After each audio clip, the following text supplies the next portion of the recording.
Hey, everybody.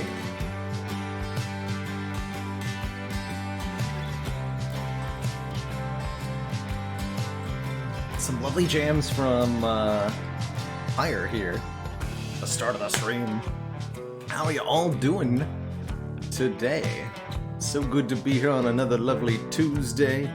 How's it going, Goyo? Time Vagabond, Ivy Blade. Oh, that timing though. Chicken Man Phil.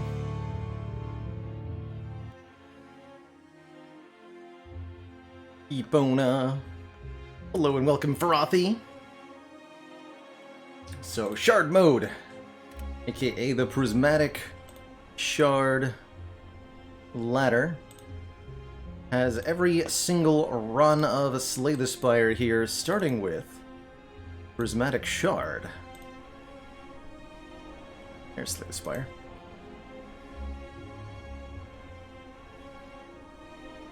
We are using a mod to simply start with the Prismatic Shard, a mod called Prism Power here, which was custom made for this bit of content. So as soon as we dive into a run of Slay the Spire, we instantaneously get the Prismatic Shard Relic, which ensures that we can find cards of every color on our run. Now, whether this is actually a good thing or not is entirely up for debate. The Prismatic Shard, it definitely makes it more challenging, I think, to do your deck building in Slay the Spire. At the most basic, your run's card pool goes from the 75 cards normally found per character to a whopping 300 cards when you combine the card pools of everybody, and that leads to a lot of different possible decks and a lot of opportunity to both high roll and low roll in what you get offered. I think it makes the game overall a bit more challenging to play with. We had some amazing shard runs. So every single one of these runs has had Prismatic Shard as either the first or second relic, depending on whether we swap our starting relic or not, to Niao. And every single one of these has been completely bonkers. Somebody asked me, I think yesterday, if I felt like having the shard on every run made the runs too, quote-unquote, samey, because we're offered, ostensibly, the same cards each time, right? The card pool is always the same. But to the contrary, I feel like each of these runs has been not only distinct from one another, but most of them have been runs that, in 4,000 hours of Slay the Spire experience, I've never had before. This defect run, for example, went infinite by using Nightmare to duplicate Deep Breath, of all things. A relatively tepid colorless card that doesn't get a lot of attention because it really doesn't do a whole lot. But it does interact with the sundial, and that's what we use to actually break the game a little bit and go infinite against the heart for the win. And I've never done that before. I've never, in 4,000 hours of Slay the Spire experience, used Nightmare to duplicate Deep Breath, or used Nightmare to duplicate Flash of Steel, which we also did this run. And there's so many other unique things that we ended up with. This Watcher... this Silent Run picked up an Alpha on floor 2, and then we had a proper Alpha, Beta, Omega deck for most of the run, where most of our damage came from Omega.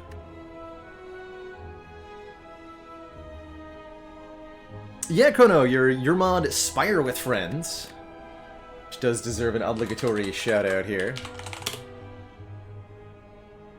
lets you trade cards between characters and even relics between characters, which can yield some really unique interactions, I'm sure.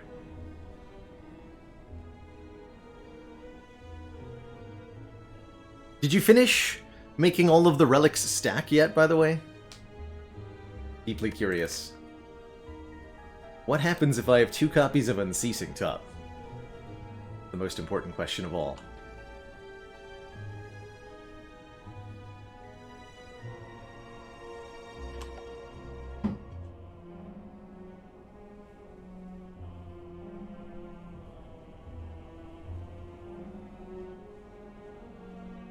Chicken Man Phil! What do you get when you cross your username with a power tool? The Chicken Hand Drill. How's it going, Zizification? 3 copies of Ninja Scroll. Just have your opening hand be 9 shivs. And 1 defend card. Los Riantos, what's up? How's it going? About a half dozen left. Okay, so that's almost everything then. Given that there's like 200 relics in Slay the Spire. So if you get down to 0 cards in hand, you draw cards equal to the number of tops. So what you're telling me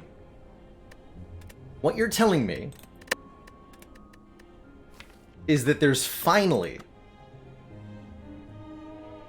a use case for Forethought Plus. That's what you're telling me. If you have multiple Unceasing tops, you can draw the Forethought and another card and then put them back into the draw pile. It's perfect.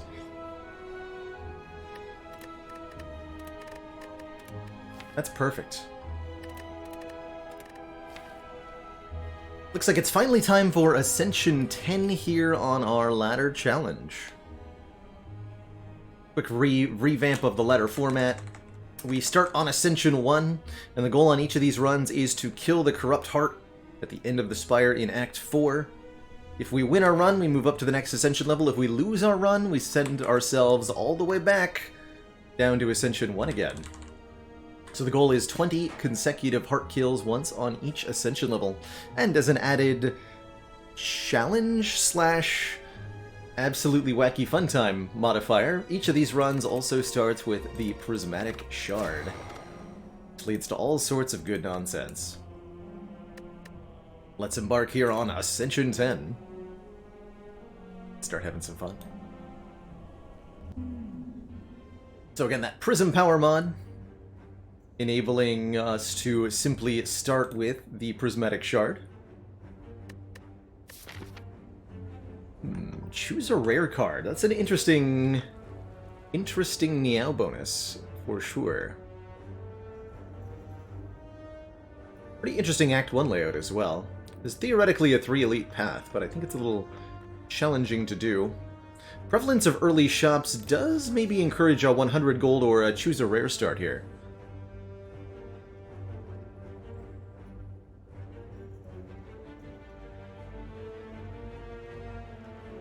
How's it going, Merle? Why go for Shard instead of just the Diverse modifier? Simple answer is it's less confusing. When there's a Shard on screen in the Relic bar, it's a lot more immediately apparent to everybody what's going on. I find that the custom run modifiers tend to confuse viewers quite a bit. The Meow bonus will recognize the Shard, yes. So if we choose a rare card, we'll get multicolored rare cards. But I'm thinking with these early shops that we're almost forced into here. Not quite forced, we could of course avoid them. But a $100 redo start would be pretty good. Do I feel good enough about such a start to go for this elite? Try to do 3? I don't think so. I think I'd rather go for 2. Pick off this one and this one. Means going to this store. Only get 2 combats before that first elite, but that means this fight will be easy. This mod is not publicly available, but if you want one, you can poke Chronometrics here in chat. He'll either make it publicly available or give it to you or something, I don't know. But no, it's not on the Steam Workshop at the moment. Yeah, I'm gonna take $100. Although I have in the past favored the boss swap on the defect runs. I think in this case with these early stores and a relatively early elite that I'd like to be able to beat, having that 100 gold going into the first store is a big deal. Old 2 lice fights, not a bad turn 1. Anytime you're not taking 12 damage to Jawworm floor 1, it's probably a good start to your run. Ah, get him, Lightning Orb. For the dual cast. Easy. That's right, you can also use the console if you want to essentially replicate the effect here of the mod. You've got modded Slay the Spire, simply pop open the console, relic, add Prismatic Shard, and that'll give you one. Interesting set of first options here. With no calm stance, a like water is no good. Ghostly armor for the 10 Blancitude is pretty good. It's just really efficient block on floor 1. Oh, go for the eyes. A little bit of weak, a little bit of damage. Strongly prefer taking a attack card here. Although I think Ghostly armor is premium. I'm gonna go with the go for the eyes.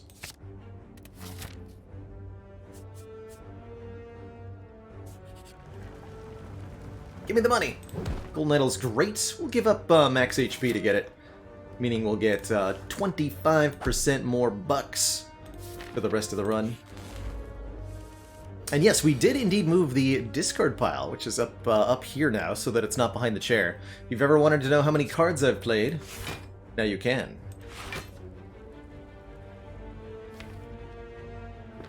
Debating whether I need to block for 2 here or not. I think I've got to play the zap here.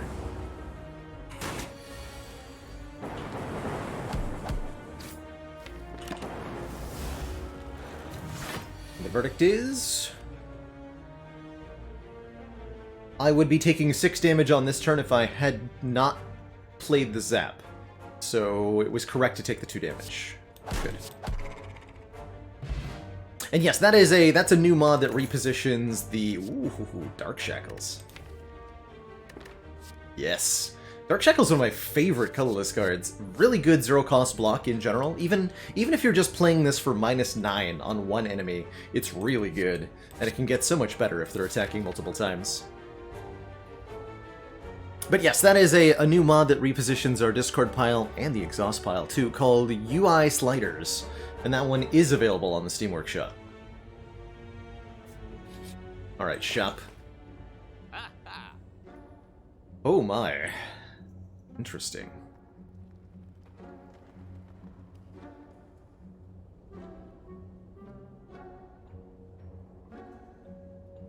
What a fascinating store. So some really good defect-specific relics here. The data disc gives us a point of focus. And that makes our zap and our starting orb do more damage.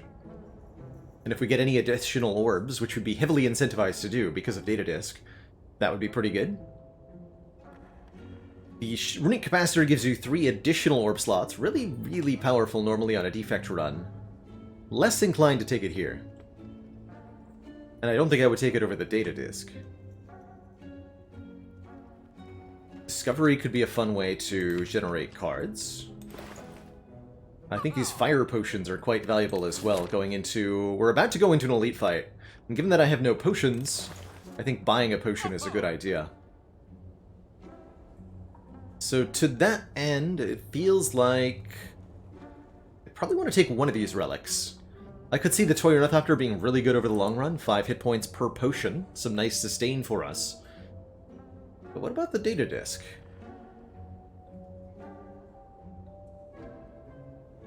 But which fire potion will I buy? We'll buy the $51 fire potion for good luck. Ooh, and a transform. I'm gonna keep both the zap and the dual cast given that I took the data disc. Do I dare transform a strike going into an elite fight? No, I don't dare. We should transform a defend, I think. We need to keep our damage output for now. I might regret this, but... we turned a defend into an echo form. Okay. That seems like an upgrade to me.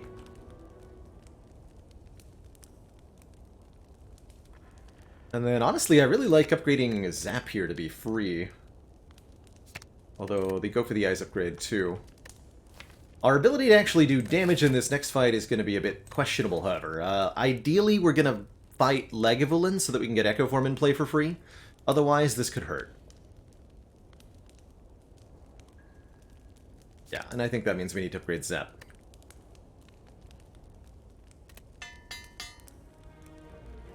Where's our damage? It's in our potion slot.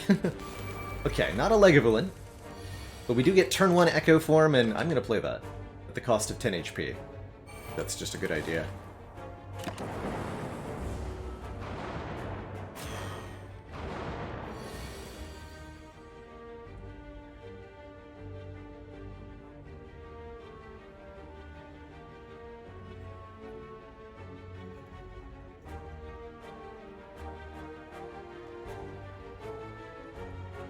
So double Go for the Eyes and Dark Shackles will reduce one of them to 0, or I can double strike Fire Pot to kill one of them. Yeah, okay. Gonna be better. 24 plus 20 is 44, so we do this.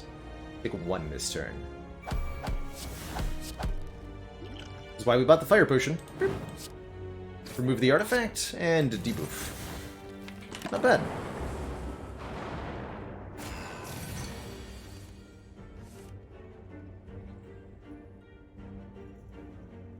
Nine each. There's a chance we kill the front line doing this. Got him! Thank you, Data Disk.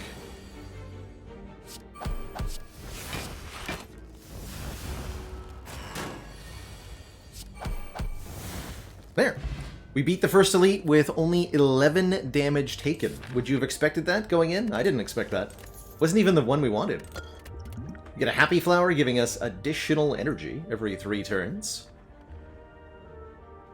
Could take an early genetic algorithm here. It's a scaling block card, permanently boosting itself whenever you play it. Pairs extremely well with Echo Form. Yeah, really happy to have the Fire Potion back. Now, that said, yeah, we do need damage, and I think this Tempest is really good damage, given that we did pick up Data Disk. Each of these Lightning Orbs is going to be hitting at +1, and we have decent energy generation, and this is a really good card to double with Echo Form. Let's take a Tempest.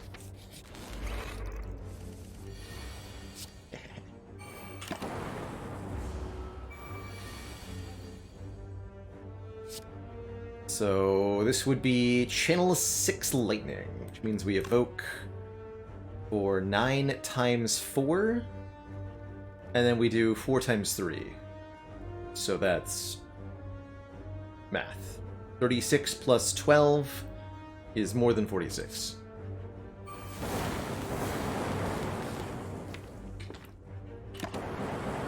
Oh. Ghostly Armor's back, and now that we're down to defend, I kind of like it. What I don't like is that if Ghostly Armor is ethereal, if we draw it alongside Echo Form, we have to lose one of the two, unless the Happy Flower goes off.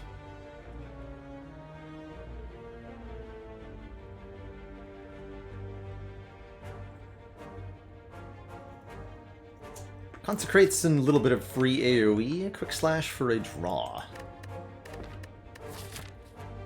Shouldn't disregard, you know, any kind of damaging attacks. They're pretty useful. In their own way. Don't hate the Consecrate, it's not terrible, especially with the Slime Boss coming up. We would do well to have some kind of AoE. Feeling the need for a little bit more defense. I'm gonna go with this Ghostly Armor. This way. Boat Thingy! That helps with the defense. Giving us 10 Blanc on turn 1 will make it a lot easier to put down our Echo Form if we draw it on turn 1. If.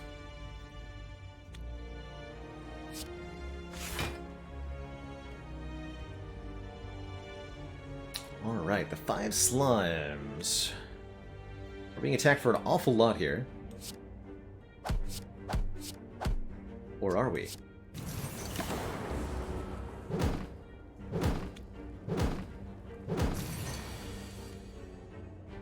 Ghostly Armor coming in at an appropriate time. Good.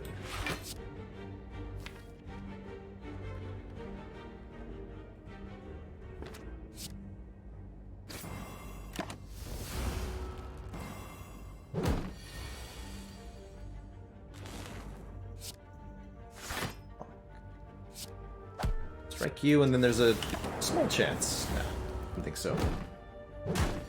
Happy taking 5 in this fight. Overall, quite good fight.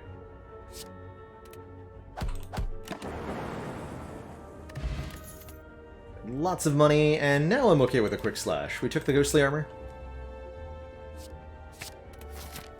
Pick up a decent damaging card here.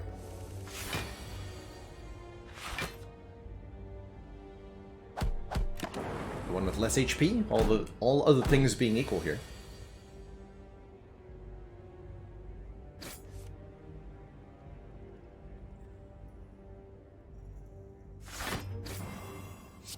Ones that are buffing are guaranteed to attack on the following turn. Whereas this one's guaranteed to buff this turn.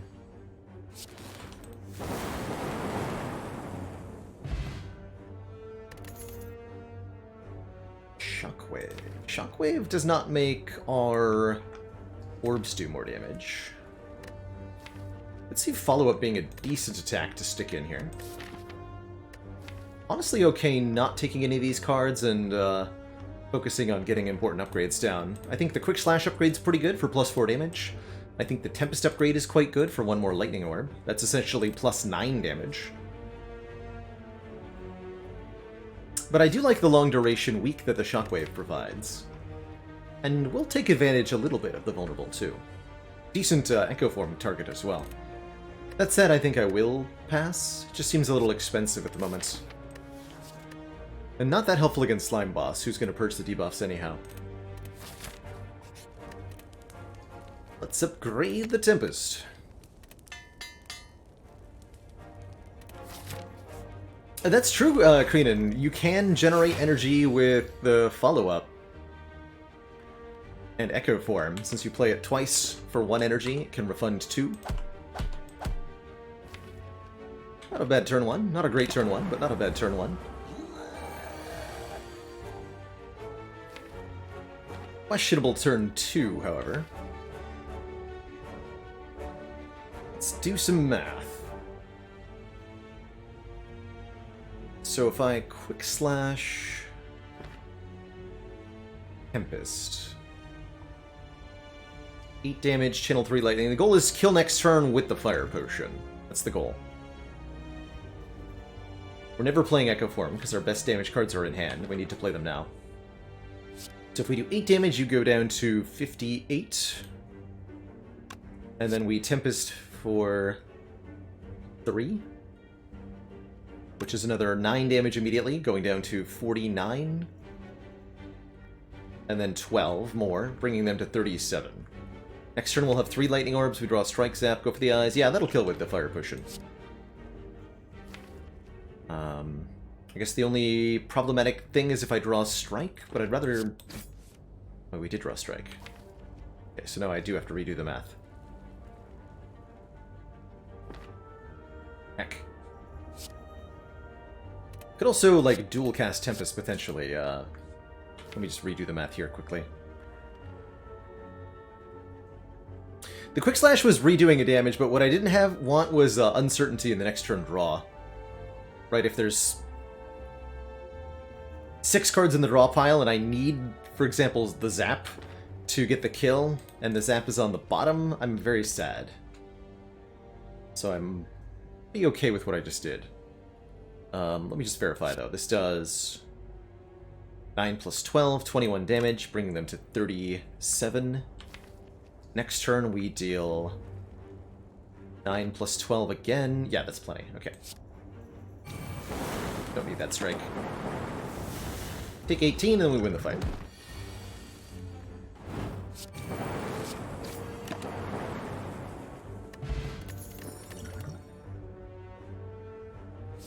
Crescendo. With Echo Form? Question mark? I don't think so. But I do like the die for some big front-loaded area of effect damage. That seems pretty good. A little worried about Slime Boss with 28 hit points.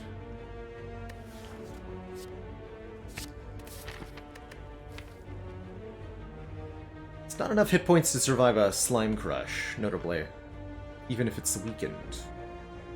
I don't have enough block cards to reliably draw.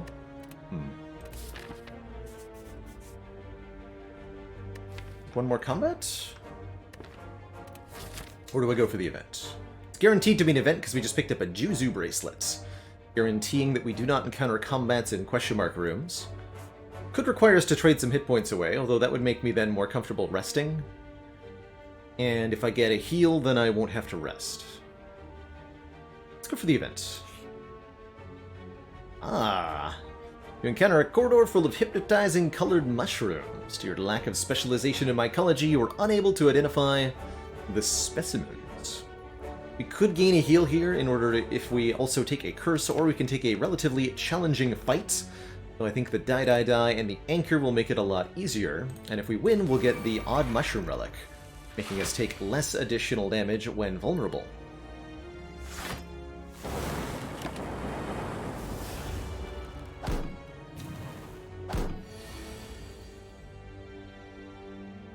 A distinct lack of dying. 3 times. But we'll get that next turn, probably. Let's just go. We'll defend Dark Shackles you, so only taking like 3 here. I'm just gonna put damage on the middle one. We don't want to make any of them die. I don't think. As that would make us vulnerable here.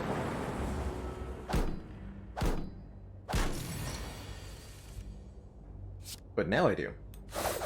Yeah.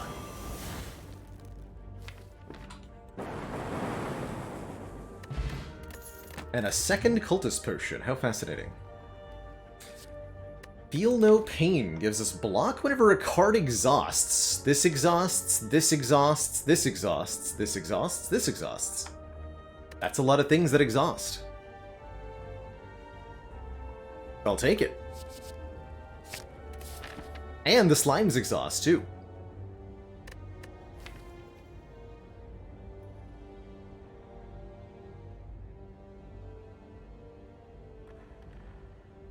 But now for the really challenging question. Can I beat Slime Boss without upgrading a card? Or, without resting, I guess, more accurately.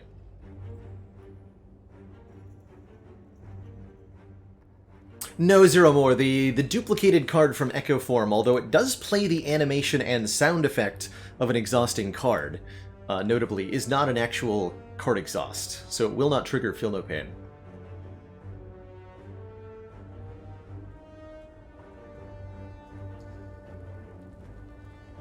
Yeah, if we get turn 1 or 2 Echo Form, I'm gonna use at least one of these Cultist Potions. But there's still definitely a world where even if I don't know what the odds are exactly, but even if I drink all 3 potions, we might die on 25 hit points. Alright, I should probably rest then.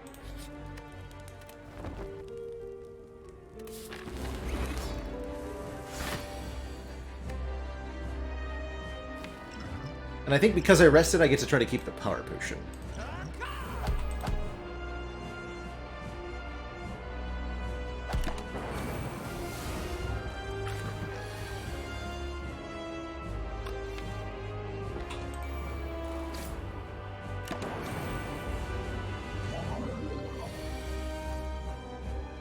Okay, this is not one of the worlds where we die.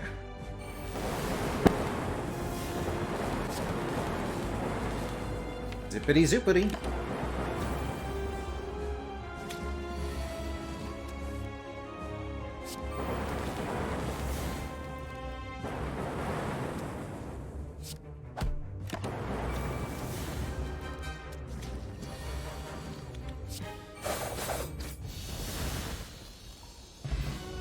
Okay, with that draw order, that went perfectly, but we were definitely not guaranteed to draw Tempest on an Echo Form turn with Happy Flower lining up.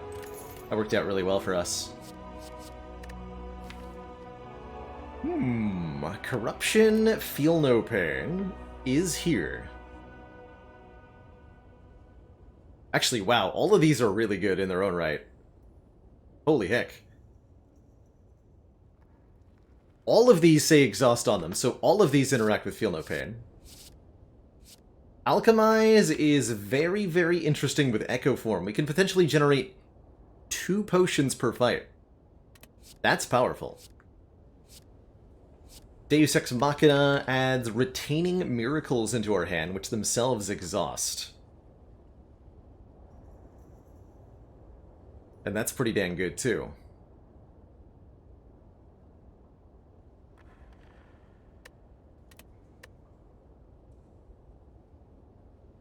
Wow. Tough choices. I think I like the Deus Ex more than I like the Corruption here. Really strange words to say. Deus Ex is so much more splashable. I have a feeling like we're going to end up holding on to some potions. I think Alchemize with Echo Form would actually generate more potions than I know what to do with. Take in Deus Ex. Give me some miracles. Ooh. Interesting. So this is actually a run where taking the Runic Capacitor would have been very good. Interesting.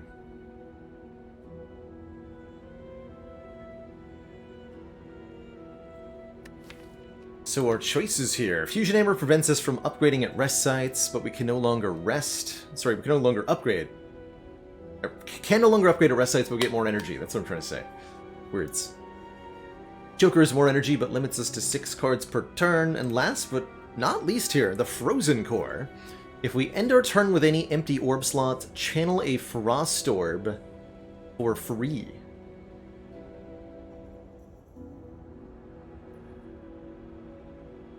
And I really like that.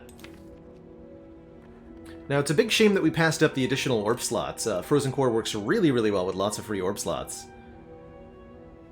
But with our relatively limited orb generation, and our free point of focus, which is really what makes this good, is the data disk. I think I'm going to take it. So we no longer start with a lightning orb, but instead we'll generate a free frost orb on our first turn, and potentially more from there. Stacked active elites here. Let's hit an early shop. Couple of events. We'll see how we feel after the shop. Oh, dude. Love to see it. That feel no pain though.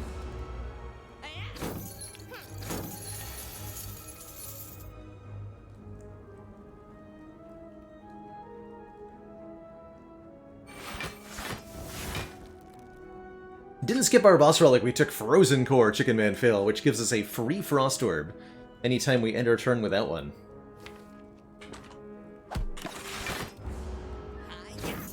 Take one here. Gotta make sure they don't get away.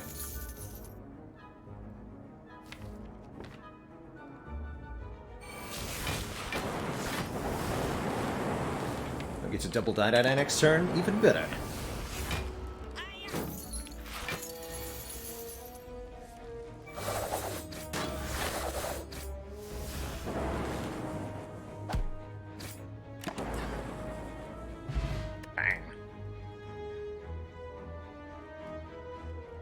So Zero More asks, is 4 elites the max you could get?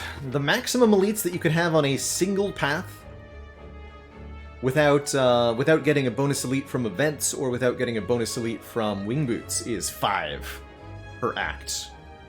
And you can have 5 elites in each of the 3 acts, potentially. You can fight more than 5 elites if you get extra elites from your events, for example, the Dead Adventure event in Act 1, or if you have the wing boots or flight modifiers.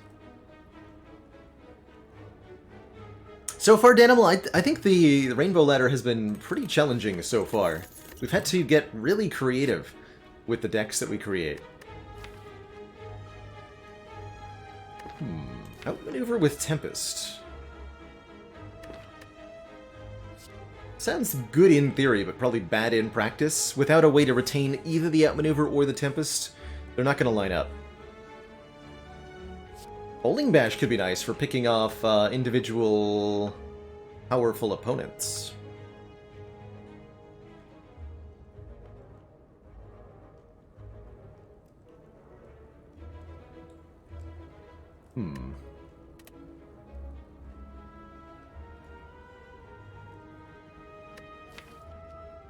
Yeah, realistically, I see this outmaneuver ending with us having 9 energy and only 3 strikes in hand. No thanks. I'll take this Bowling Bash. It's not upgraded, but I do think that having an additional answer to the 3 slavers would be a good idea. Frost Orb generation here with Cold Snap, although I'm not sure that I want Cold Snap. I do like machine learning for the additional card draw, and I do like this medical kit, allowing us to play unplayable status cards. Could buy both medkit and machine learning, but if I do that, I can't remove a strike, and I think that we have to start removing starter cards.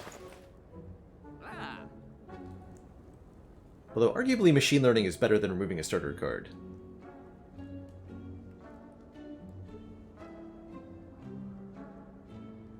It's a good upgrade, too. Becomes a turn 1 draw, which is not hard to get in play with the anchor. Could buy the boat thingy to be a boat, giving block on turn 3. Betting champ. I foresee champ being a huge problem for us.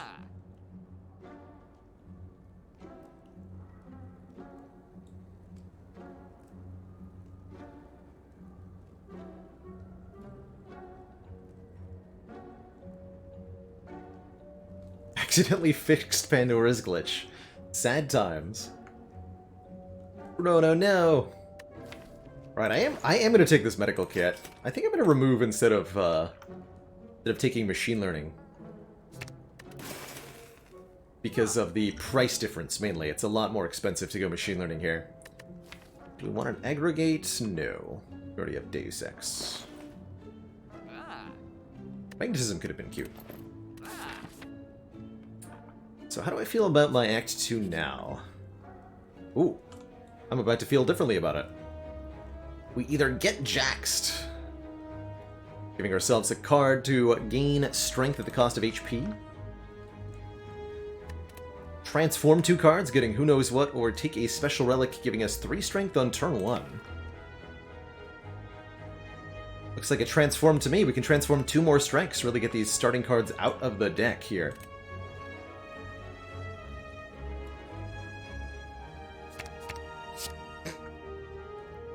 Right. What else would we get? That makes sense. Alright, 2 Echo Forms. I think means we don't go for the Burning Elite, because this deck got slower, but more powerful.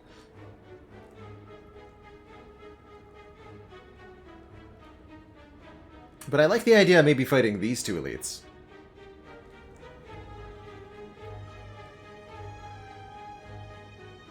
Maybe go this way. Things I'd like to upgrade right now mostly include the Feel No Pain and the Deus Ex Machina.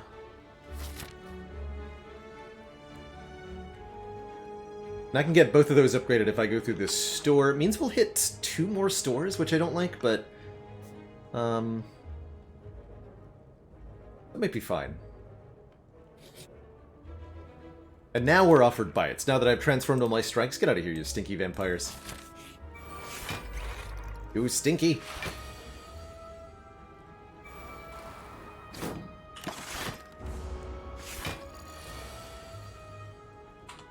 Double Feel No Pain. 6 block per exhaust.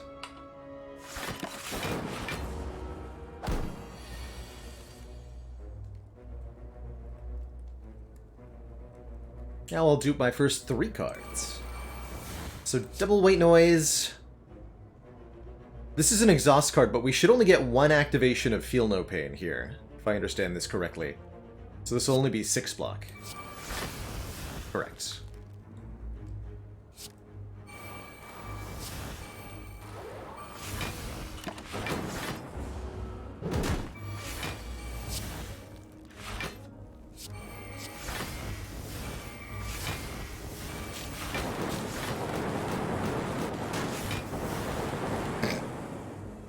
I like where this deck is at.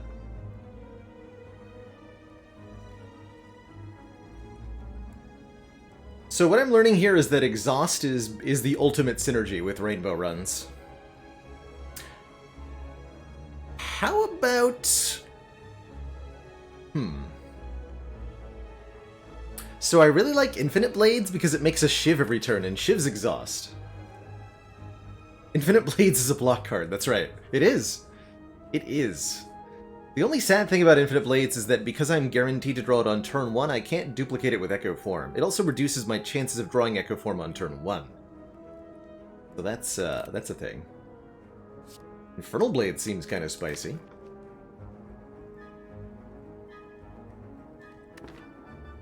What is Rebound? 12 damage. Although half the deck exhausts, so there's not a lot to rebound.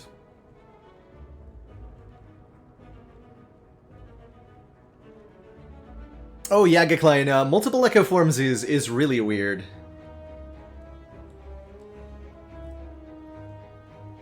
In how they stack.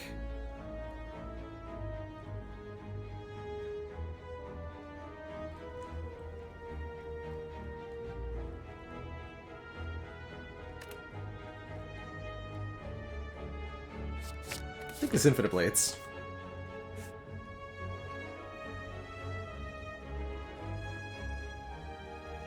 I'm gonna go for one elite here. Feeling confident. I think we'll use one of the Echo Forms. Let's play both Miracles here? Yeah. Nice. Capacitor's good. Don't forget we got a free Frost Orb here. Don't feel the need to even use any of these potions right now.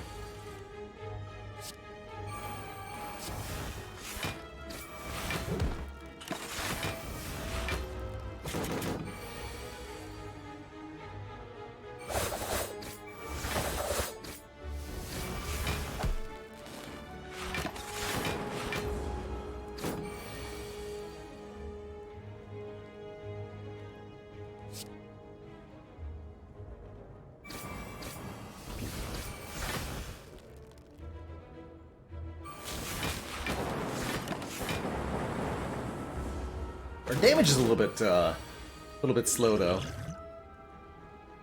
It's okay.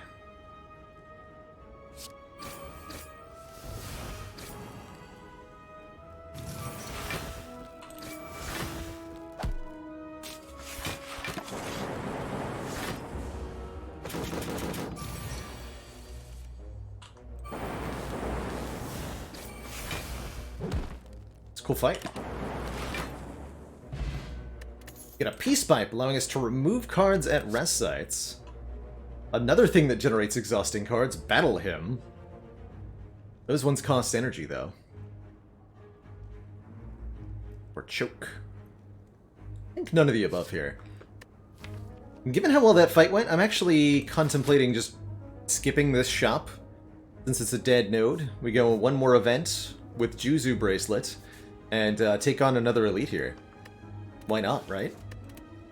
I think Essence of Darkness additionally makes that really comparatively easy, more so than the Cultist Potion.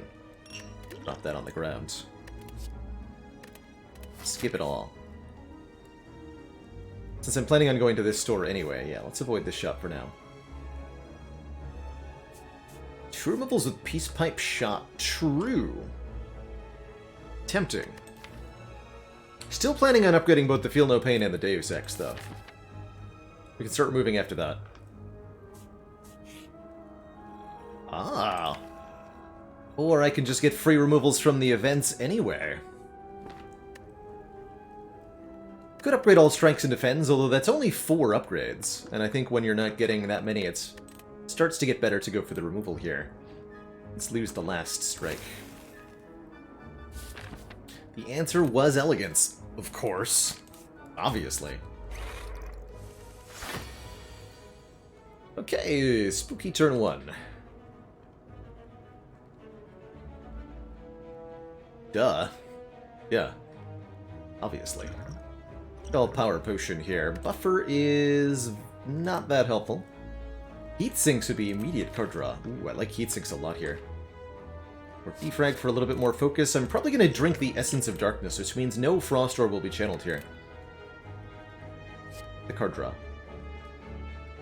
Does that mean that I skip the Echo form? You know that would be ridiculous. I do. Okay.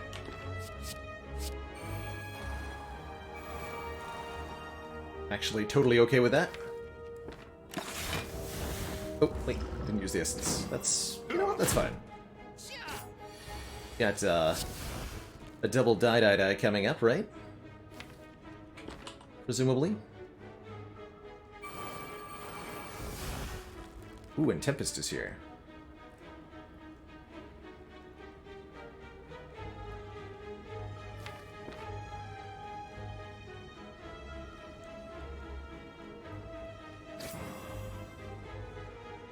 So, quick math. Incoming damage, 21?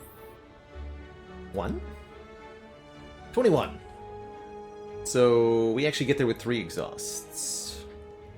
So, Miracle, Tempest. Let the Ghostly Armor exhaust.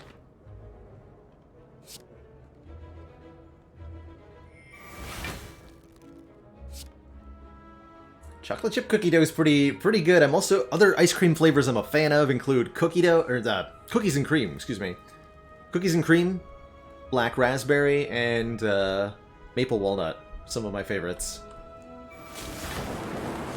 Not an all-inclusive list, of course.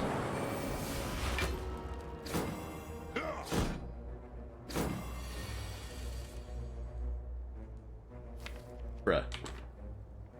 Although this is fun. Did we bully you? No, no, no.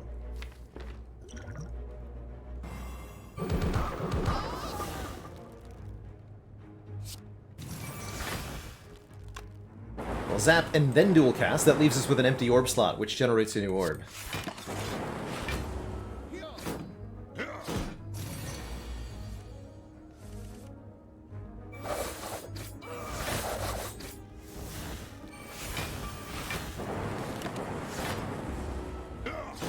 Okay, overall, pretty good fight. We used 2 potions, but I'd say that went quite well. Now we have the Smiling Mask for cheap removals at shops. Smiling Mask, Peace Pipe work together extremely well to do some good stuff. You know what else exhausts? Lesson Learn exhausts. Bruh. It's gonna be pretty hard to land this, but the Frozen Core will make it a lot easier. And Dreamcatcher lets us add a card to the deck when we rest. That I'll skip. One of my more frequently skipped relics there.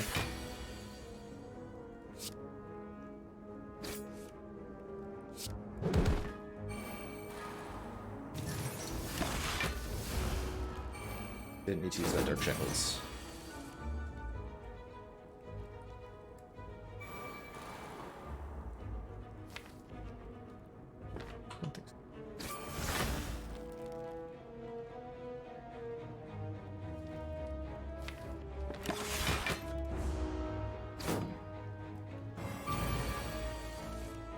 Adding vulnerable, are we? Very well.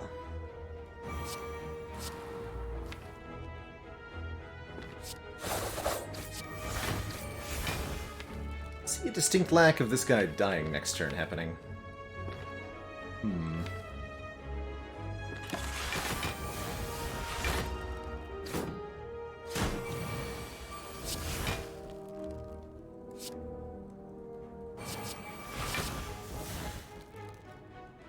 Oh wait, I had a kill. I'm a fool. I just had to Echo Form the Shiv. Foolish.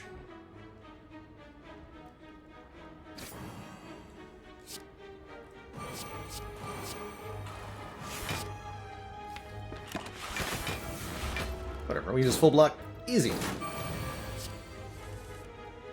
Easy, easy, easy.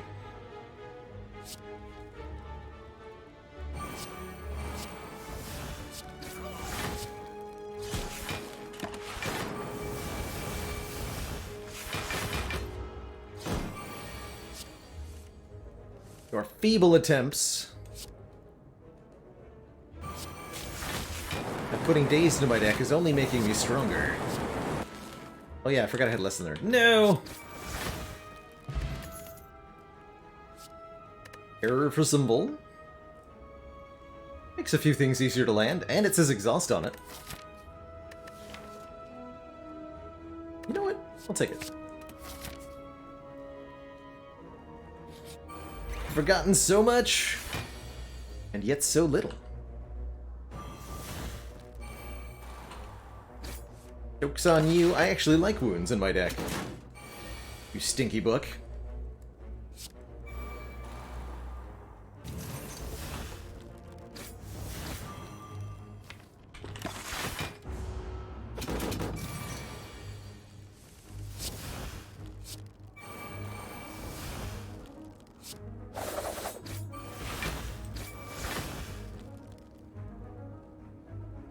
14 plus 9, plenty.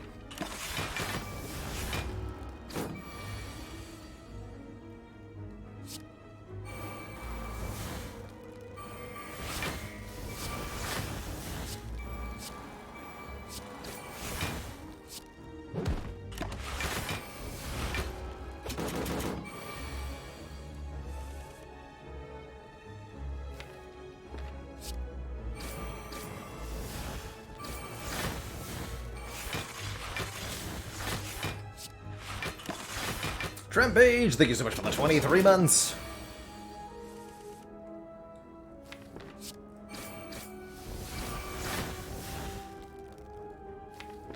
And a long-standing support.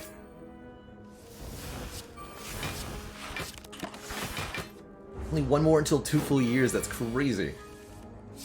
Alright, here we go. Learn me a lesson about upgraded echo forms. And learn me a lesson about getting max HP whenever we add a curse. Speaking of things that exhaust, what about Talk to the Hand Plus?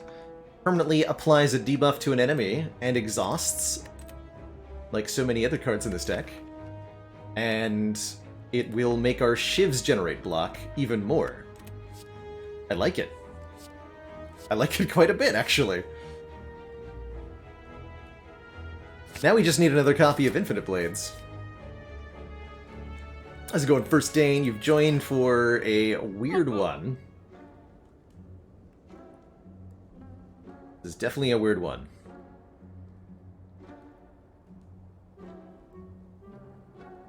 The store is a little sad, unfortunately.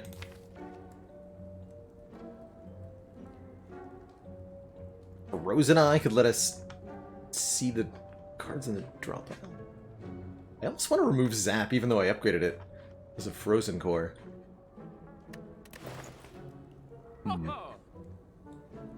Bronze Scales is some nice damage back. This Heat Sinks seems like it's pretty good card draw. And with the Echo Forms getting upgraded, that's pretty good too. Yeah, actually, as this deck gets increasingly upgraded, this Heat Sinks is going to get out of control. So I think this is Heat Sinks, card remove, something else. Maybe it says exhaust on it, that's also true. I'm gonna dunk a regular defend. See how we feel about that.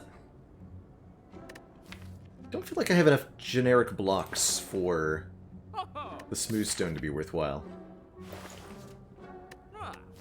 Thorn's Pot could make it more difficult to land Lesson Learned, too. What's our late game damage going to be? Sure, we'll figure something out. We'll have 2 Echo Forms. We can figure that out. Okay, in that case, I'm going to keep all of my money for better stuff later. Okay.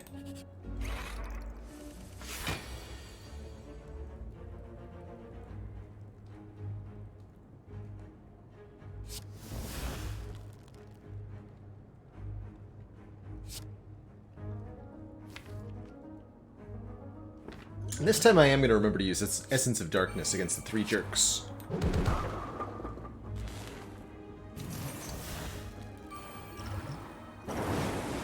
Good hit. Now if we draw a Tempest, we just basically kill everybody.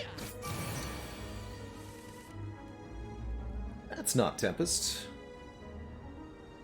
Ouch.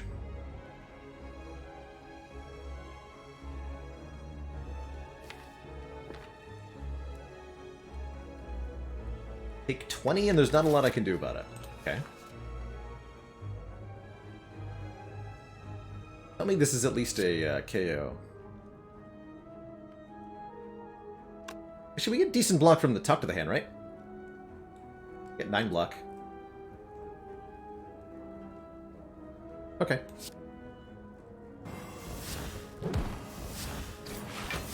And this does, in fact, kill. I could even go for the eyes on the front, which blocks for 1 more than on the back.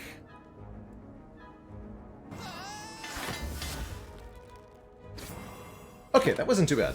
Only take 10, not 20.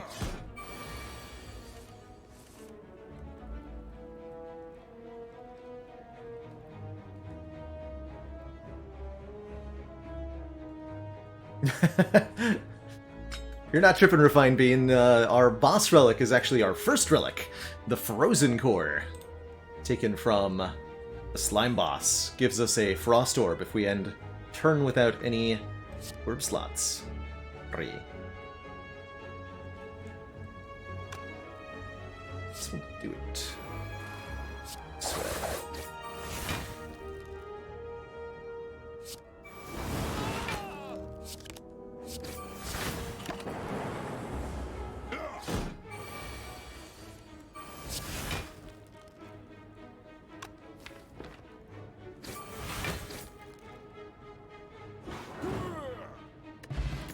Boot! It makes our shivs do more damage. And Wraith Form is yet another power card, a very good one to duplicate. And it gives us negative dex, which we don't even care about. Perfect.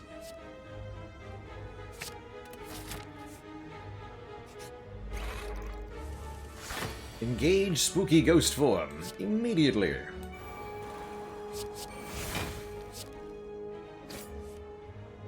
It's actually good. Frost Orb.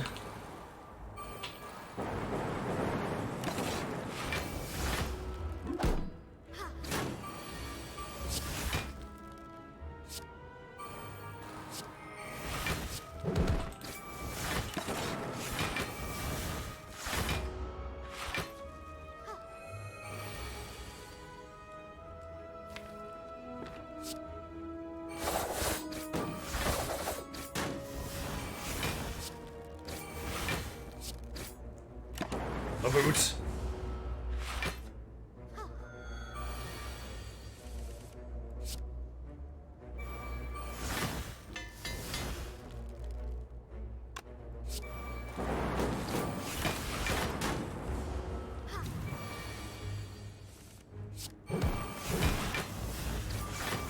So now shivs give 6 plus 3. That's a lot of block for shivs. Amazing.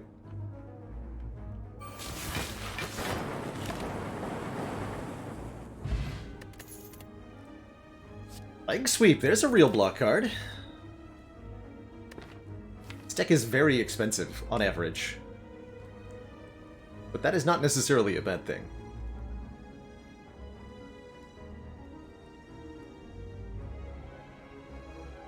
A little worried about Champ Fight here. Feels like we block extremely well once we're set up, but I don't know that we have enough health to tank while we try to set up. Although the Frozen Core helps quite a bit.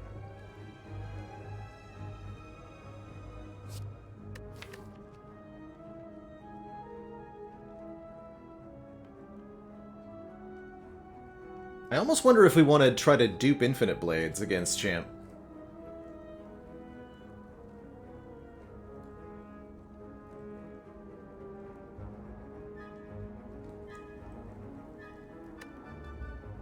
Feels like another one of those situations where I shouldn't let my desire for an upgrade get in the way of me resting here. Or removing. Let's rest. I suspect we take less than 18 damage, but I'm not sure about that. Especially not with the Feel No Pain drawn on turn 1. Means that if I want to dupe it, I gotta get creative.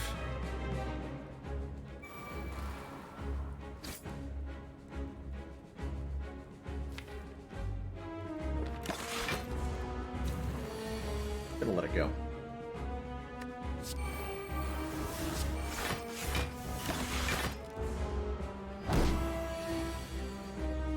Looks like we did this quite safely.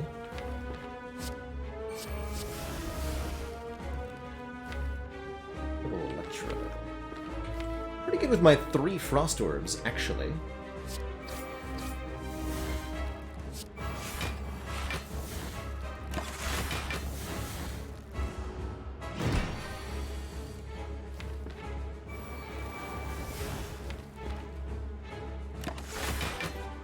Mr. Discord, thank you so much for the 8 months and that tier 1 sub.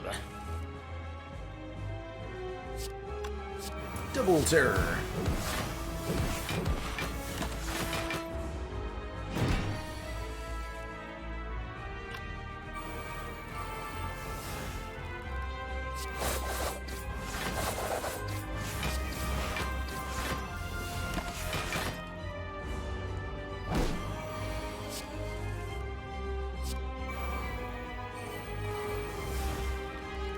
Alright, so now we have 2 shivs per turn that we can play twice each, which generates 18 block per shiv.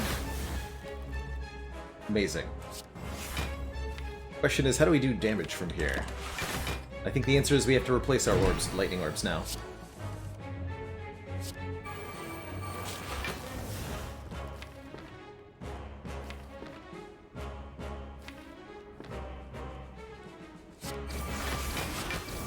Gonna have one really big Tempest turn at some point.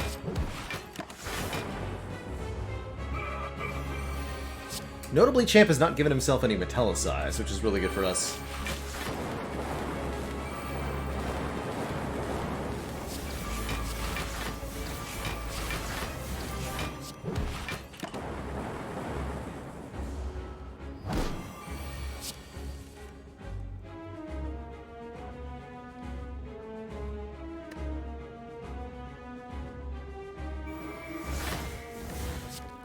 So this would be 90 damage. By Miracle 2 more times. This would be... Actually, no, this is already more than 90. This is 9 times 12. 108 damage.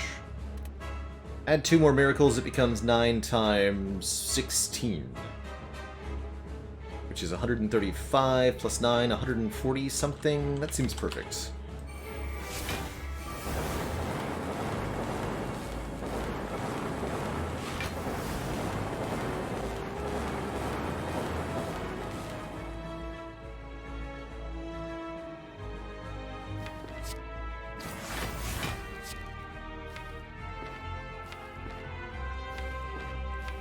I just want to try to redraw the lesson learned here.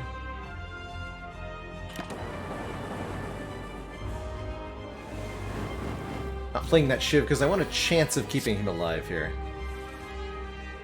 In case we, for example, don't draw the required thing. Now we can go double Dark Shackles, bringing this 27 times 2 down to 5 times 2. Cute.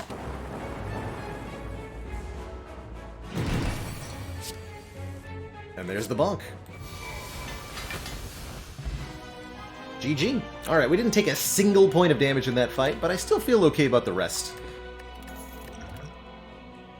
Second Wraith form will absolutely, positively break this game. And we have double Echo form, double Wraith form as our survival strategy, and who the heck cares what our offense is at that point? Gimme. And we're offered Astrolabe, Pandora's Sozu. None of these are Snecko-Eye. We have nothing really to transform. Right, I've got upgraded defense. And a desperate, desperate need for energy. So I'm leaning towards Sozu here over these two, which is quite a rarity.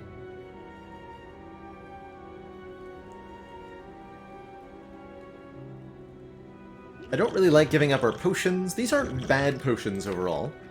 They're not great, though. I think Anchor helps us a lot with taking a Sozu. Turn 1 is the times we'll bleed most often. And I think we need extra energy badly enough that I am going to take the Sozu here. Go for the green key, which is over here.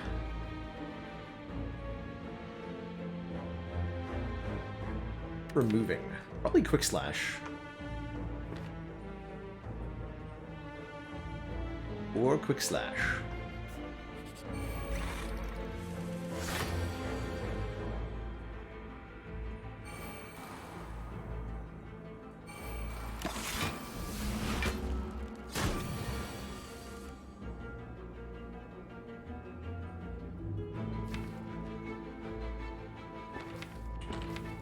Doubling this seems good.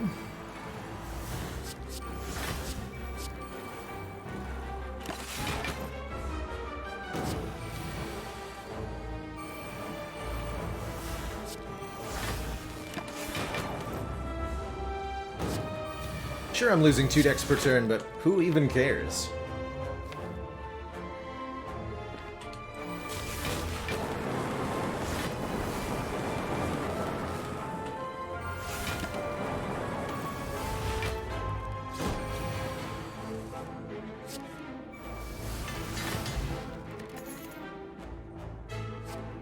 Strength gain. This deck does a lot of damage with a little bit of strength. Wrath could be interesting too. I'm gonna take that spot weakness.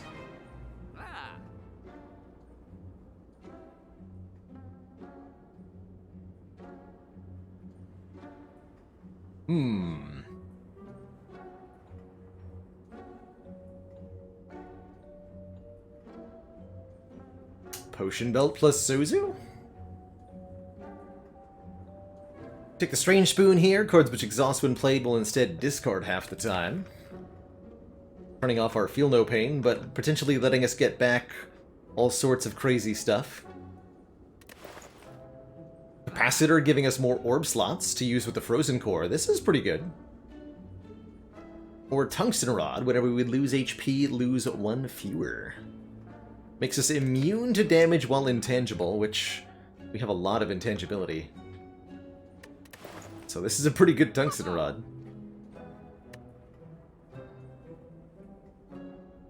Could buy the Capacitor alongside, or a card removal alongside.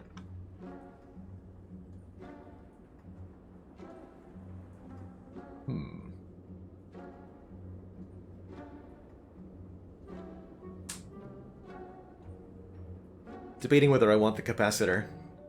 Who's our act boss? It is Time Eater. I'm gonna take a Rod here. Rod combos so well with the Wraith forms.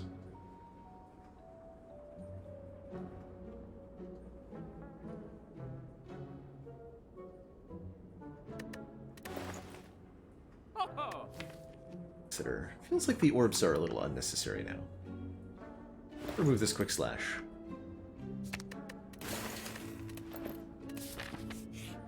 Before I waste an upgrade on it.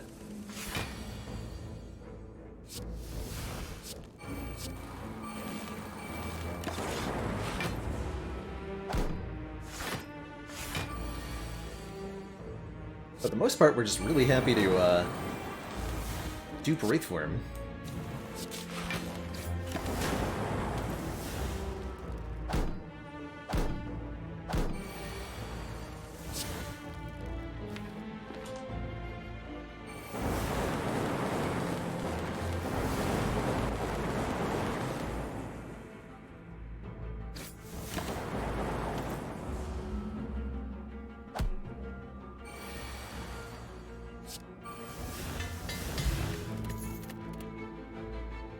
More shivs? Lukendagger. Got Talk to the Hand, we have Spot Weakness, we have Feel No Pain. I love this card.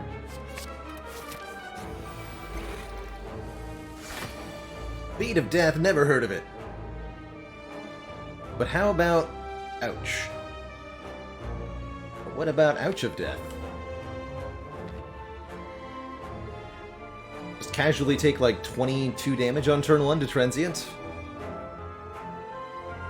Take slightly less if I go Defend, Feel No Pain, Infinite Blades, let the Echo form exhaust for the 3 block. And then I only take like 15 damage. But if I don't play Echo form, I have a deep concern about where this fight goes from here. Well, actually with 2 Wraith forms, maybe I don't. Let's take less damage on turn 1 then. Yeah, it's only 12 that way. We're good.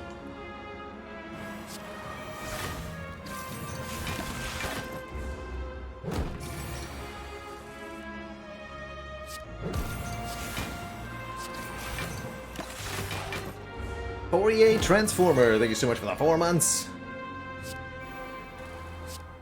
And that tier 1 sub. There's 2 more to that half year.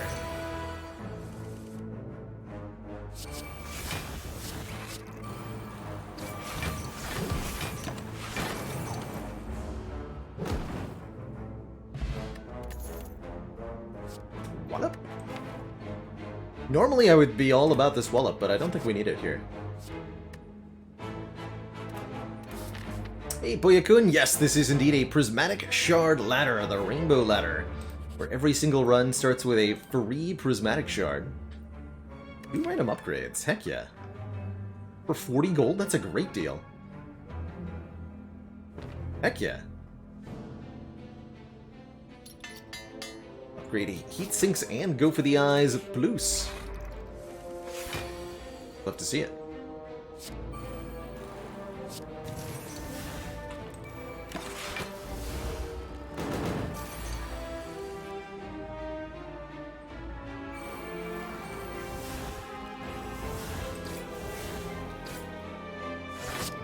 Go for the boot.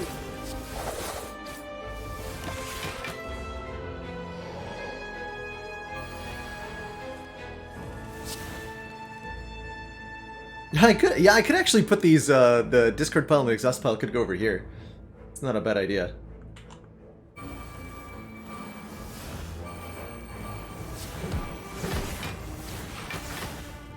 A Blunkading.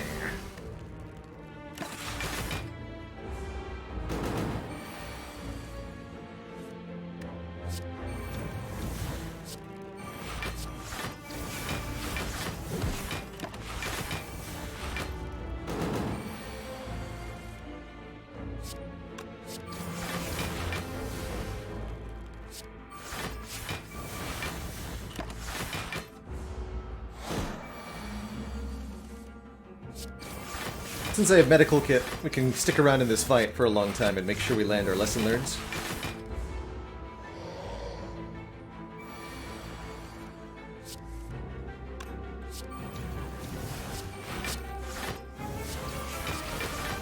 Oh jeez, don't kill it. Wait, yes, do kill it. Huzzah! Vajra means that boot will do less. Oh well.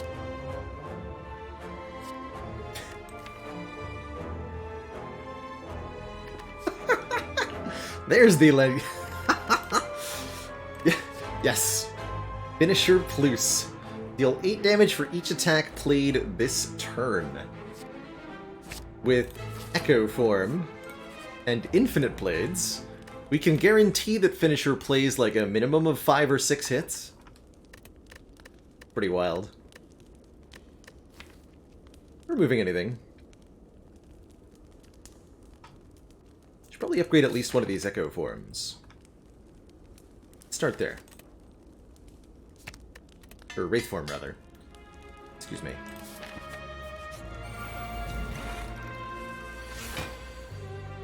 Ah! Help! Help! This is not how it was supposed to go, chat. This is 44 damage on turn 1. The stinky shapes. Spooky man. They are so pissed. They're so angry. How does this go?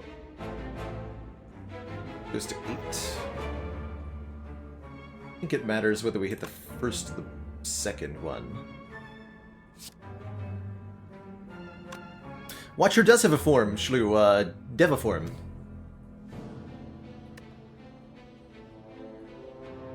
Good old Devaform. Saves one more hit point, but I think I want the damage on the front one. Yeah.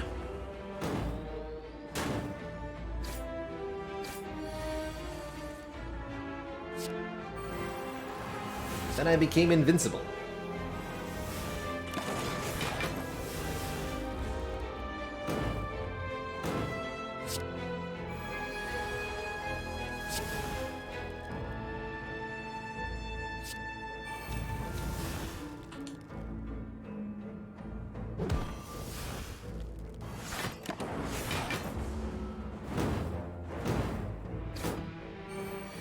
How nice of those enemies to unmake themselves for us.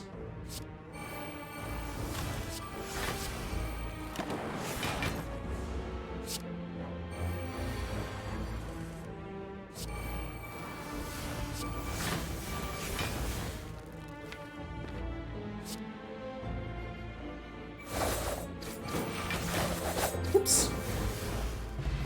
Oh yeah, we had 4 Echoform stacks. Whoops. Enlightenment?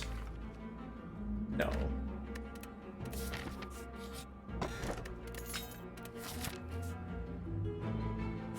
Our recall now. Might have to rest at the last fire.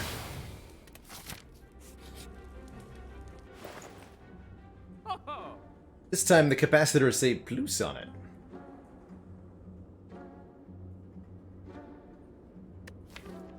But do I care? I don't think that I do. We're mostly concerned with getting to Wraith form quickly. And then once we have the Wraith forms in play, we can get everything else set up. And then once everything else set up, we don't need the Frost Ropes for block anymore.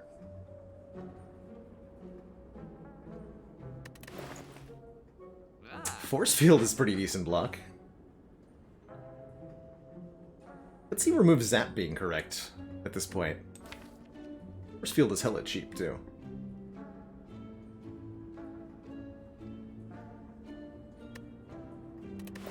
I'm gonna remove Zap. What about Impatience? If we have no attacks in hand to draw 2 cards. That one is much better. Awkward with Lesson Learned, but yes, Impatience for draws I think is very good.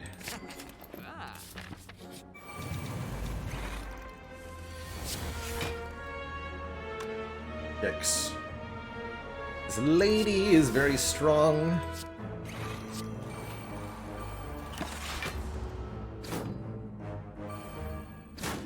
Please draw Wraith form.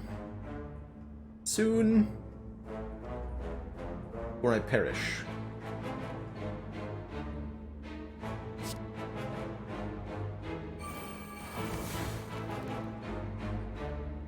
Please. This will kill even with a single cast. I'm gonna go double shackles here. Double heats.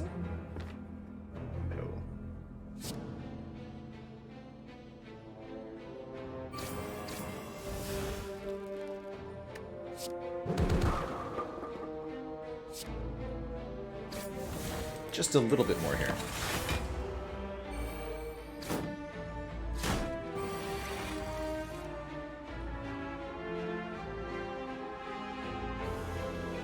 It's gonna be one hell of a finisher.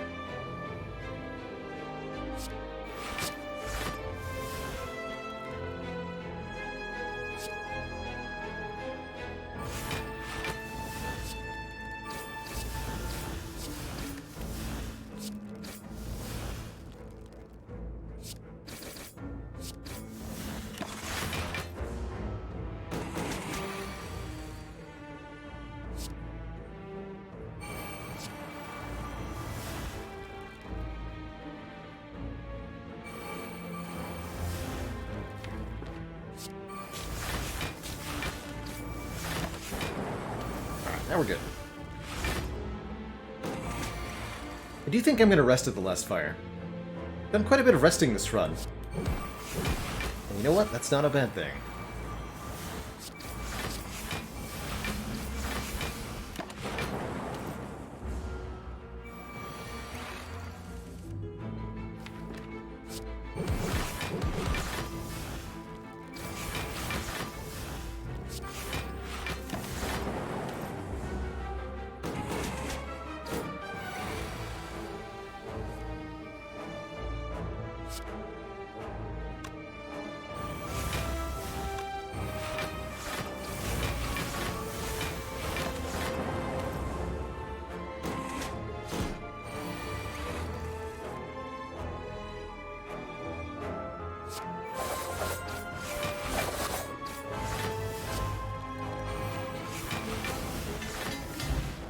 Finally, that Field No Pain got upgraded. Centennial Puzzles bonus.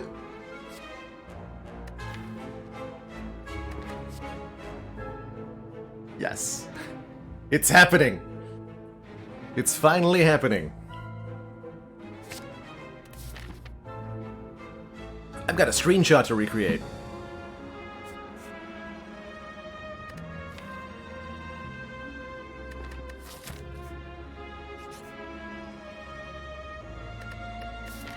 We can on turn 1? Sure.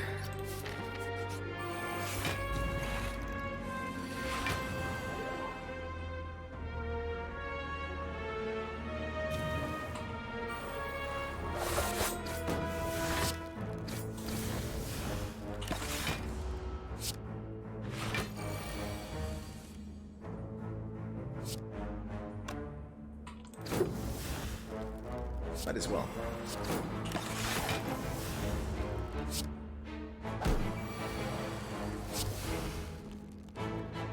So we could do some really, really broken things now, like dual-wielding echo forms, for example.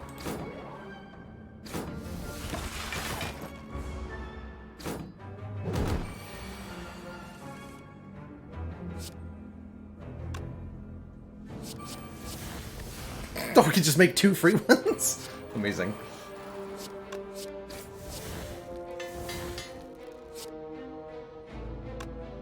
Wait a minute, this is not full blocking? Hello? Oh, we just win now.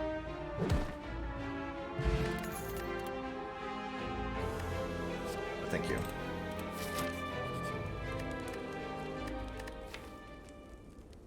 Cards are unupgraded. Very notably, this one is. Fighting Time Eater? Yeah, I'm gonna rest here. Very possible to just dead draw on turn 1. Get attacked for 30 million and do nothing in return. Do we want to Infinite Blades? I don't think that I do.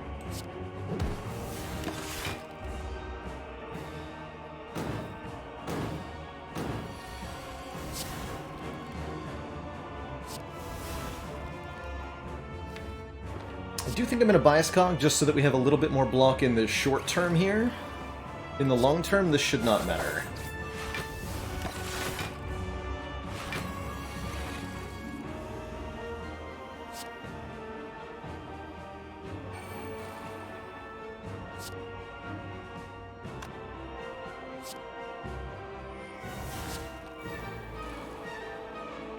Let's see, currently blocking for 18... times... that'll be full luck.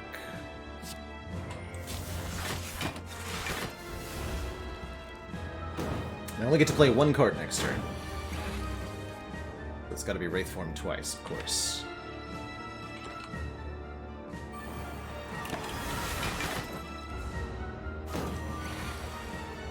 Yes! Yes! Whee! Now I am the Wraith Form.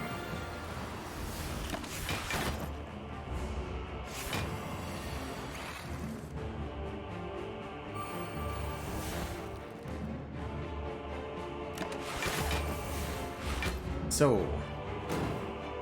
damage.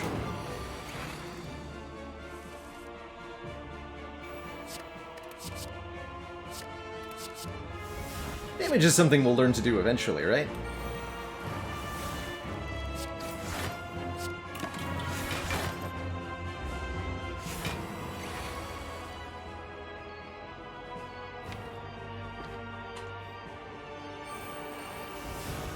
Right?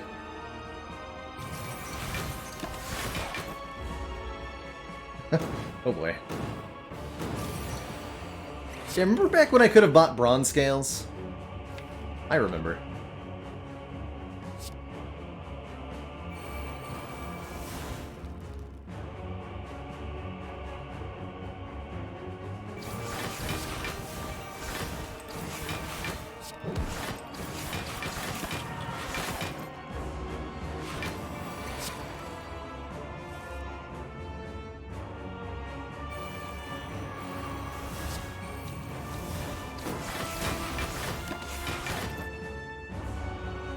Shlu, thank you so much for the Prime sub! And the 3 heckin' months.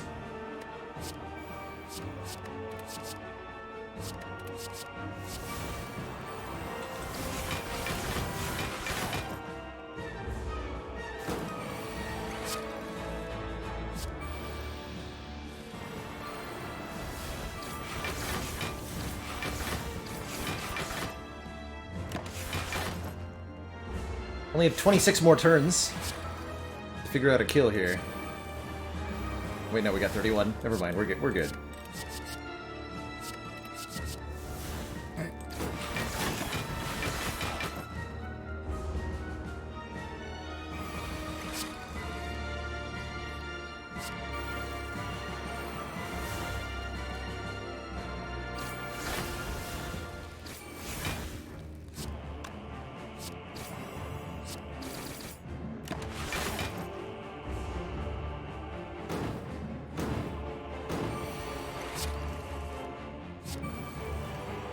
I am the spookiest ghost.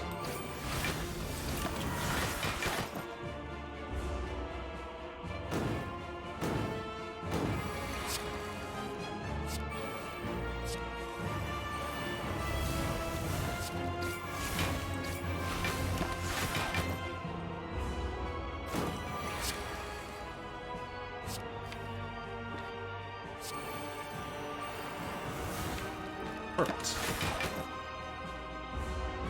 It's all Wraith form? Always has been.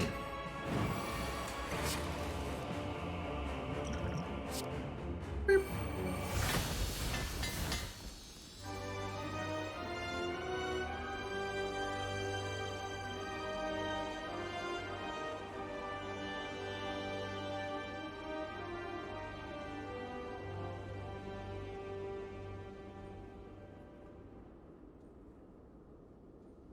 "50 turns of intangible. I think I've accomplished that many intangible before, but I'm trying to remember when it would have been. That's wild. That's absolutely wild.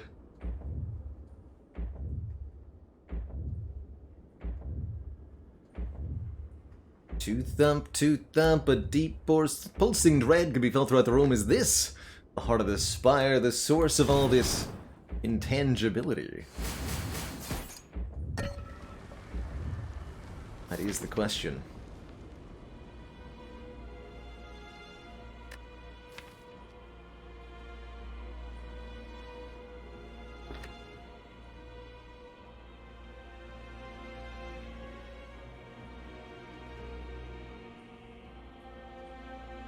And Aloria, wow!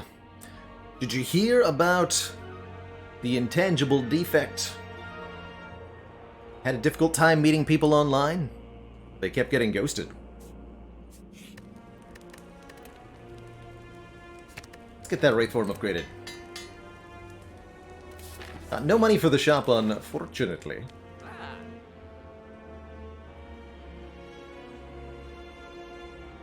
Third capacitor could have been neat. Onwards to the Spire Spear and Spire Shield battle here. I think we go Wraith form over Echo form on turn 1. This essentially ensures us several turns of survivability, and the electrodynamics will even put out some immediate damage for us. I like that.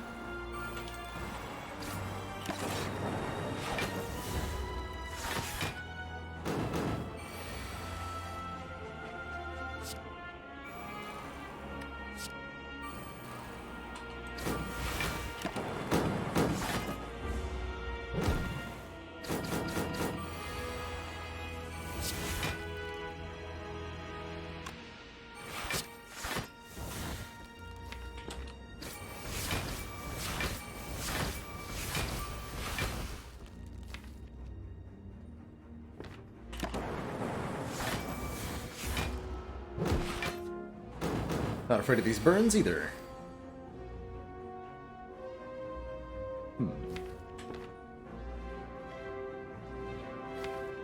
That's certainly one way to do it.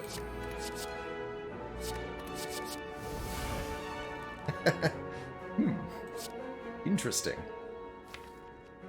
Hello. I would like some block, please.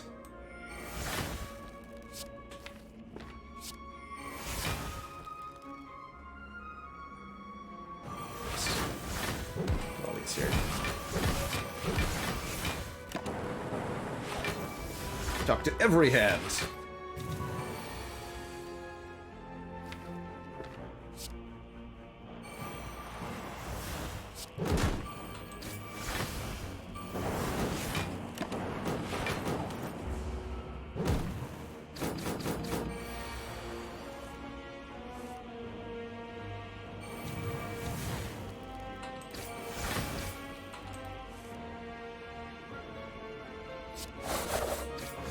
That was supposed to be one bash first, that's okay.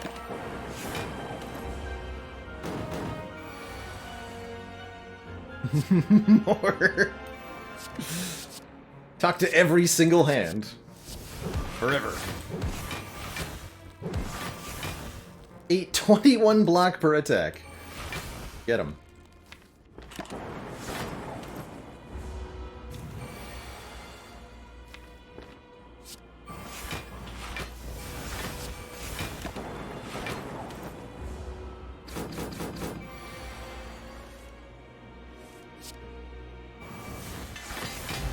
Hey, the Deus Ex gets upgraded, plus the classic Gremlin Horn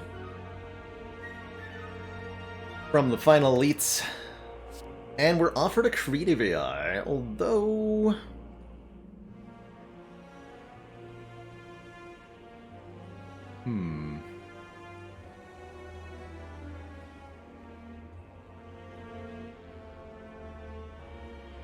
That'll prevent me from doing the thing.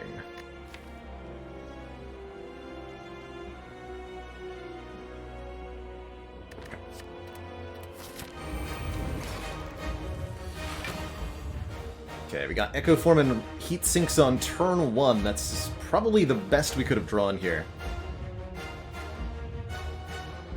This is going to be, I think, a pretty exciting heart fight.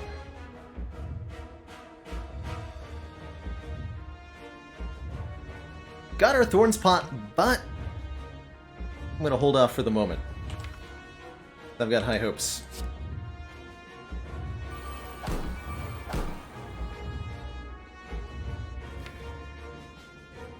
Let's get one lightning order.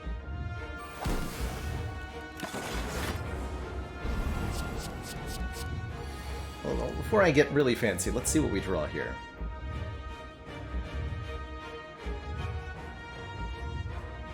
That should be pretty good safety.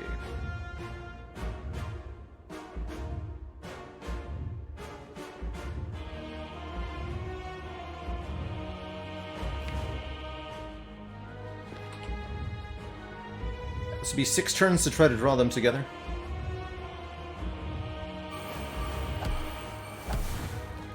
And we get to Blessing of the Forge to make sure we don't lose this Echo Form.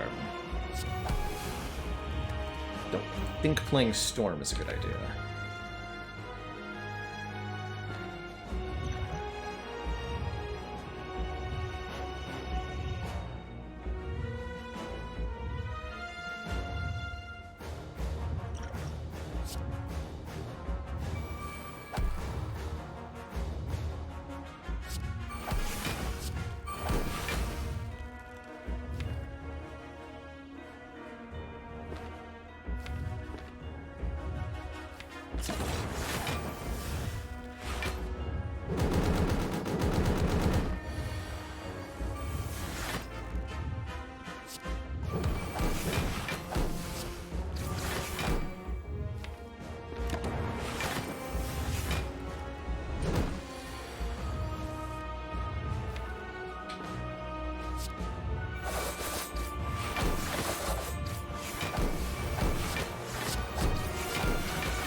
Moment.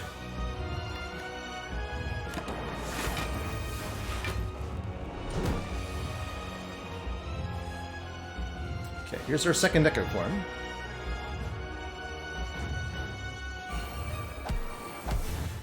Here's Dual Wield, so I'd like to try to draw Faith Form now, if possible.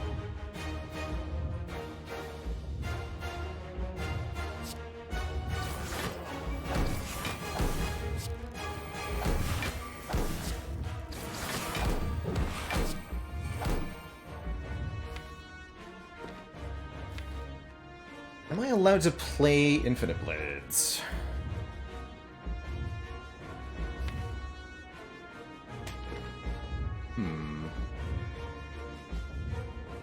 Problem is if I start creating shivs, I'm going to do too much damage here. Tricky, tricky.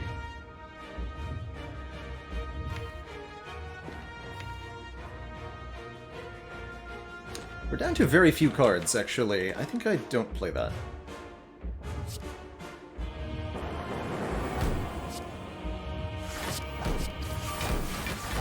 Got a few turns here.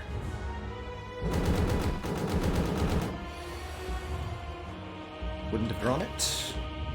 I am going to lose the Lesson Learned.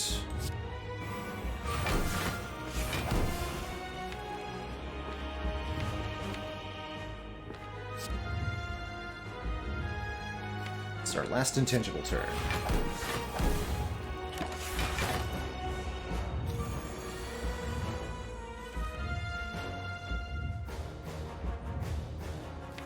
Okay, it looks like we're out of time here to line up our combo.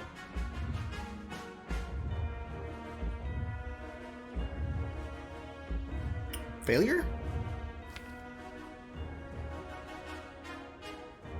We're looking at a 6x15 next turn. I don't think we get there. I think we have to play and win.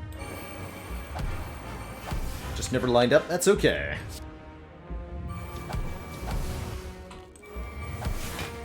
And now we'll use the Thorn Spot then, if we're gonna go for the kill.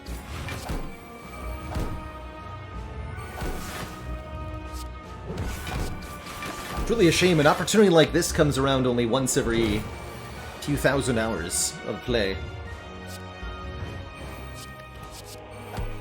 This ought to win.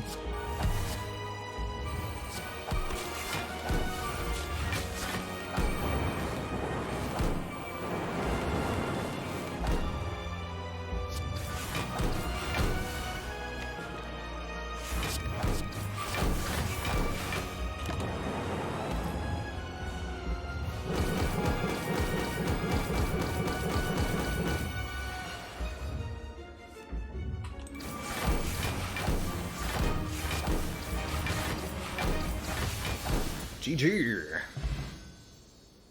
GG, everybody.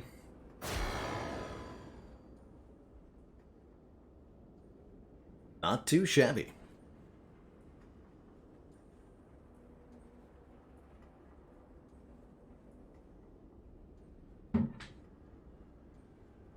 Not too shabby indeed.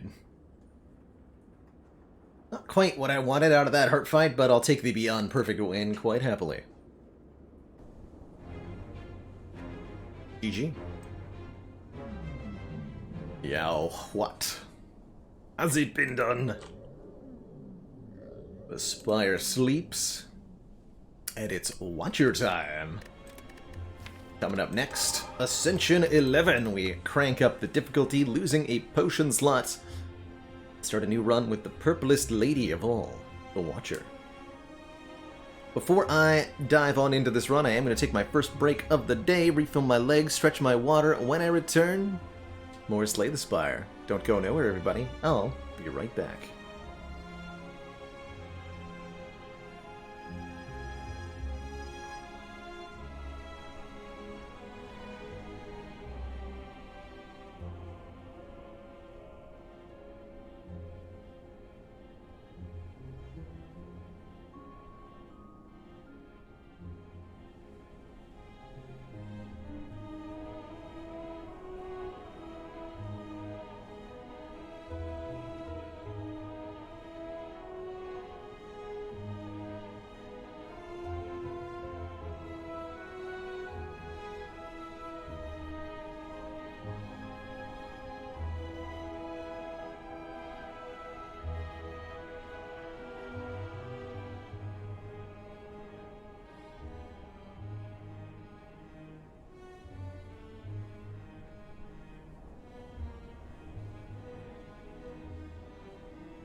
Alrighty, everybody, we are back. Thank you so much for the patience. JHTM, thank you so much for the 14 months while I was away. The cursed gremlin horn. So funny. You are prevented from finding most relics that are worthless. Beyond floor 48 is usually the cutoff point. Amusingly, most of the exceptions to this list, including the White Beast statue and the Eternal Feather, I can tell you exactly why you're able to find these relics beyond floor 48. And the answer is, when the devs originally programmed the restriction of the spawn, these relics were both boss relics. White Beast statue and Eternal Feather were boss relics at the 1.0 release of Slay the Spire, and that didn't change until 1.4? Something like that? And when they updated these relics to be no longer boss relics, moving them into the uncommon pool, they forgot to put a spawn restriction on them for floor 48+, and they never changed that. So I think that's the reason you can find specifically White Beast statue and Eternal Feather, is the devs forgot to update those when they moved them out of the boss pool. Oops.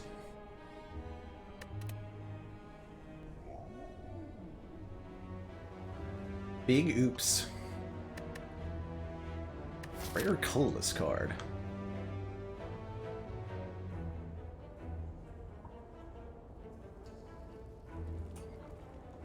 Eyeing maybe going for the Burning Elite here?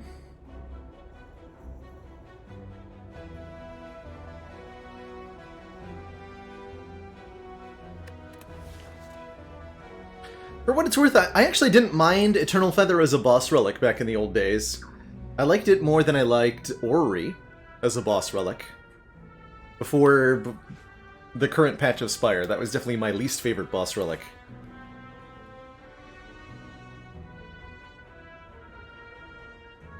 Common Relic could be good in a lot of ways, or just good old start with Upgraded Eruption is quite nice as well.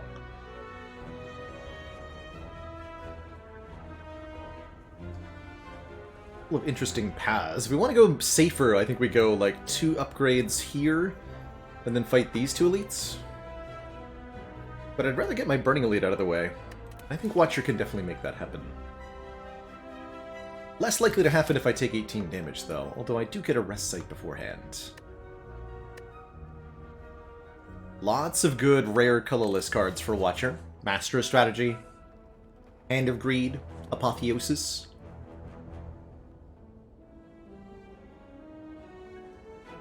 I'll do it. Secret Technique. Or the Bomb. Do big damage in an AoE. Good against Slime Boss, actually. You know what? Let's do it. Let's take the Bomb on floor 1. Not something that I often get or want to do. Let's see how it goes for us.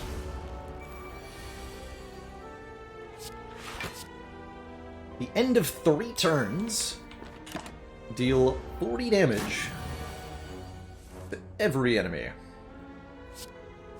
Yes, even that one. And it's actually only a 2-turn wait. Because it's at the end of your 3rd turn, which is before the next enemy turn. Kaboom.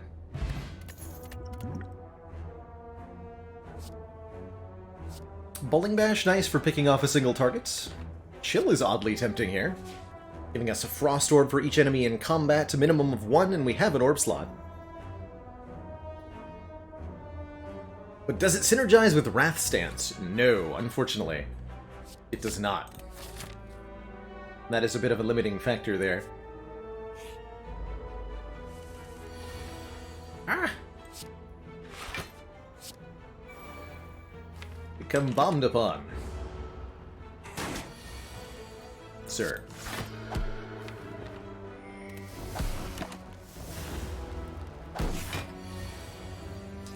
Kaboom, etc.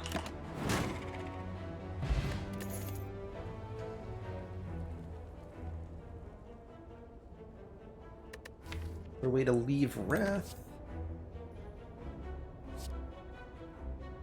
Halt is more block in Wrath, or Weave comes back when we Scry. None of these really do a whole lot for us right now.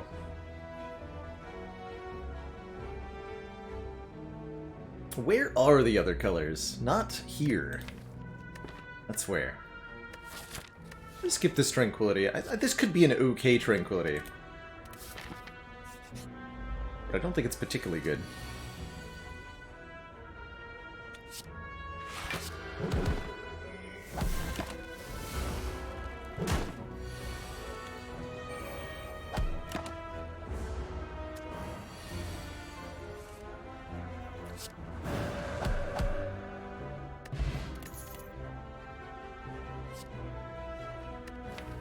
Body Slam.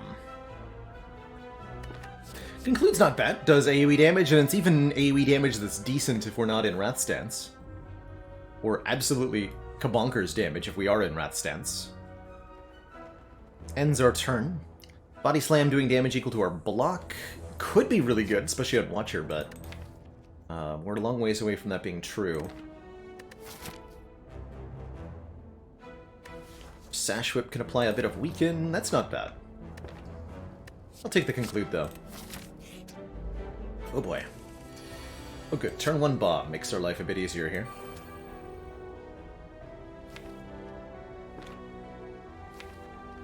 Just gotta hold on to next turn, then. Good. Excellent. Very difficult Act 1 fight, taken with no problems here, thanks to the power of the bomb. Easy.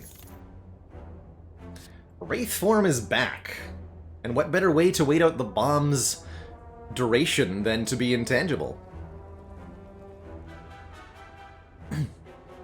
Absolutely, Cesar, it is totally possible to win a run using only colorless cards.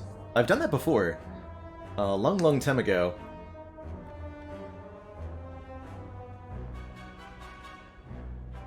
There's quite a few infinite combos you can assemble out of only colorless cards that can work pretty well. And a lot of the colorless cards are very efficient card draw.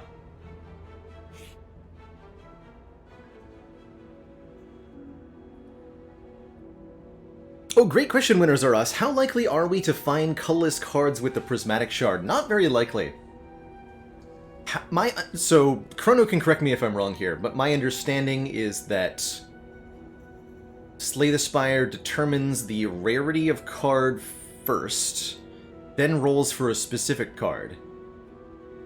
So with Prismatic Shard, we'll first roll common, uncommon, or rare, and then we'll determine what kind of card it is from there. And with colorless cards, there are no common colorless cards, which means that we're not likely to be offered them just by the basis of any time we roll a common card, it won't be colorless. For uncommons and rares, there's a chance for colorless cards, although I think the relatively small pool of colorless cards will cause them to still be relatively infrequent. That's my understanding / best guess. Do I remove a Defend because I have a Wraith form now? I think so. Yeah, and I have a Gambler's Brew, which means we'll upgrade Wraith form and go into the Burning Elite fight.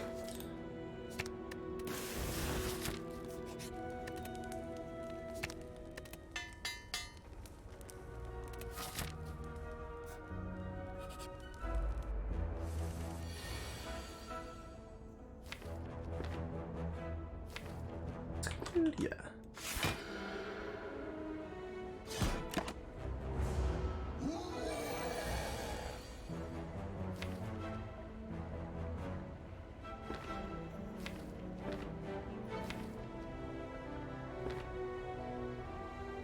That's probably worth using the Gambling Pot on.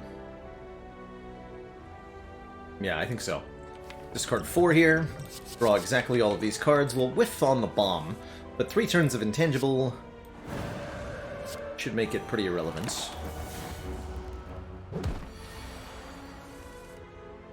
Good.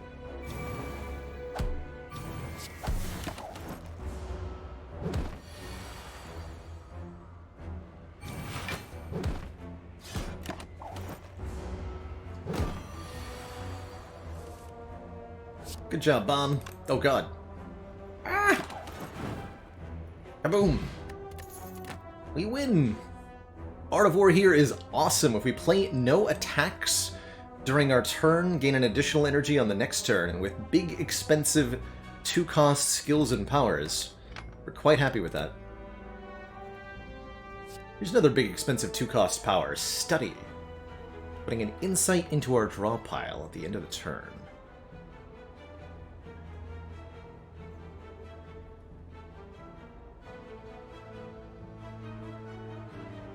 I don't think we want to concentrate here. It's pretty difficult to use by default. If you have no card draw, then concentrate discards every card in your hand except one, and then you have 5 energy to play 1 card. So it's good with Meteor Strike, I guess. Now add something like a Skrull and concentrate looks way better.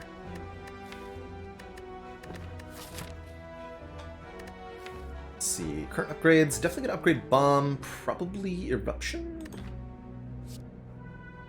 I want an upgraded Study, but I don't want a regular Study, and I don't want to upgrade this Study, so I don't think so. Brilliance is decent damage, but I feel we can do better with a different card later. No.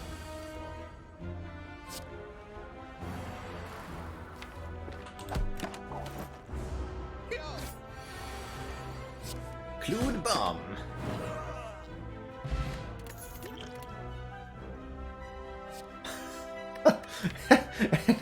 Dual-wield Wraithform is back. That's funny.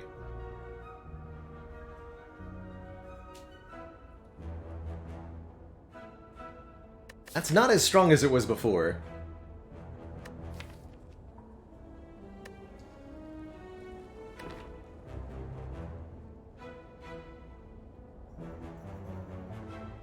So I'm not sure I want it this time.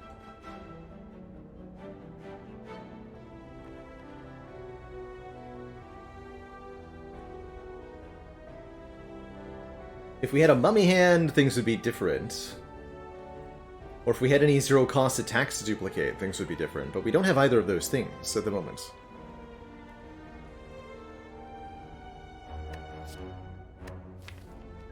But what about Discovery? I'm gonna take this Discovery. Discovery can do all sorts of broken... Oh man, Sundial.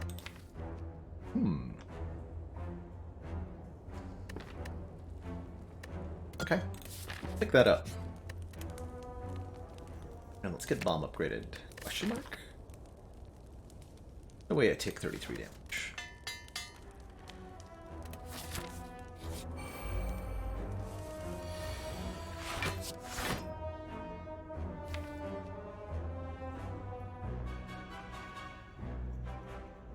One, both, or neither?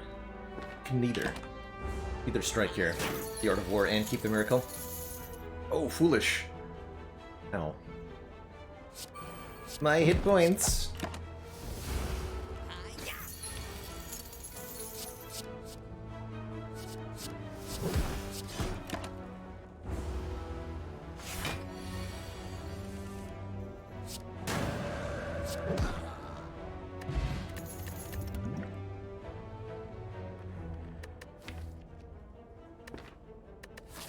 Take a note over them. Some scaling block going. I'm currently concerned that we're going to die at that elite fight, with the way that we're hemorrhaging health currently. It's not good.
Definitely a chance of death against sentries.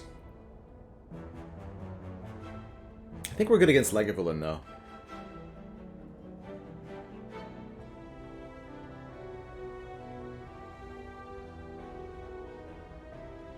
Do I think Discovery's upgrade is good for the deck? Probably not at the moment, just because we're not getting fights that last long enough to redraw it for the most part.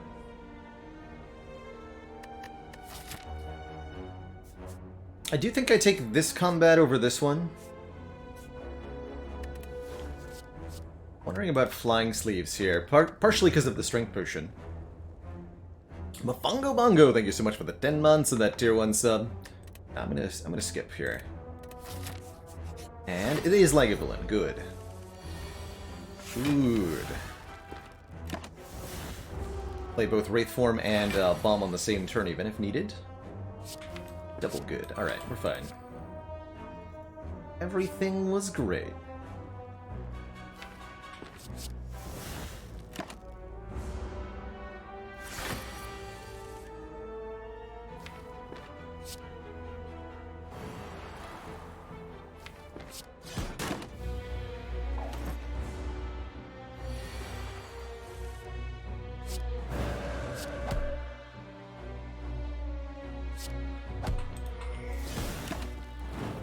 Didn't even need the Wraith Form.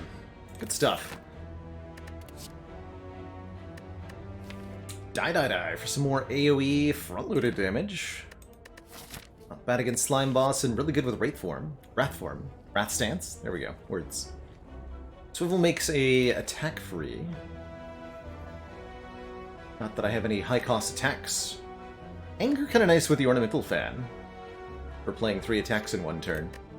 Definitely going to go ahead and take this Duplication Potion. Duping Wraith Form is hella strong, and we can use that to beat Slime Boss, or even a Dupe Pot Bomb to beat Slime Boss quite reliably, which means I think we get to not rest going into Slime Boss here. I'm going to take the Stat Die.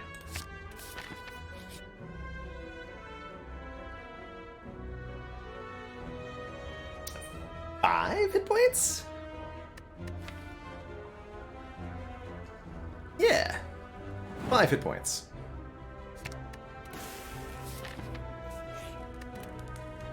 That's enough hit points, right? Totally.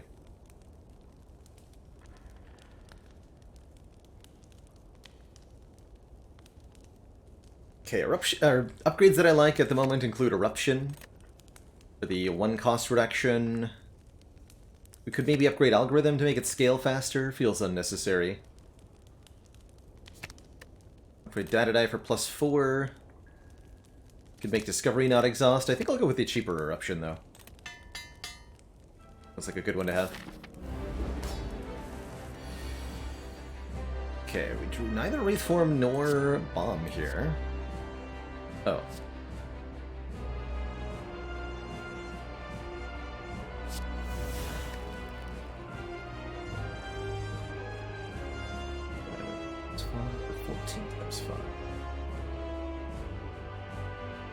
So I can split on turn 1 if I want to. Also kill on turn 1.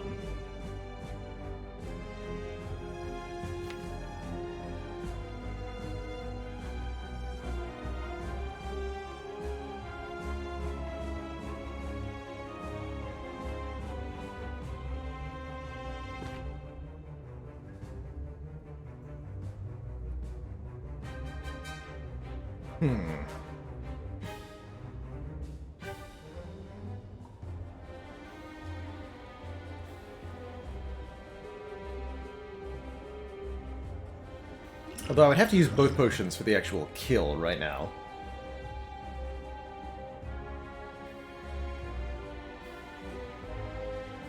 If I just go Eruption, Miracle, Strike, Ragnarok with Dupe Pot.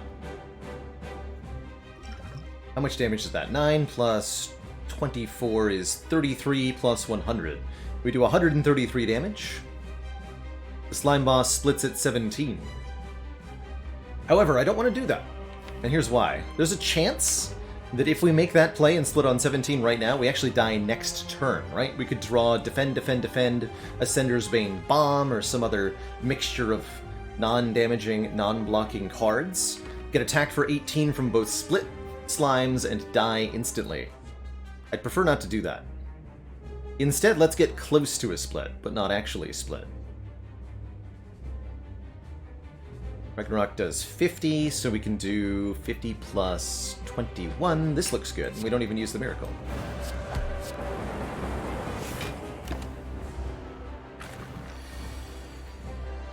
And now we can play Wraithform, and then we're actually definitely safe.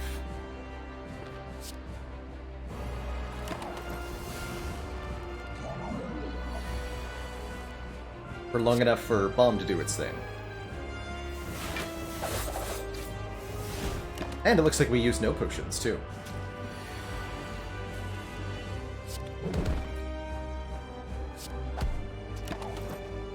GG.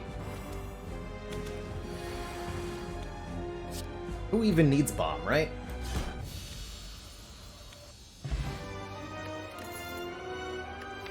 Props to Discovery for making this fight a lot easier, by the way.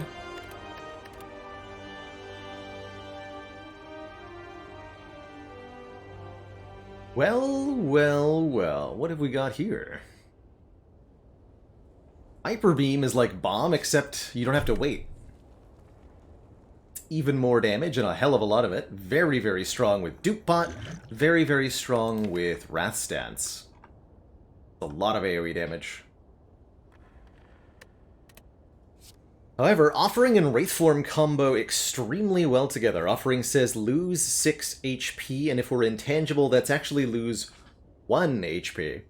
To draw 3 cards and gain 2 energy.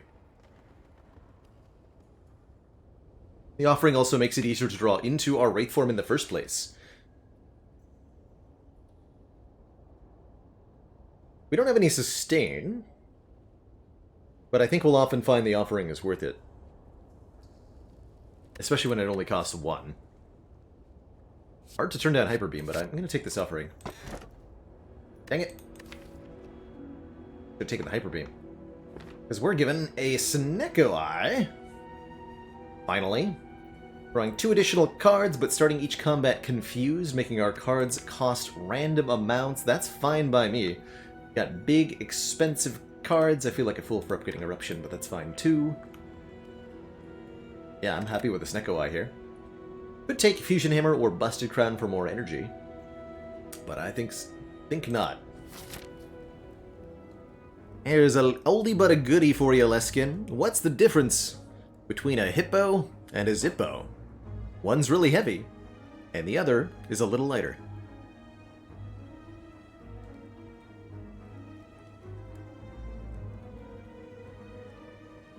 Only 55 hit points going into this act. Does seem to me imperative that we get to a shop.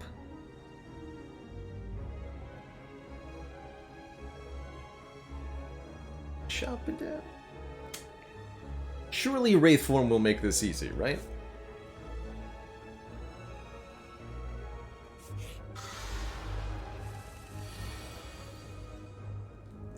Surely. Oh, we also get to lean on the Art of War with the Snecko Eye. Oh, I like that.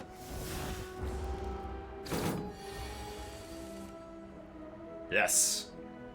Good. Ooh. Right, so, again, Discovery.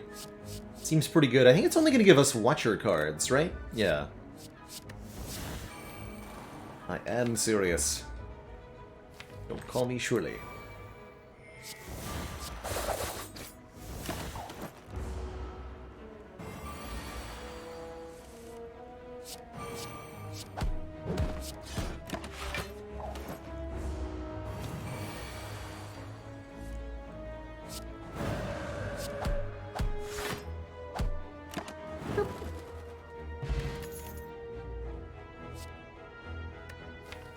Iron Wave Plus?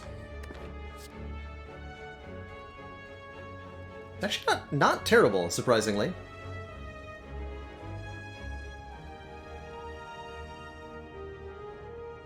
Unupgraded Talk to the Hand seems a little questionable in this Snecko deco.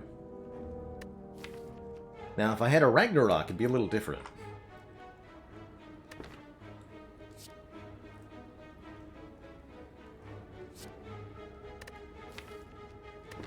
take this. Mostly because of the free upgrade on it. I think Iron Wave is, generally speaking, not a great card, but Iron Wave Plus is a bit different.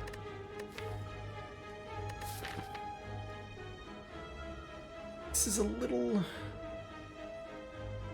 Actually, you know what we can do is go this way, rest at the fire, fight the elite, and then go to this store. Then I don't have to do this fight without resting. And that way I get to read this book! Big stinky book. The Necronomicon. The first attack played each turn costing 2 or more is played 2 times. And that'll duplicate if the random Snecko cost is 2. Now it's a real shame we didn't take Hyper Beam. But that's okay. 12 cards, match them to get a Blasphemy. I want a Blasphemy. I want a Dramatic Entrance, though. Yes! Enter Divinity, die next turn. Now I really, really wish I had Hyper Beam.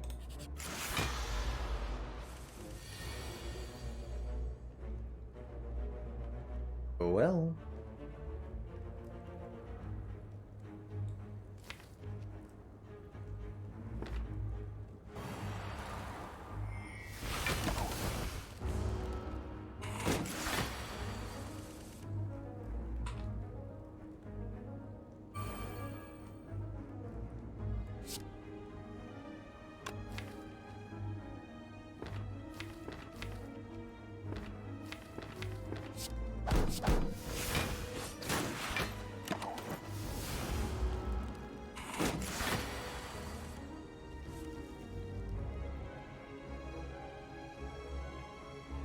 Let me just double Eruption here. Does Wraithform and Blasphemy work the way that you want it to? Yes. Although you have to have 2 stacks of Intangible when you play the Blasphemy.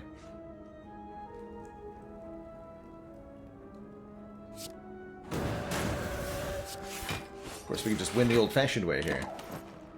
Wait. Oh, yeah. Bomb wasn't going off this turn. Glad I didn't play Blasphemy. Get him!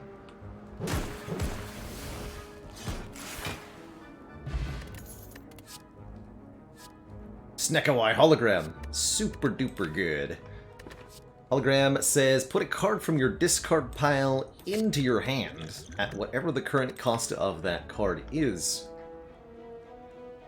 Be very, very strong. I think I'll take Fear Pot over Strength Pot as well. Spooky Snake Plant.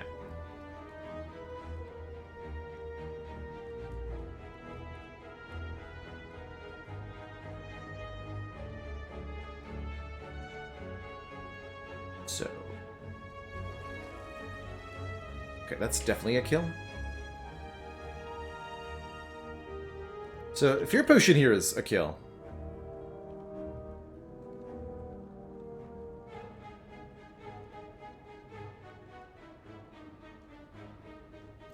Four energy to spend this turn, so I can play Discovery too.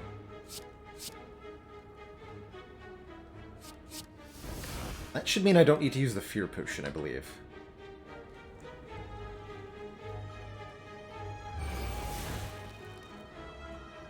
$36 plus 39 plus 21. That's plenty. Gotta make sure I don't play Conclude accidentally. I'm gonna take my hand off the hotkeys. Seems like a good idea.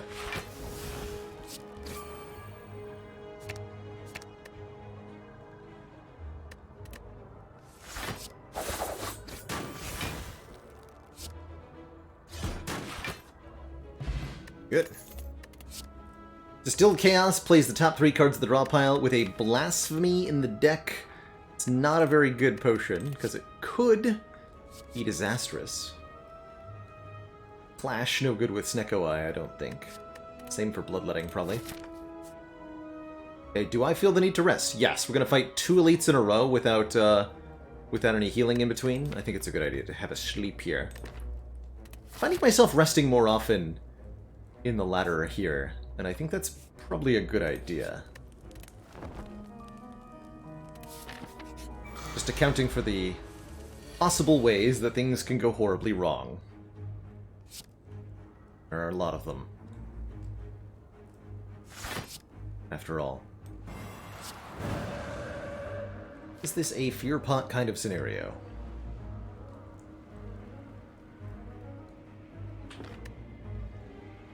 Certainly could be. Yeah.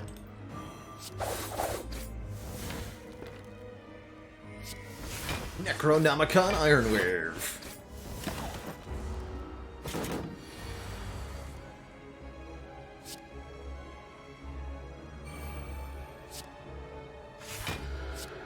So, enter Divinity. Could kill right now, but I got a genetic algorithm to play. Die next turn. Blasphemer wears off and we take only 1 point of damage.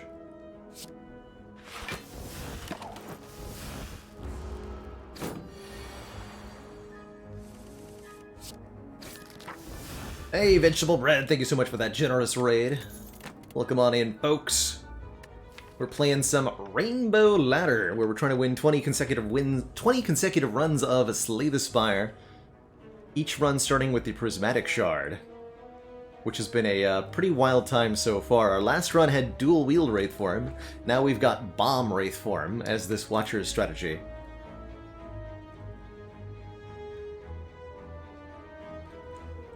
Do I attribute resting more often to the recent Fusion Hammer ladder? I don't think so, truthfully.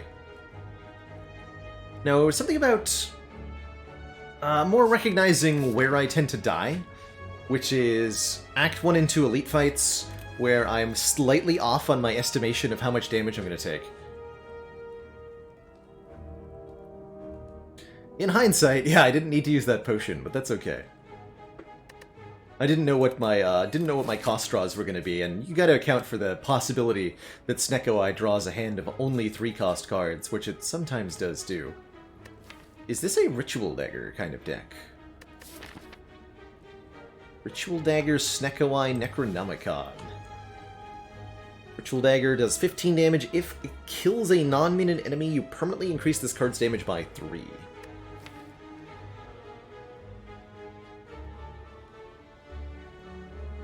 And I have Divinity Stance.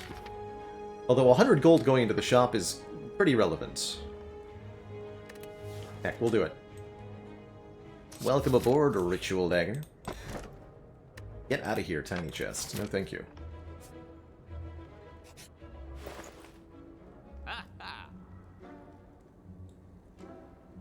Bruh.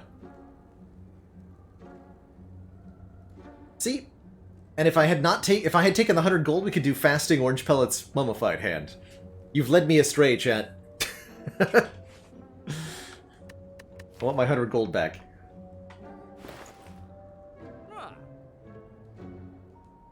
Now that said, maybe I don't actually want the orange pellets. Orange pellets say, whenever you play a power, attack, and skill in the same turn, remove all of your debuffs, including the debuff that is Confusion.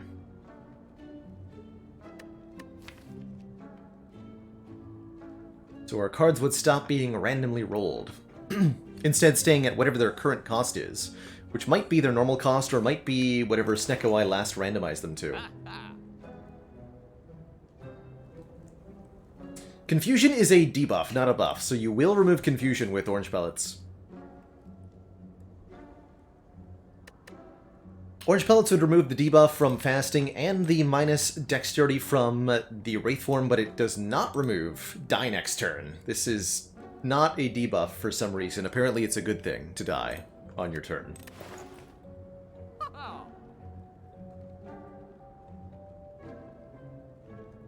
Definitely take the Mummy Hand. That's a given. And then we have enough for either pellets or fasting. I don't take the fasting without the pellets. That'd be insane. Honestly, we don't even benefit that much from strength. Yes, we do. I mean, Iron Wave becomes insane with this card. Dang it. My money.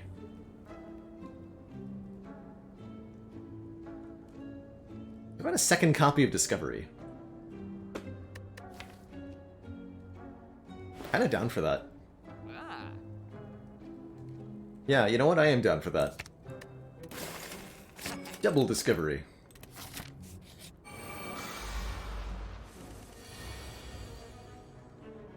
The rediscovering. Inning.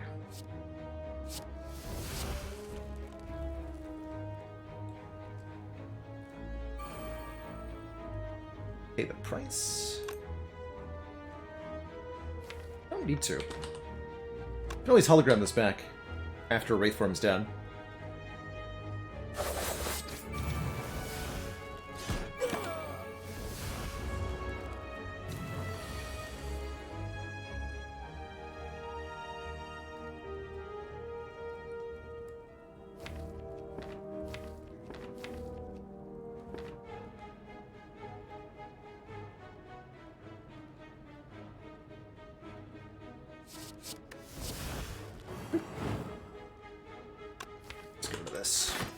The new minions get wiped out by our bomb next turn.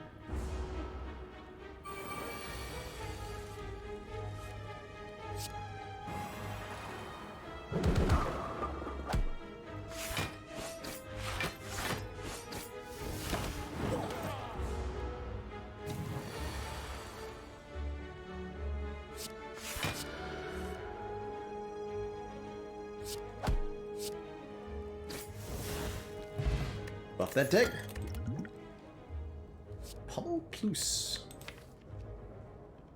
Had we taken fasting, I would be all about that.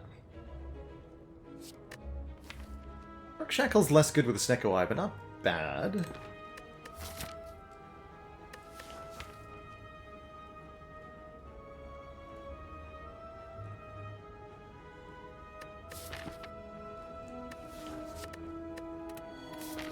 Take HP.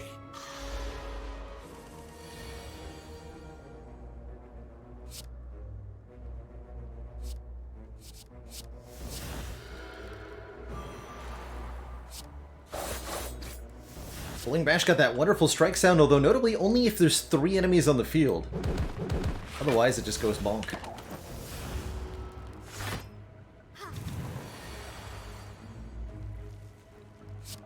Cheap offering. I'm in.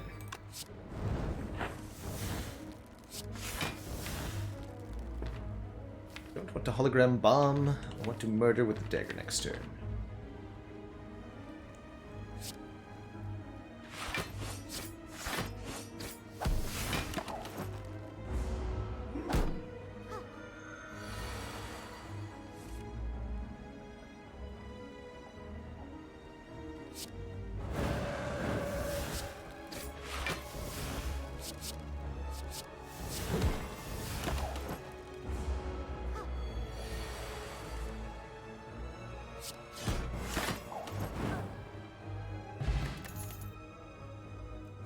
Scrape is a fun one with Snecko Eye. Draw 4 cards. You discard all cards drawn this way that do not cost 0. Anything that's randomly 0 according to Snecko Eye stays in hand. Anything that didn't roll 0 gets discarded. Highest max HP we have ever achieved. I used a seeded run to do this, kill a penguin, that ended up with a feed on floor 1 through a Pandora's Box start, and then found Singing Bowl plus Prayer Wheel in Act 1. For a total of 453. One of these days I want to go back and break the 500 barrier.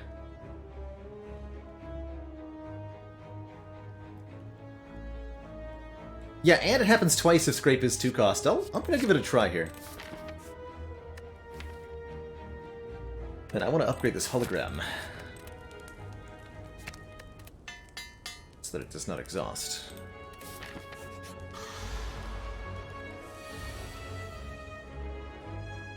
Necronomicon Scrape?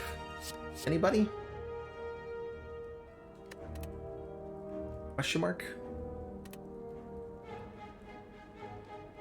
500 even possible? Definitely. Definitely. Not easy, mind you, but definitely possible. Adding to the seeded run that I've already got, you can add a Face of Cleric for +1 max HP per combat. We didn't find that. And some more max HP relics like Darkstone Puriapt, the Mango, a few others.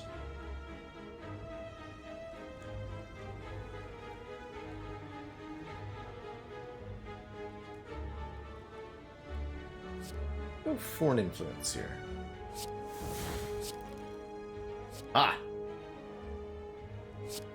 Had to unlock the secret. Forget double scrape, give me double immolate.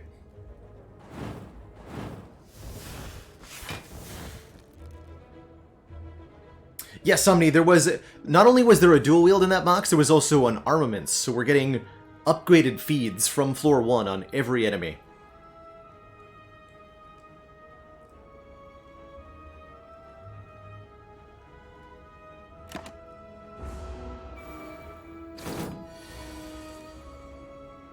And if I recall correctly, that seed also fights Slime Boss twice. Once in Act 1, once in Act 3, and eats all 4 slimes. In both cases. Oh, I was supposed to upgrade Ritual Dagger. I'll do that next.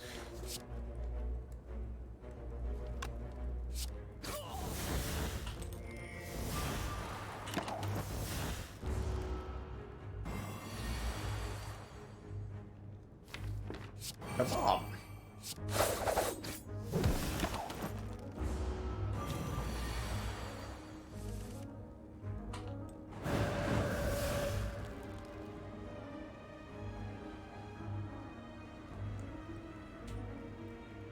Probably supposed to play a defend here.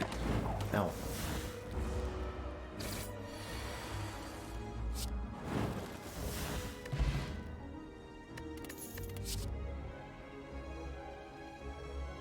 Now concentrates a little better than it was.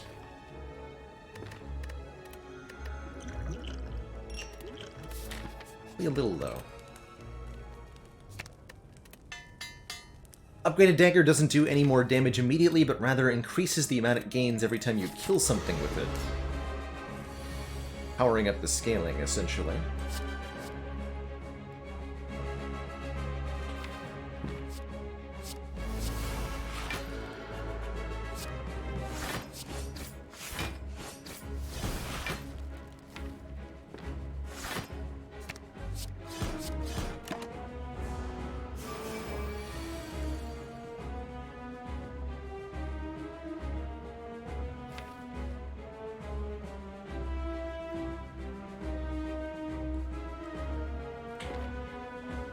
Could eruption, but I'm not sure why I would.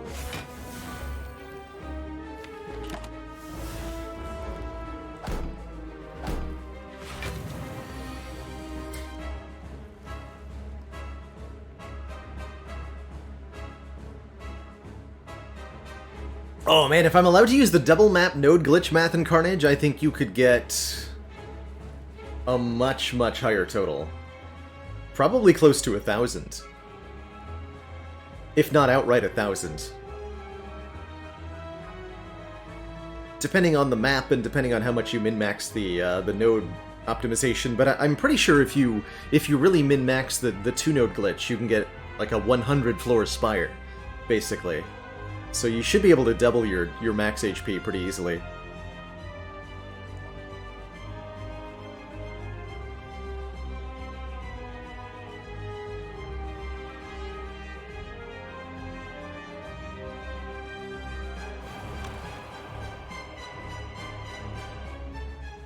Oh, hello.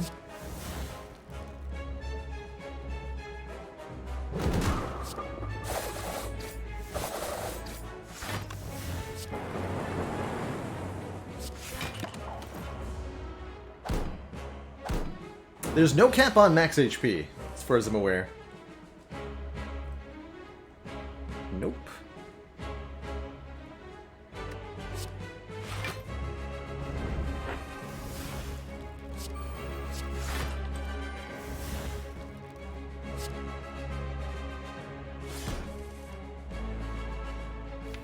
Alright, none of that was 0 cost, apparently.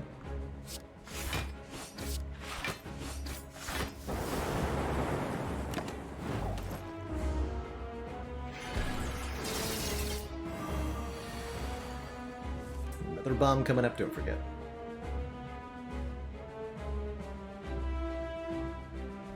Turn some out.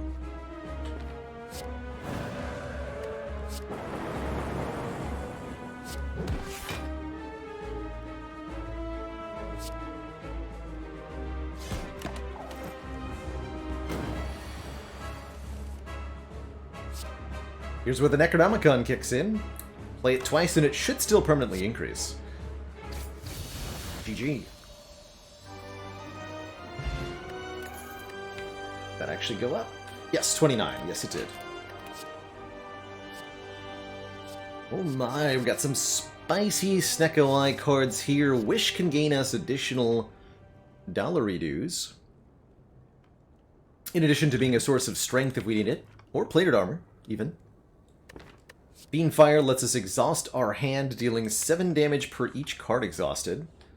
That's also quite good. And we even have the Necronomicurse for the Necronomicon Fiendfire get 1 bonus card of damage worth combo there.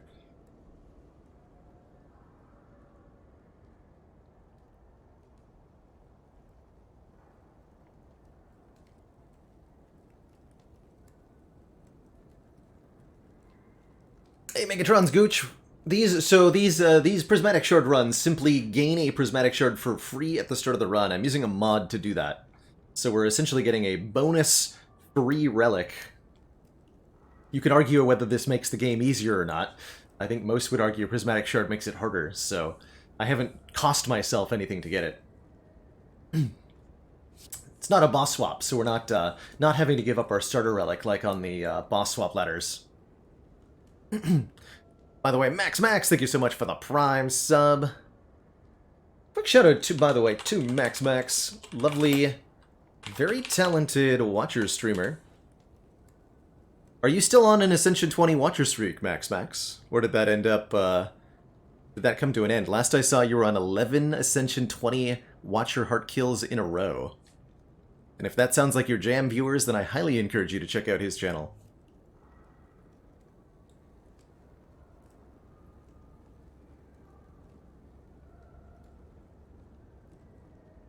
I'm taking this wish. I wish for more money.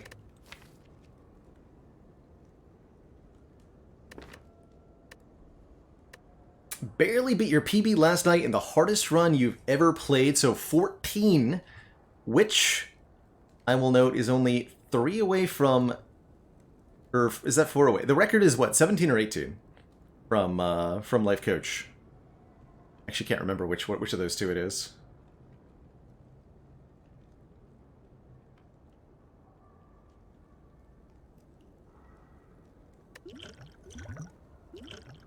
Let's go energy pot here.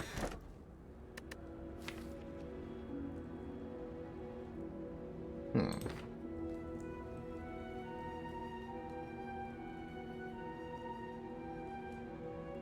$18 is the record.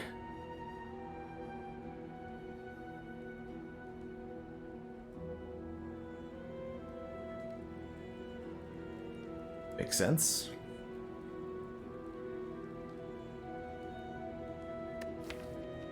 So, we could take Pandora's Box, transform all strike and defend cards. That's 5 transforms, and I don't particularly value any of these, so I wouldn't mind 5 transforms here. Empty Cage to remove 2 cards. Simply dunk 2 strikes.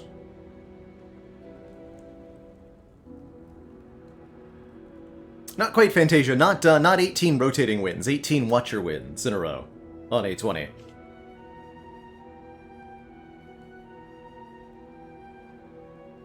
The record for rotating A20 is still 13 by Terrence MHS, to my knowledge.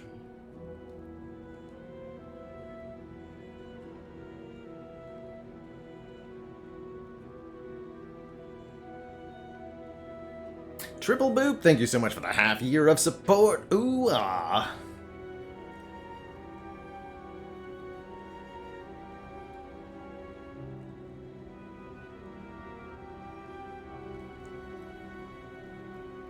And then the flower gives us more energy when leaving calm, but we only have vigilance for that, so I think this is a Pandora's, personally.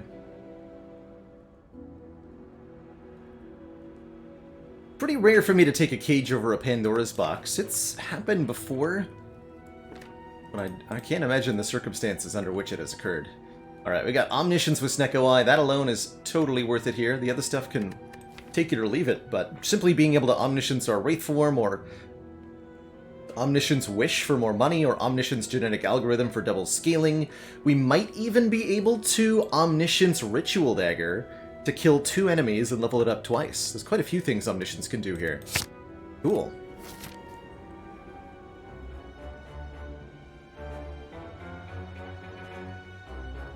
Easy 3 Elite Acts. A weird looking little intersection here. Let's take a bunch of combats. We have lots of metascaling now. Metascaling being permanent ways to gain strength from combats that don't involve the regular mechanics of the combat. So not the card reward, not the money. We can permanently level up Ritual Dagger, we can gain money from Wish, we can gain max HP from Singing Bowl. And we can level up our Genetic Algorithm. That's a lot of reasons to take fights here.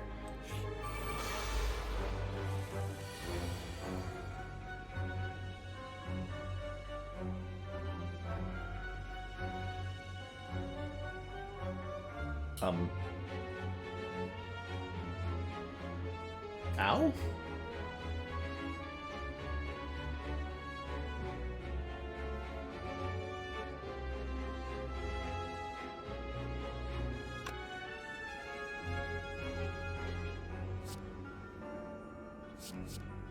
Well, that blocks for 5. I can play Blasphemy if I want to. Alright, I'm gonna Energy Potion Discovery. Let's see what I can make here. Meditate. That blocks for 4 more. Take it.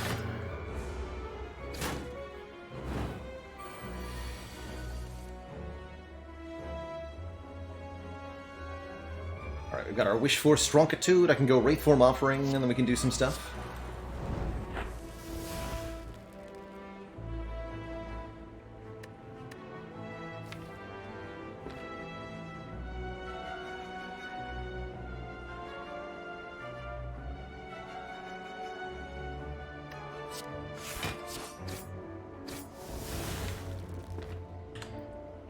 Do I try to Omniscience the Wish? That's the real question.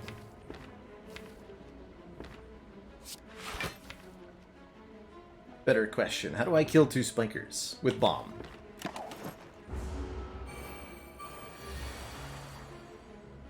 If you Omniscience Ritual Dagger and it costs more than 2, will Book cause it to go off 3 times? Yes. Yes. Is the answer there. Yes, it will.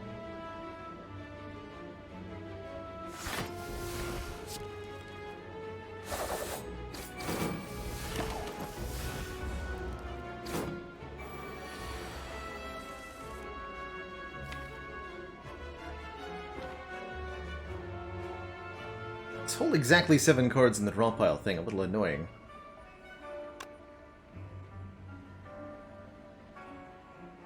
Triple boop?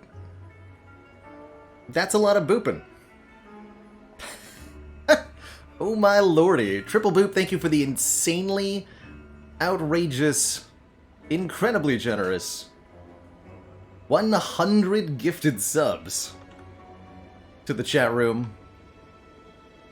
Oh my good lord. Welcome on in, everybody who just got hit. To the council. And thank you, Triple Boop, for the outrageous and unnecessary generosity. Holy heck. And Tom, thank you so much for that gifted sub to the Square Banana. Look at that thing go off. Heck yeah. Heck yeah. Now, I haven't actually set a goal, technically, for the sub-goal, and part of the reason for that is, well, I'll just give my idea. What I wanted to do for the sub-goal this month was... I don't want to, you know, jinx anything, but... a second attempt at the Rainbow Ladder.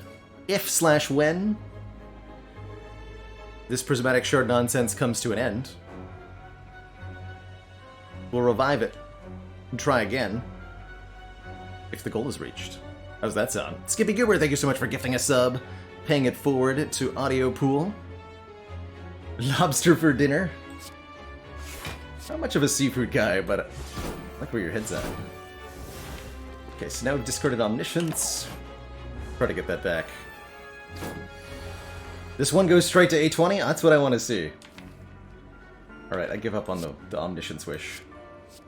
It's over. It's over! But if I win first try, I'll have to have a backup plan. In that case. We'll do reverse Rainbow Ladder. Start at A20, go down.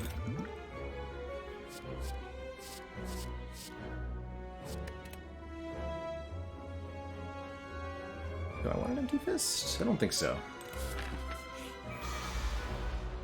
What's Rainbow Ladder? You're looking at it right now. An attempt to win 20 consecutive runs, where each and every one of them starts with Prismatic Shard, causing us to gain all sorts of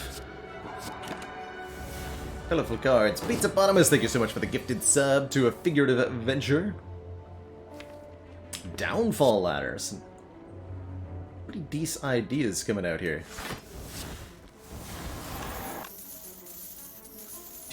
Yeah, let's go Double Eruption. Double Fortress, Vigilance. I guess I could have done that a little differently, but whatever. 34 times 2 is more than 65, as it turns out. GG.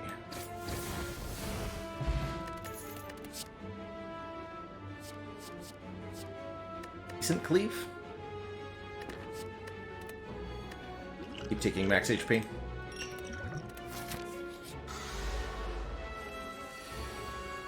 A casual ladder. Do I have to wear pajamas during the whole thing? Anonymous, thank you so much for that tier 1 gifted sub, and Killer Penguin, thank you so much for those 100 little bits. Every bit counts. Likewise to you, Gauss, thank you so much for those 100 bits.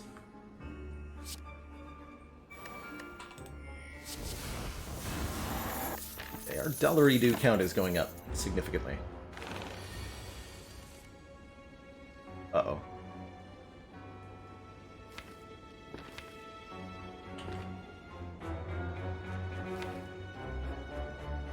Uh-oh.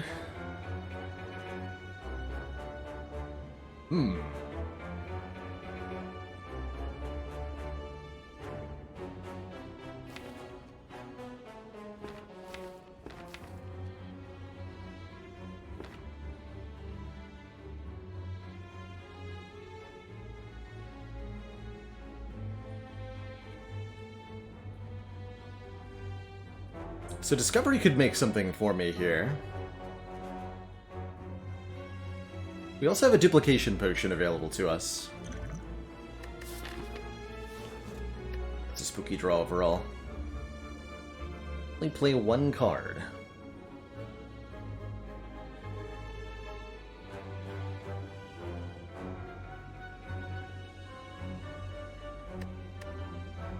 I think it's gotta be Discovery. And then I can hologram with the Bottled Miracle if I need to. What do you got? Okay, Protect definitely helps. I'll take that. It's fine.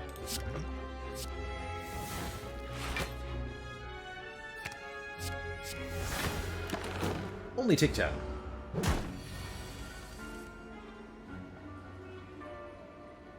And Vinny, a joke for you appropriate to this enemy. How many tickles does it take to make an octopus laugh? 10 tickles.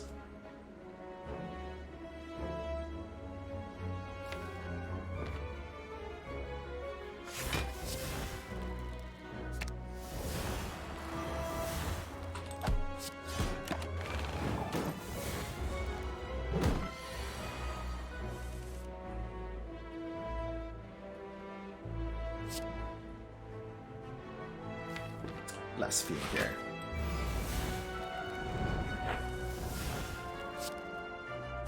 So no bombs are active.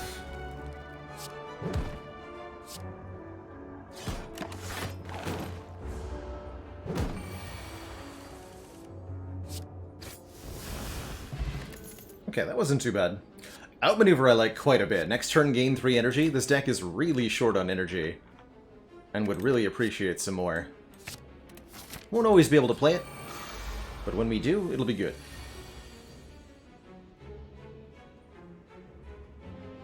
And Infidel Zombie, thank you so much as well for that gifted sub.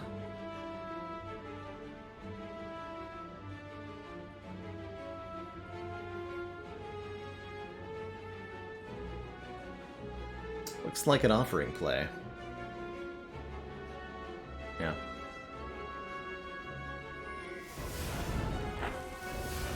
Cheesy Bob, thank you so much for the 200. Hey, we finally get to Omniscience Wish if we want to.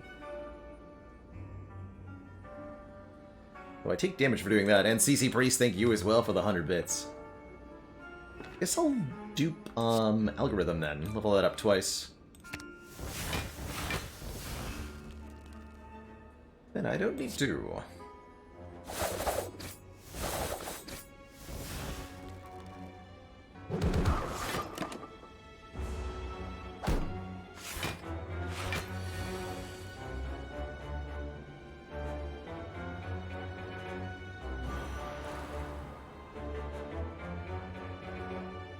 $25 or 5 HP. I actually really want the hit points, so I'm gonna wish for plated armor.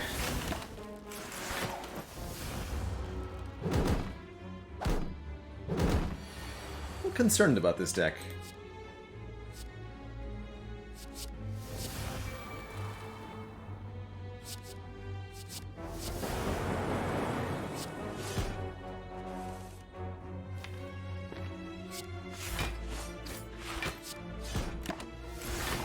I like the Necronomicon flashes, but doesn't actually work in that circumstance. Tantrum Plus. Kind of afraid of Wrath Stance, honestly.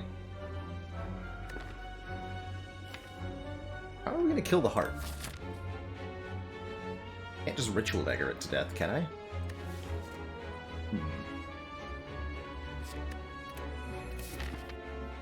Trouble. Trouble, trouble.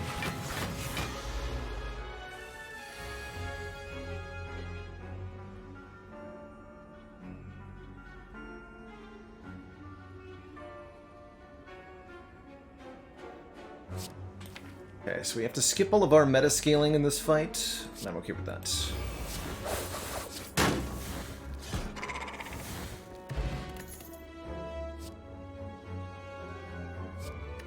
It's a nice block card. 16 block and retain. Retain could be good, could be bad. We always have the option to not play it if it's bad. Duke Pot Wraith Form, Omniscience Wraith Form. Those are both pretty acceptable options. I'm gonna recall now so that I have the freedom to rest later if I need to. Happy with the Ancient Tea set here on turn 1.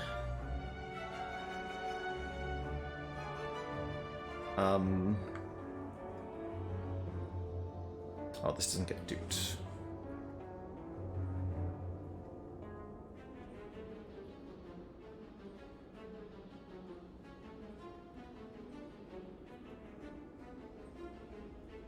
Nine plus 18 plus 14 by 3.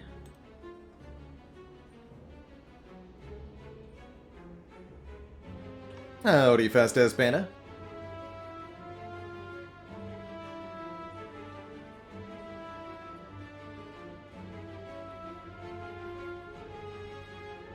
So we can do 167 damage without using a potion here. That's not a kill. Duke Pot gets a kill, but I really want this Duke Pot for later.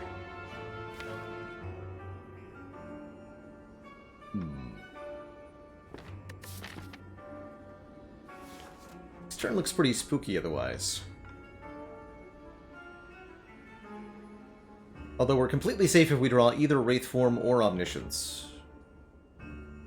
I have 0-cost Ritual Dagger for Hologram to fetch, too.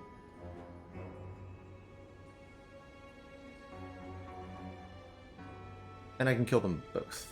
Both daggers, that is.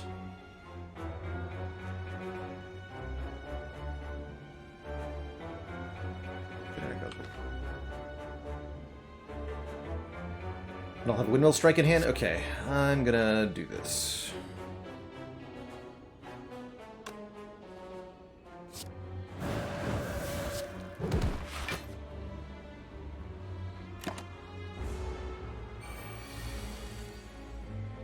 Didn't even get attacked. Easy.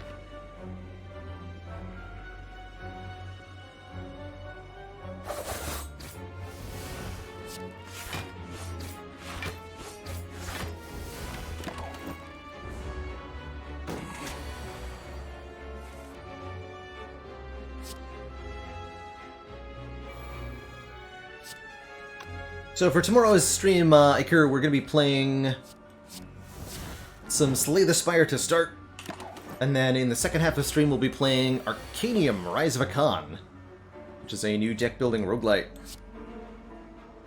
that we have been sponsored to show off by the devs tomorrow.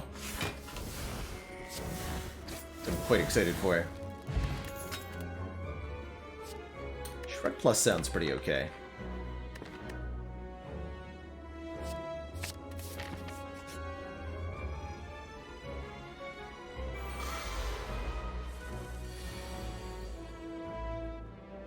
Easy double Ritual Dagger.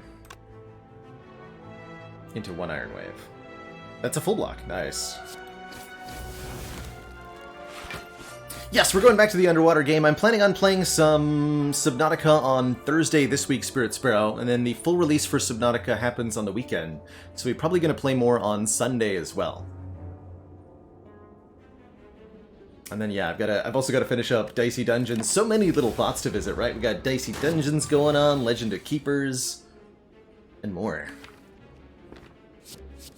Lots of stuff. Meal ticket here is a 15 hit point heal when we go to a store, which is quite nice, because we are going to go to this store. For release for Below Zero when? On the 15th, Juanito. 4 days from now.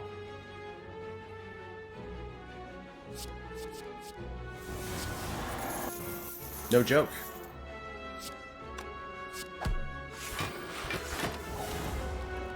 Hey, well, congrats on that 820 Watcher Heart kill. That's awesome. Ah.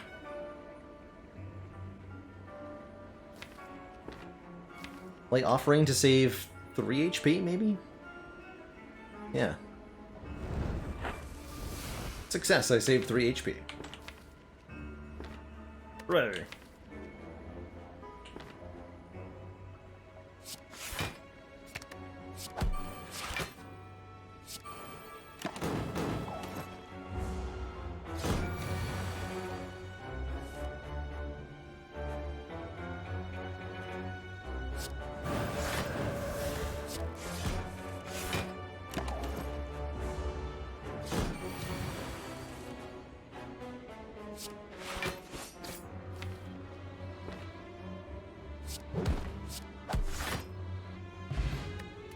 More money. The old coin gives us 300 bucks. Now we're actually heavily incentivized to go to a store. We could even maybe go 2 stores instead of 1 here.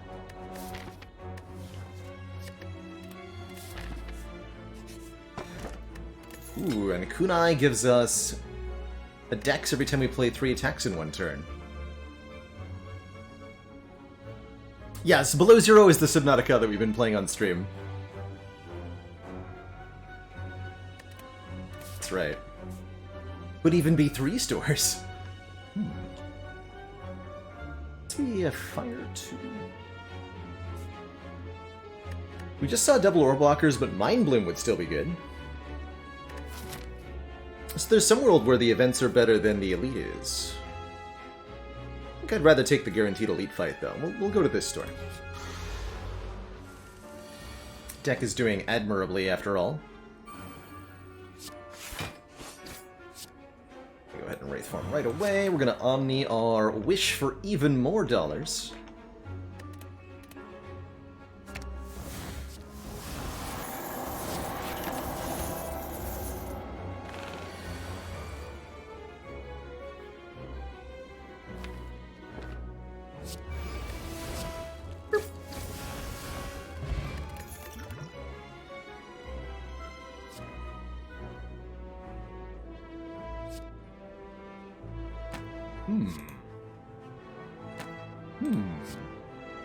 Mummy Hand Snecko Eye Creative AI.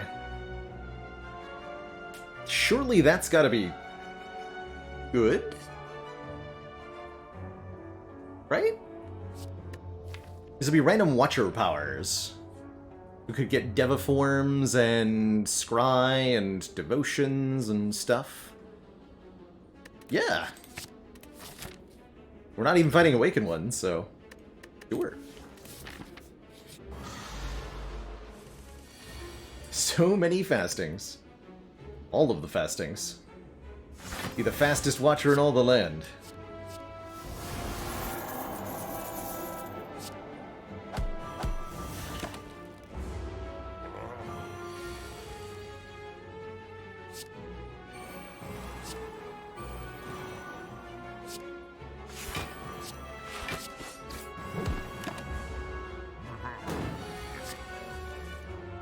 We've established an equilibrium! Yes, it's here! Brilliant. It finally happened.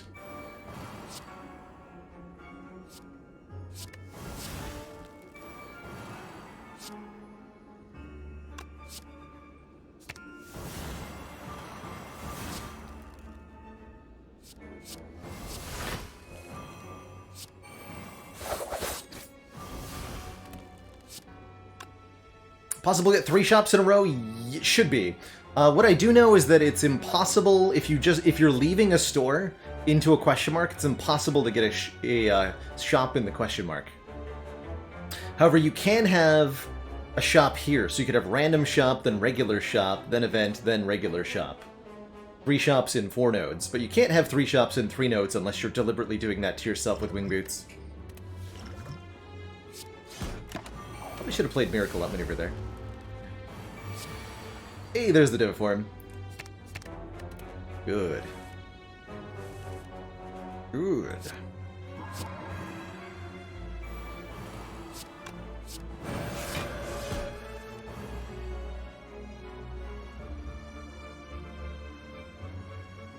Is this lethal?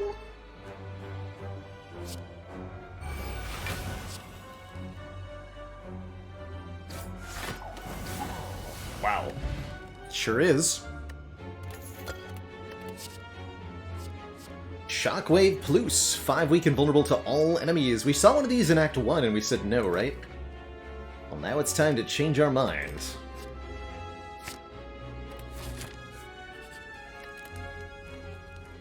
Also time to upgrade... What am I upgrading?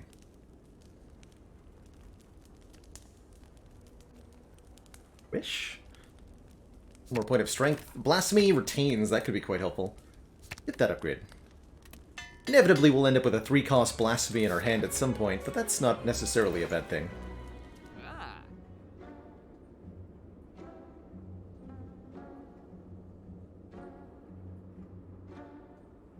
I like Worship quite a bit here. Another retaining mantra card, like half a Blasphemy, essentially. It's a really good Omniscience target. Not a bad Abacus, actually. Love the boat thingy. Giving 18 block. Could upgrade some skills with our War Paint here. 2 random skill upgrades. How many skills do we have? 1, 2, 4, 5, 6. Most of these don't do anything, actually. I don't think that's a good use of our money. I don't want to upgrade these...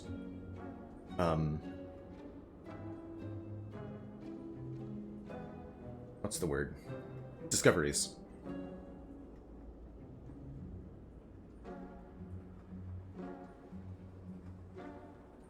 Any cards we want to remove from this deck? Include is good to go now. Windmill Strike can definitely leave. What's Windmill Strike even doing here?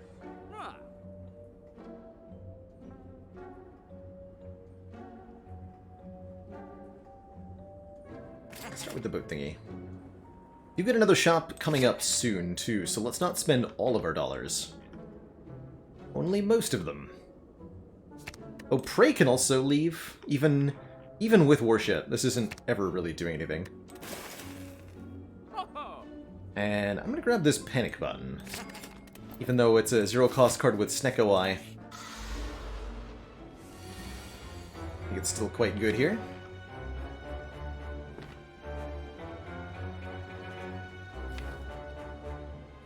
Nice.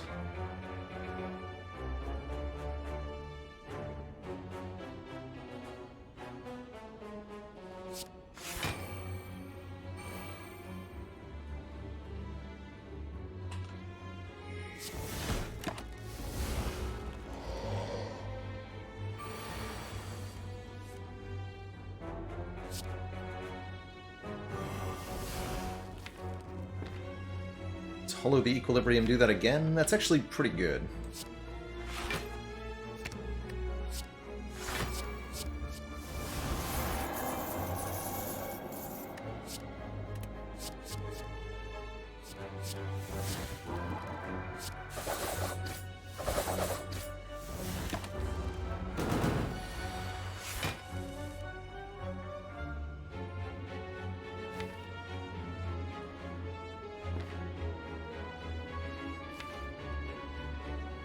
One or the other, but not both. I don't feel like the algorithm needs to be leveled that much, though.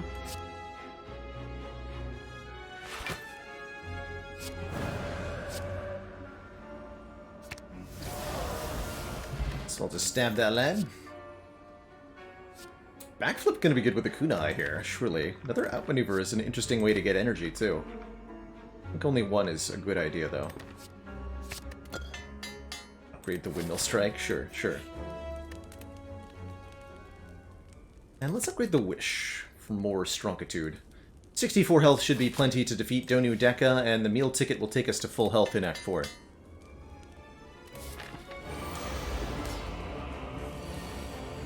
Probably. Hey, look at Outmaneuver actually putting in work. Likewise, Offering, not bad here.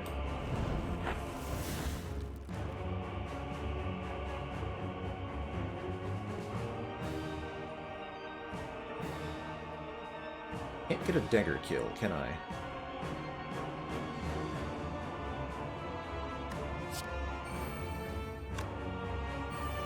But I can retain it.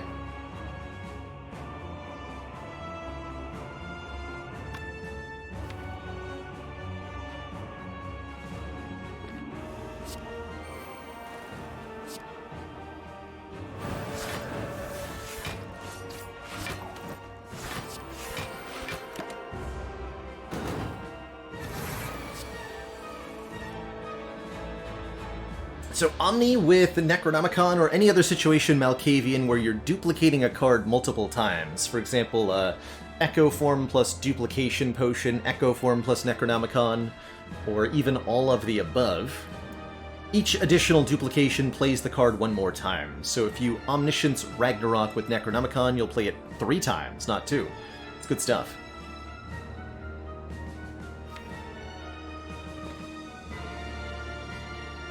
Zero cost Omni, huh? Good stuff.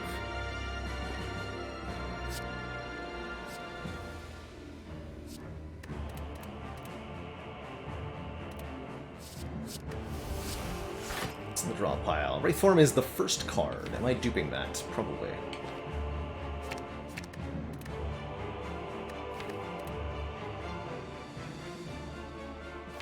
I could shrug Omni Blasphemy. Still right now.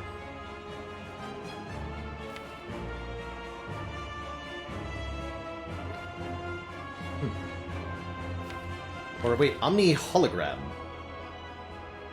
is better than Blasphemy. Alright, alright. In fact, I don't even need to play Wraithform now, then. Sure.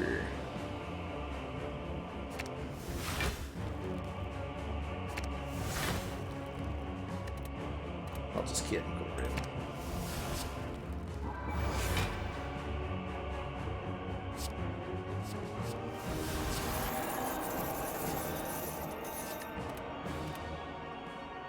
Alt.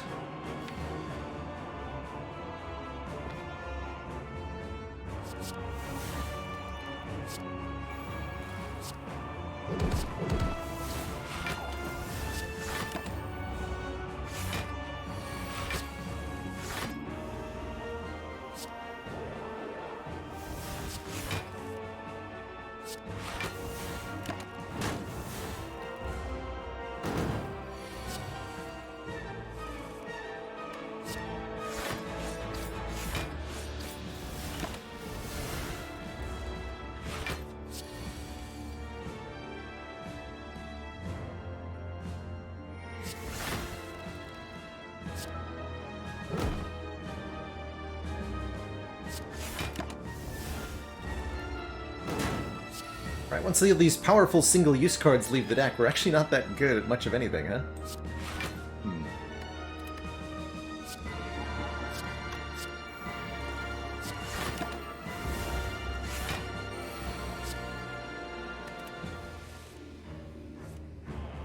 Noted.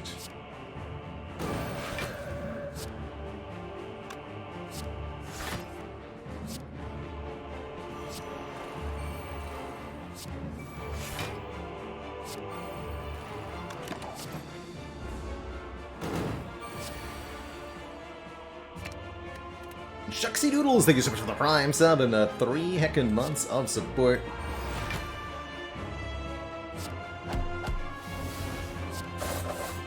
GG.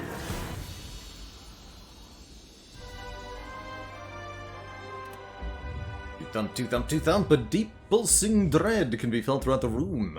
Is this the heart of the Spire, the source of all this money?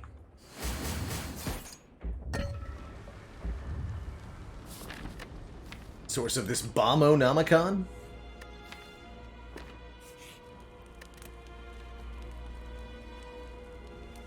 Okay, Mental Fortress upgrade's okay. We could upgrade Offering, or maybe one of the plus block upgrades. Like a Vigilance or Protect, maybe.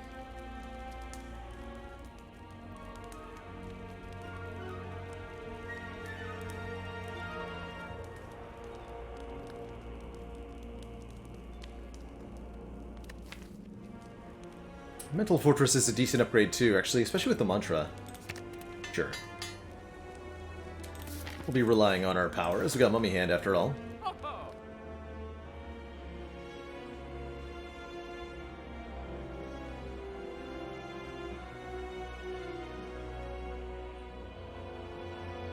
So, let's come to this. Second copy of Bomb is here. Unironically, we need more damage. That's pretty good.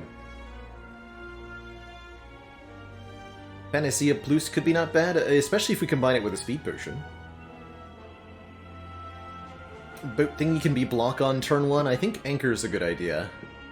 Toolbox could be a card on turn 1. Could even be another copy of Bomb. So I think I'd rather just buy the upgraded Bomb. We'll buy Foresight. I will buy Bomb. Not enough money, unfortunately, for... Man, Gambler's Brew is also really good. I can do Gambler's Brew card remove instead of Anchor.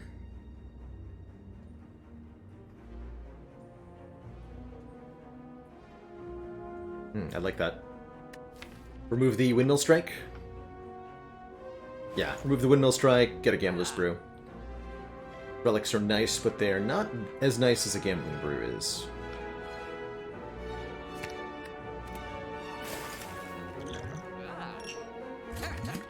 Potentially discard up to 10 cards and draw 10 new cards with new costs.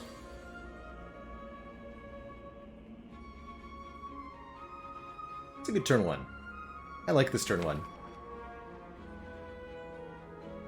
What's the play here? Omni.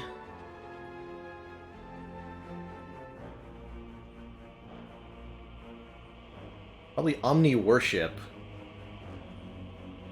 And then Dagger just instantly kills the Spire Spear. This is already a kill on Spire Shield, mind you.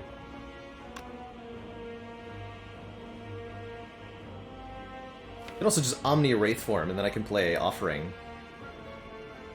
But I feel like I don't have to lose any hit points in this fight.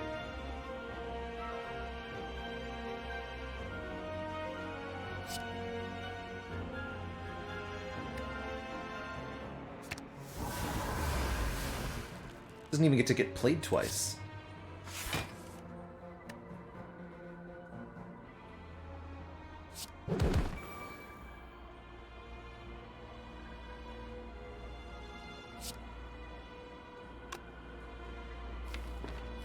It's like, where's my discard pile? I lost the discard pile for a minute there. I was like, huh? Hello?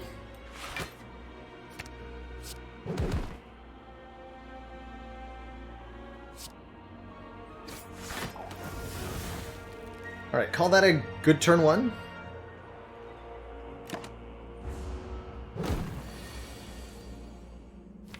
Seems like a good turn one to me.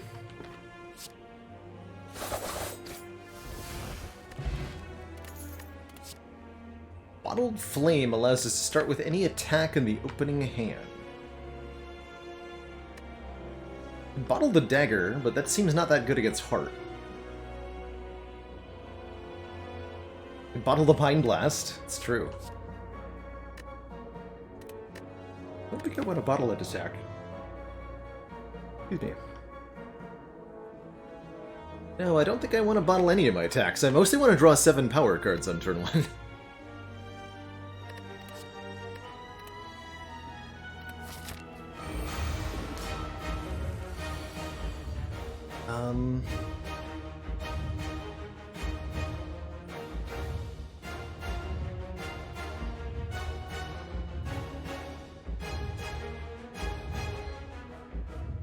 That's a pretty reasonable Gambler's Brew.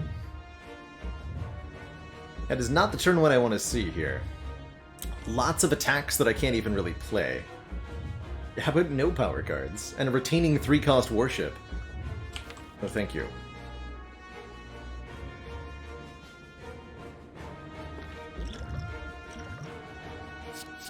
Keep the Offering, though. That's much better. And we even got our Omniscience here. For Omniscience Wraith form.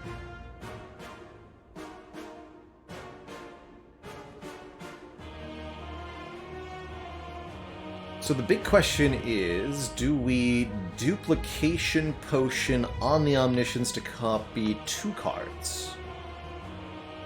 Duplicating Wraith form and either Creative AI or Foresight.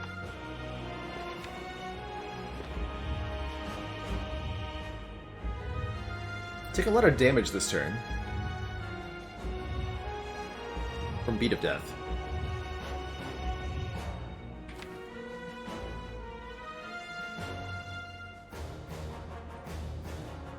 Double Creative Eye sounds really funny, actually.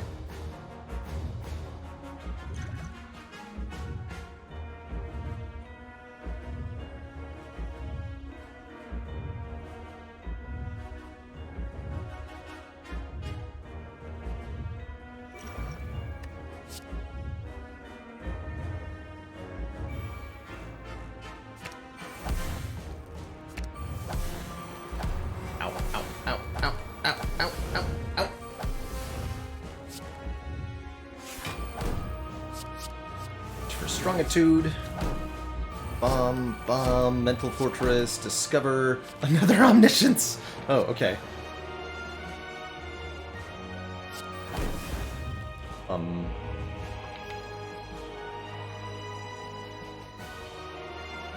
I guess I'll double Foresight too. Or we can double Discovery. Discover some more cards. Let's do that. That sounds fun.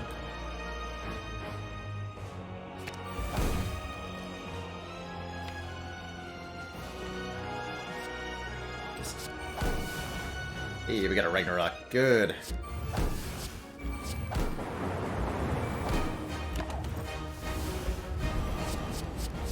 But why no gold? Strimmer, don't you want to have money in your next run? Strimmer. Are you even doing this correctly?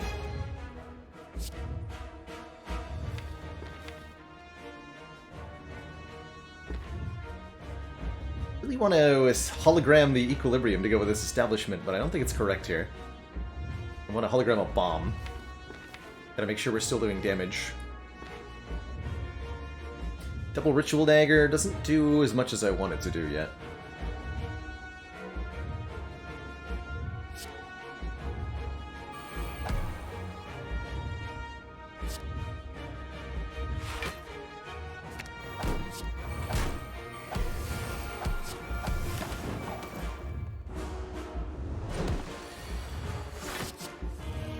Oh! Master Reality! That's gonna upgrade all the powers we're getting. Glorious.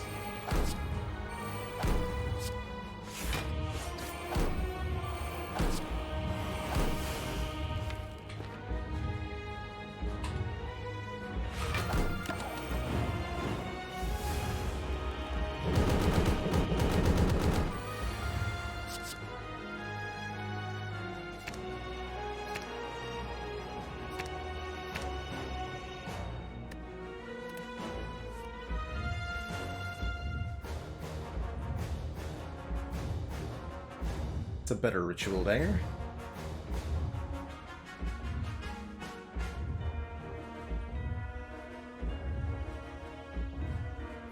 Yeah, we can do 300 damage this turn. I'm not gonna play Fasting, since we haven't gotten a Devil form. I'm still intangible, so I can just stay in Wrath stance here. I don't know why I thought I needed to leave Wrath at the end of the turn. It's clearly untrue.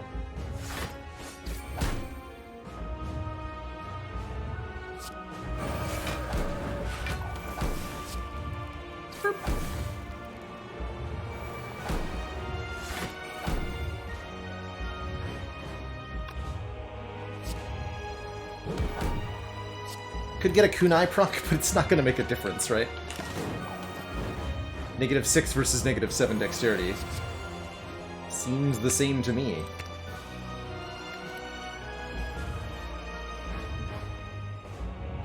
Alright, now we can do Equilibrium Establishment, and I like that.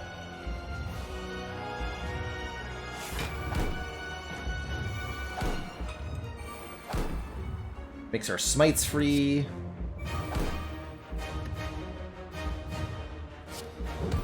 So everything in hand should get cheaper by 1. Yes! Beautiful. It's our last intangibility turn. Although Blasphemy into double Ragnarok I think is a kill here, right?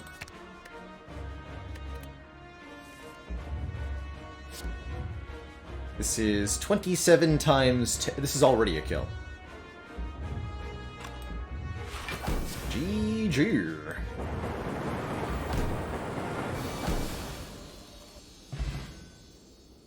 GG, everybody.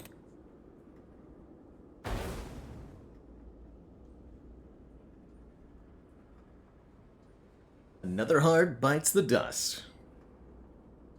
Got him.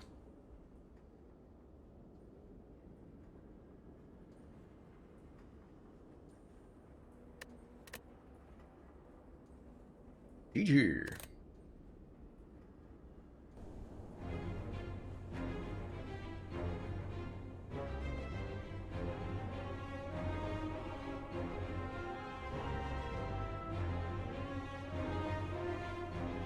It seems to you that these runs have a lot of trouble getting going, but once we find the combos, they're broken. I tend to agree.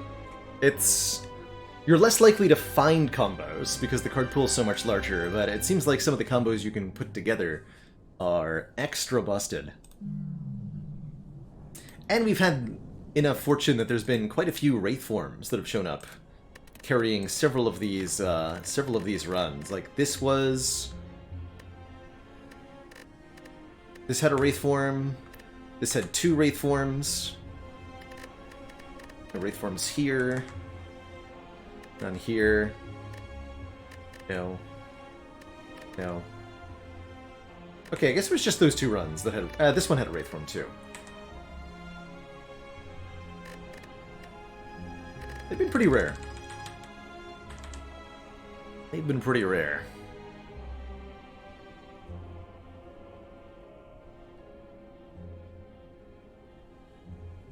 Wild. Alright, next up is going to be Ascension 12, back to the Iron Chad.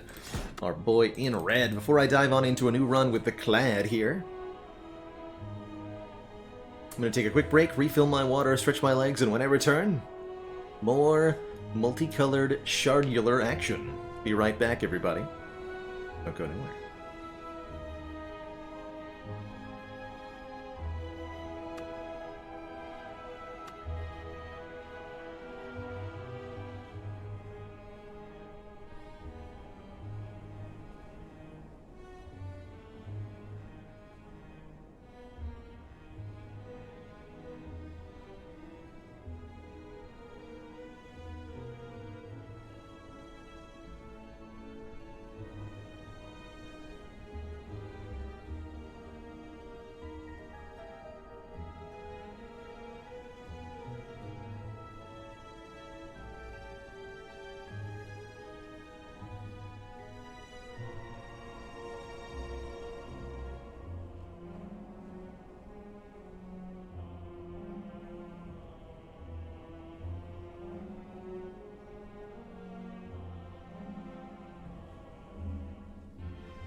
Alrighty, everybody, we are back and ready for some ironclad action. Let's go. Greetings, choose. So, since it's not a card reward, a random rare card is going to be always an Ironclad card here, right? I think so. 100 gold start with a shop on floor 2, not bad.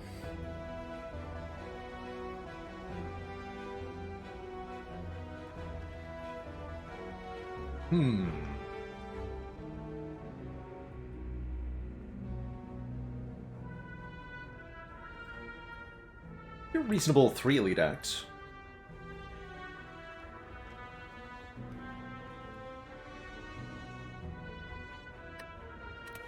Hey, Rocky Z Robot, you're watching the Prismatic Shard Ladder, or the Rainbow Ladder, where the goal is to win on all 20 Ascensions back-to-back, each run starting with a Prismatic Shard, causing us to find cards from all the characters on every single one of these runs. We are using a mod to get this starting Prismatic Shard. Normally you don't get to have one of these right at the start, you gotta buy them at the shop instead, but the Prismatic Shard is arguably not a boon, rather a complicating factor that makes these runs even harder. Transform will always be Ironclad cards, and I'm a little leery about losing 8 max HP too.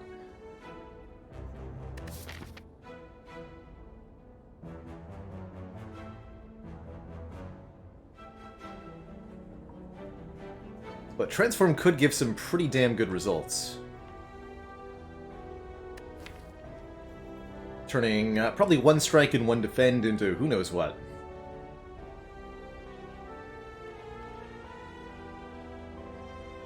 Into Barricade and Trench. Sensei Order, more like Shenaniganer. I'll take the $100. Really like 100 gold starts.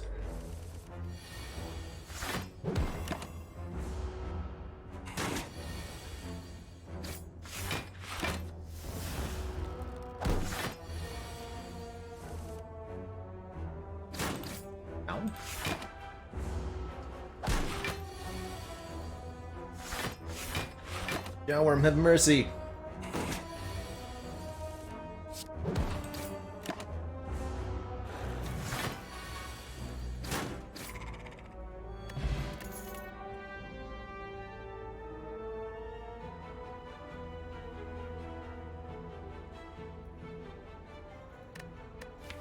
I mean, Headbutt's a perfectly fine floor 1 card. I'm contemplating, though, is it ever Windmill Strike?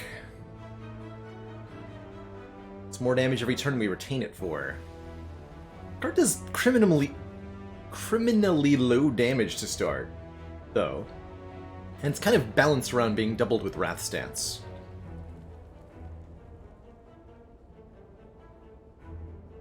Hard to value max HP on Ironclad. Does it translate into current HP more quickly with Burning Blood, but is calculating how much HP it saves over the run the right way to value it?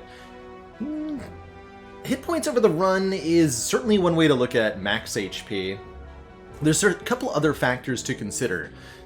8 max HP is also 8 more hit points during the heart fights specifically, which matters quite a bit. I've had more than a few runs defeat heart with a single-digit margin of error.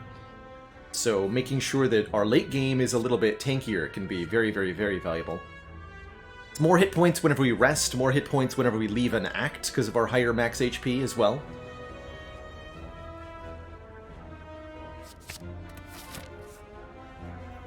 And I just wasn't really willing to low roll the transforms either.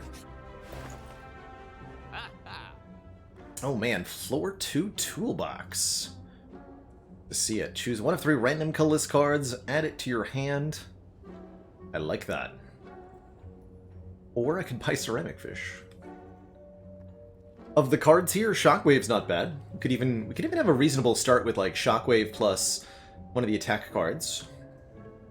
Fire Breathing is not bad against Act 1 Elites, nor against Hexaghost.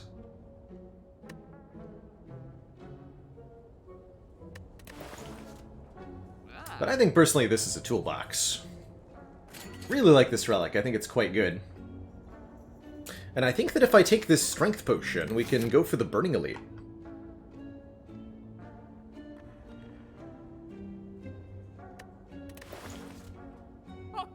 Over one run, Ceramic Fish gives you not a whole lot. Usually I end in the 30 to 40 card range, so we could say this would be 20 to 30 procs at most, generating 180 to 270 gold. Not very good when it costs 146 up front. There's a few situations where the Ceramic Fish can generate more than that. For example, with Pandora's Box, it gets a one-time bonus. Apparitions and Bites give it a one-time bonus. But I think overall, no. And no, Nerf Nitro, if you see a relic in a shop or see a relic anywhere, period, during your run of Slay the Spire, you cannot see the same relic again. So we'll never see Ceramic Fish again, we'll never see Strike Dummy again.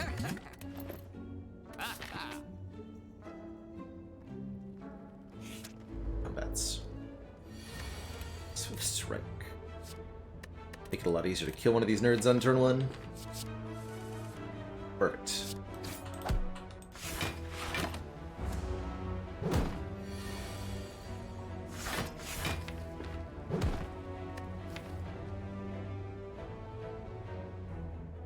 Well, plus 7 is 1 short.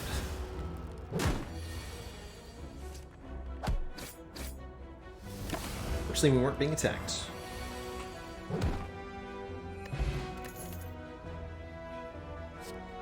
I like Cloak and Dagger quite a bit here. It's a Shiv card. Shiv cards scale with our strength and with any exhaust synergies, so that's pretty cool.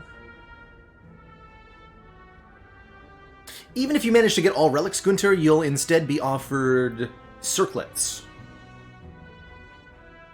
which will appear anytime you try to generate a relic, but there's no relics left in the pool.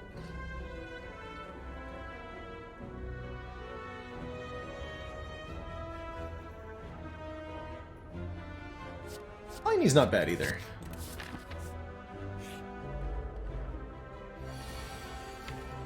Secret weapon for a guaranteed turn 1 bash. Dang it. For a guaranteed turn 1 headbutt the bash.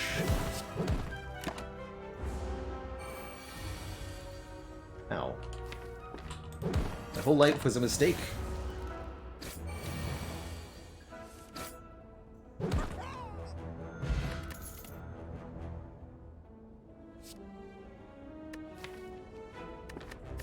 Chance at fire breathing here. Don't want a flurry of blows since we have no stance switching. We could take an empty body, which would let us potentially take a wrath card later. And for now, it's just relatively efficient block. I think that's something that's desirable enough. Relatively efficient block. I also feel like with our current hit point total, our potions, and the deck that we get to go for the Burning Elite here, getting our green key out of the way in Act 1. Oh! One of my favorite reasons to Toolbox, because it can randomly generate Hand of Greed, which can randomly generate Dowlery Dues. Actually, this is... Oh, that one took 3.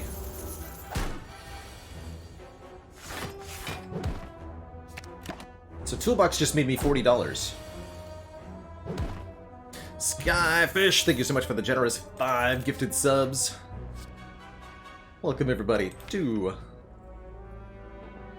the council. With a decent number of block cards in this deck, I think a Footwork is a pretty reasonable addition. Riddle with Holes is a good strength scaling card, but we don't have strength yet.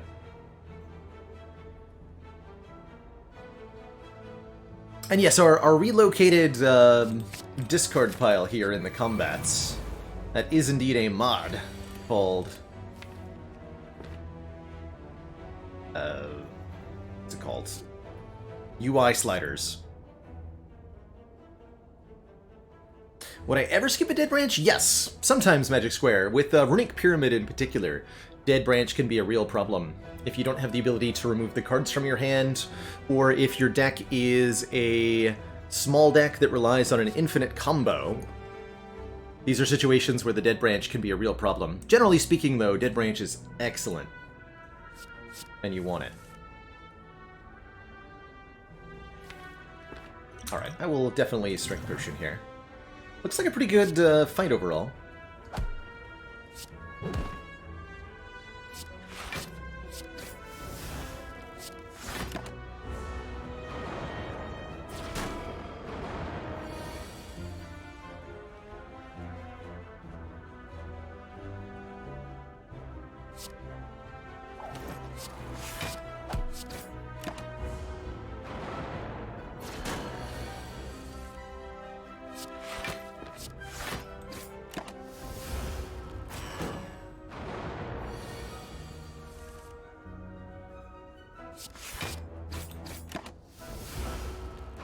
We're definitely helping to make this +2 strength on the sentries quite a bit less painful.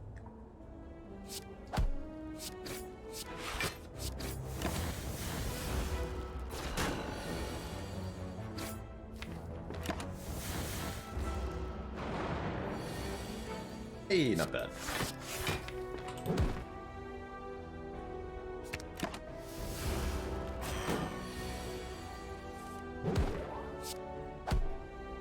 Alright, that Burning Elite was no problem at all. We still have almost all of our hit points. Good. With the Happy Flower giving us additional energy every third turn, a Flex Potion for additional Stronkitude, and the best vulnerable card in the game, Terror. Or Art of Reality, which is pretty good too. 6 damage and add a Smite for 12 to our hand.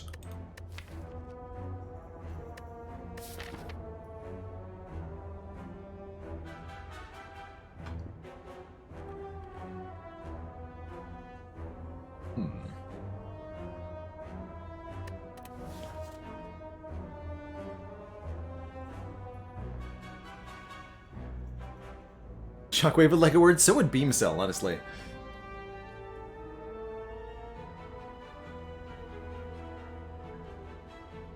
So Terror sure is nice, particularly upgraded. The next question is, do we fire, or do I just fight more elites?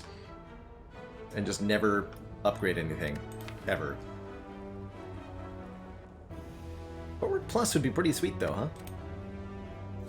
That said, so would a ton of relics.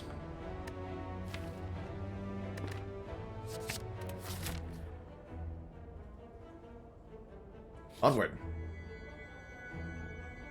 Yes! Upgrade a strike and a defend. What's the worst that could happen? Fighting Hexaghost at the end of the act, after all.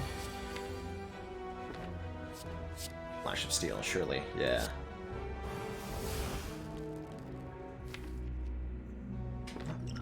3 hits, am I? I might.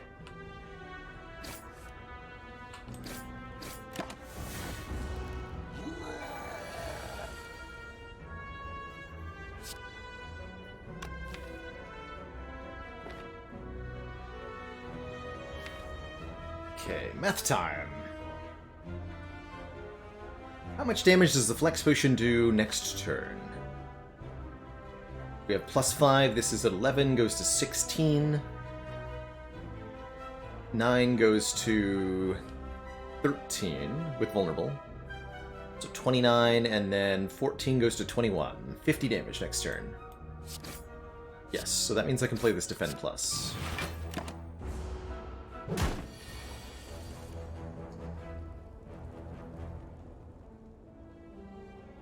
But also save the Flex Potion. Block for 11, take 22. So lose 11 health to keep the Flex Potion.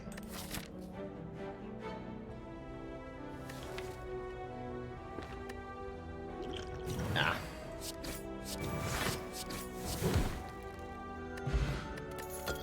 Tiny chest, huh? I like Endless Agony quite a bit here. 2 exhausting attacks at 0 cost. Sweeping Beam for a bit of AoE, not bad either. Either. Don't have a lot of good upgrades. Hey, Vajra's here. Strength, good. Okay, that makes us do a lot more damage with all these minor attacks. Should let me go this way.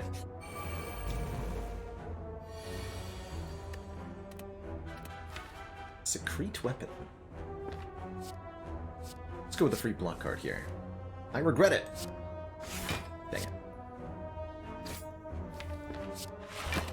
Oh well, we'll have good block density for the second cycle at least. Unfortunately, this turn.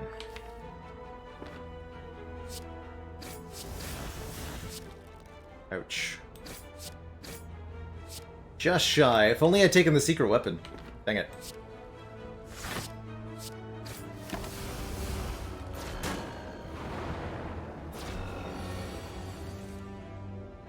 Ow.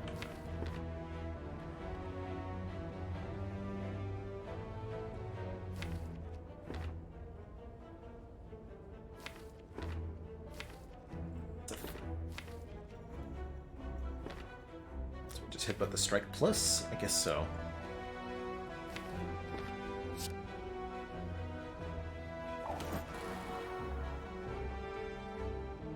We can get rid of Terror, too.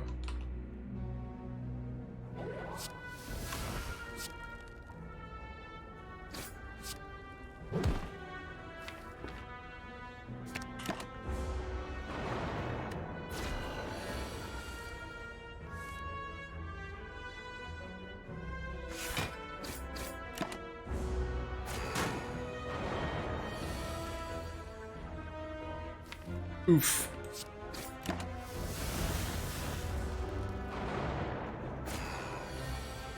Okay, Elite number 4 is out of the question now, unfortunately. We're gonna have to go to the shop instead.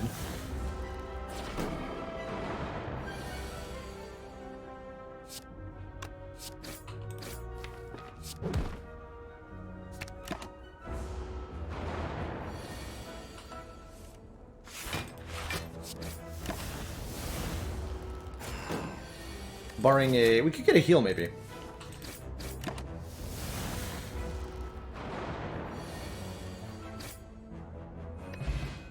Akabeko makes the first attack each combat do more damage. A real copy of Good Instincts, or a clothesline for some weaken. Should really like this Good Instincts with the footwork. Definitely means we're not fighting another elite, because we're now really block heavy. Get worried about our ability to kill Hexaghost in time. But I guess if I'm resting, I click a couple of times? Yeah, one click to get an Omamori seems good. Of course, here's where I die by exactly 3 HP.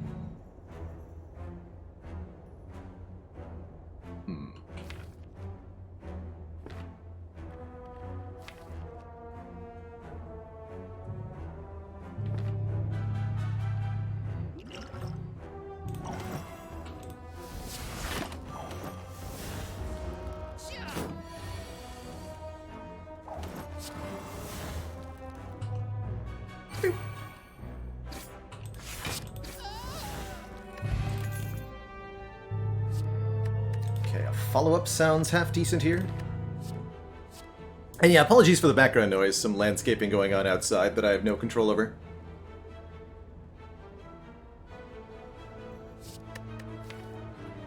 How about a Sweeping Beam? We've got some zero costs in the deck now.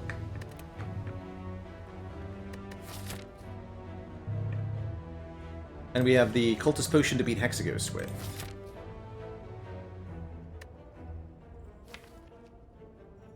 Don't have a good enough matchup against Nob or Laga to do another one of those fights, unfortunately.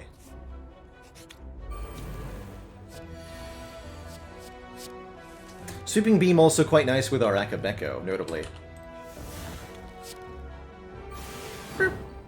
Like that. And Riddle with Hole's looking a lot better than it did. Another free Dark Shackles is pretty hard to avoid, too. Take that Dark Shackles.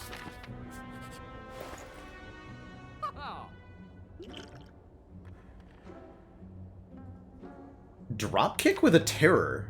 Interesting. Very interesting.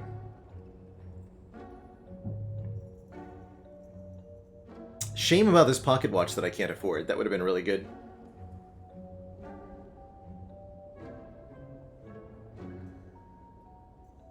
Berserk is an interesting option. Sometimes we'll get a free Panacea out of the toolbox. Hendril ever good ever? Not really. Unfortunately. No, not really.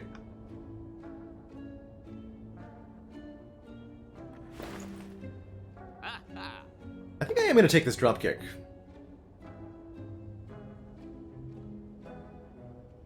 Take the dropkick on myself. Whoa, whoa, whoa. This isn't Monster Train. You can't do that. Ever use Transmutation? Yeah, this is one of my favorite colorless cards, admittedly.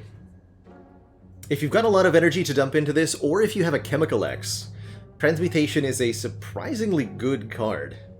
And if you haven't tried it yourself, I encourage you to pick it up sometime. That said, I don't think this is the time or place. Time to remove a strike. That's the place to add a dropkick.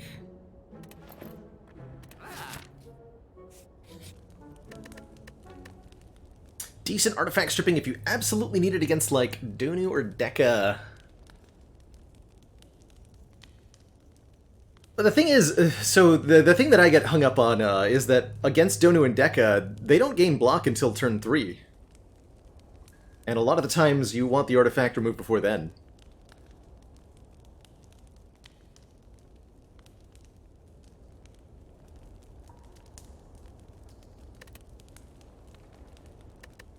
We do get to upgrade a card now. I'm going to upgrade the footwork. Yeah, I'm going to upgrade footwork. And then we're using Cultist Potion. I don't know that we win this fight without it. Not even that good in other fights anyway, right? Yeah, we'll use it here. It'll be an easy free win. Easy to underestimate Hexaghost if you've played a lot of Slay the Spire and become very used to this enemy. But they will absolutely murder you if you let your guard down.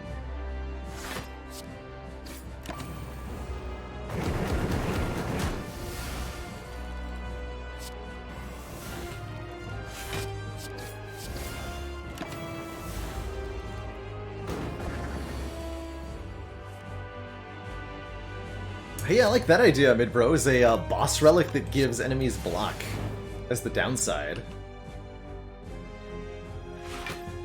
Brilliant.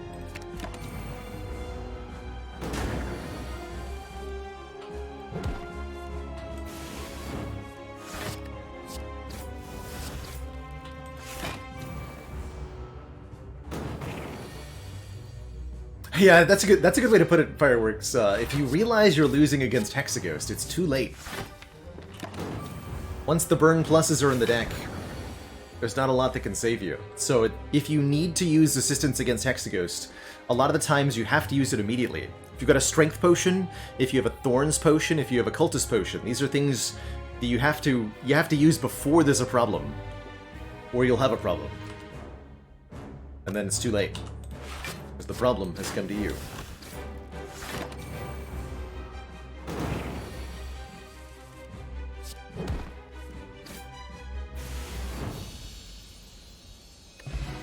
GG.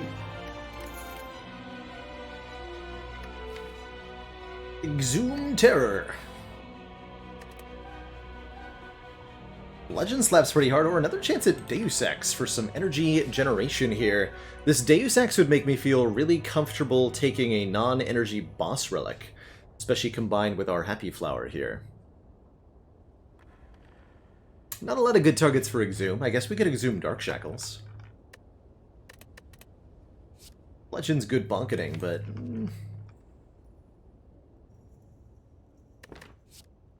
yeah, give me the miracles. And I'm very happy that I took that, because I'm definitely not taking this Ectoplasm.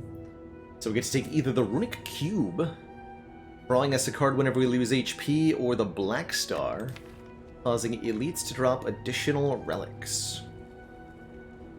We're not bad at elites here. We've got Sweeping Beam Akabeko. Definitely helps.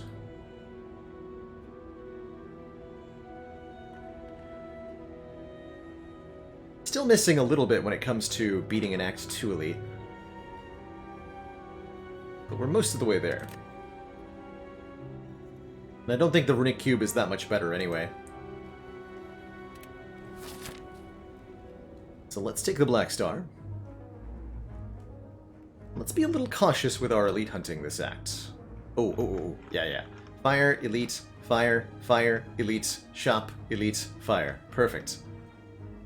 Perfect. We don't even fight hard pool combats in Act 2.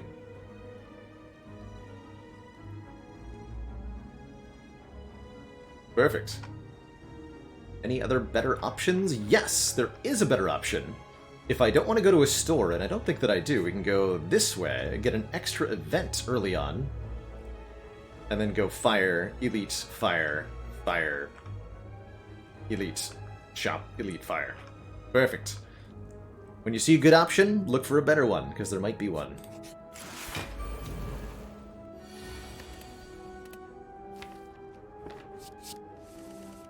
So it'll be a very easy fight if I can get footwork down.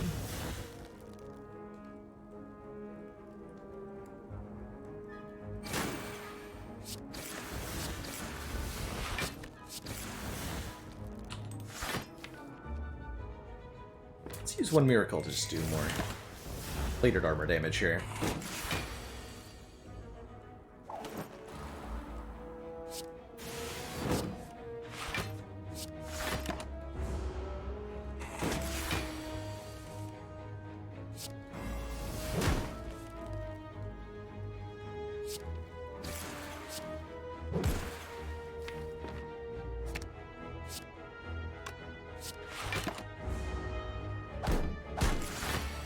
Lose 6, gain 6 back. Overall, a 0 cost shelled parasite fight. I'm happy with that.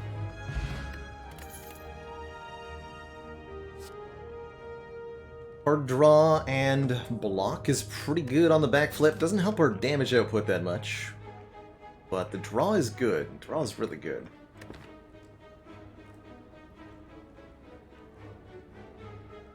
If you bottle a Deus Ex, that should result in them both turning into the miracles on turn 1. Not taking that claw. Perhaps I should have.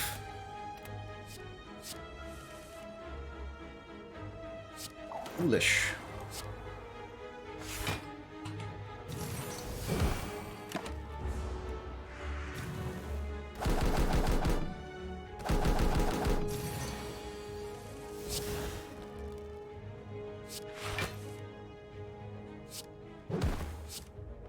Nice.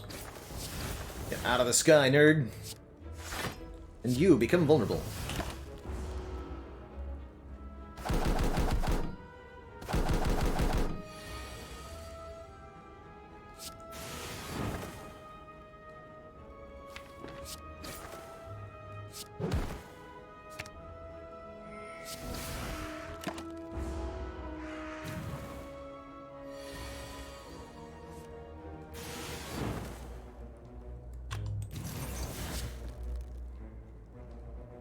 To you. And I think you should focus on picking off the grounded ones when you can. Otherwise they'll just keep coming back over and over. Alright, excellent birds fight. No damage taken. Pick up a potion. Pick up a ball lightning? Already have an empty body, so I don't need a tranquility. Don't have any discard to make this eviscerate cheaper. So it does hit nice and hard. Am I desperate enough for damage to take a ball lightning? No, I'm not.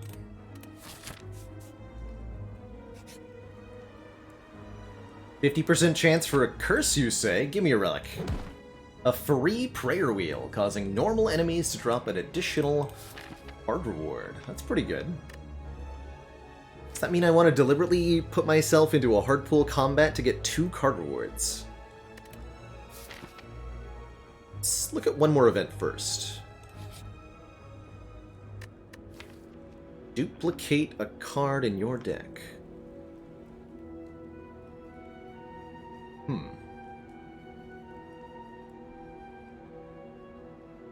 Oh, and our next event would be a relic, because we have Tiny Chest on 3, so we can get a relic here.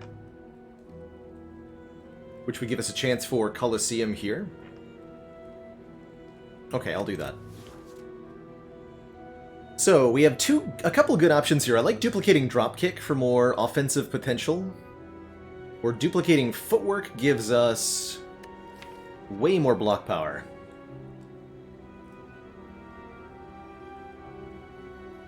Let's dupe that Footwork. Give me a relic. Nice. Yes, upgraded Sweeping Beam. Very, very good for this upcoming elite fight. Upgrade Deus Ex for one more Miracle is pretty good. Upgrading Terror is kind of the same thing. Cloak and Dagger is a big damage upgrade. Dropkick's okay.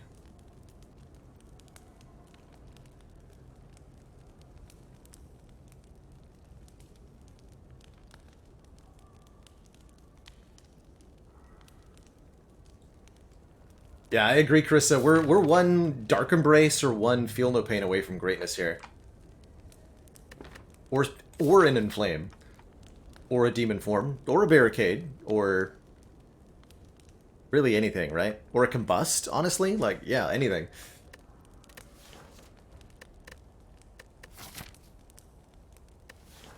Right, we're getting double relics too. That's a thing. Or a dead branch.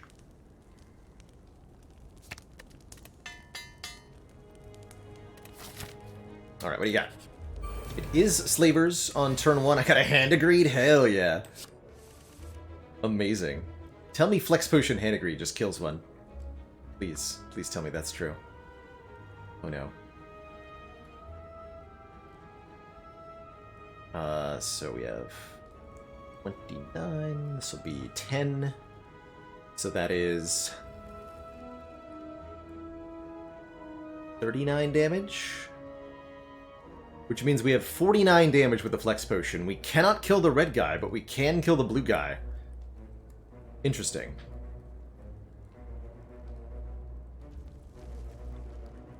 Right, let me re-verify that. We have 1 strength from Vajra, and we get +8 on the first attack, but not the second. So this is 21 plus 10, 31, plus 8 is 39, plus 10 is 49. Yes, we have Exacxes on the front guy, but not the back guy.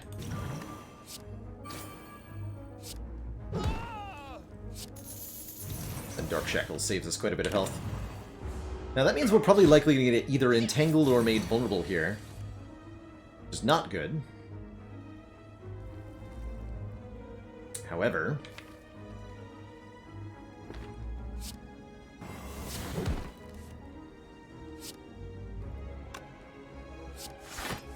the card draw thingy. Hang on. Vulnerable's not as bad when there's less of them. Yeah, and there's the chance, of course, that this happens. Outright good. So no attacks next turn. I'll get the footwork in play.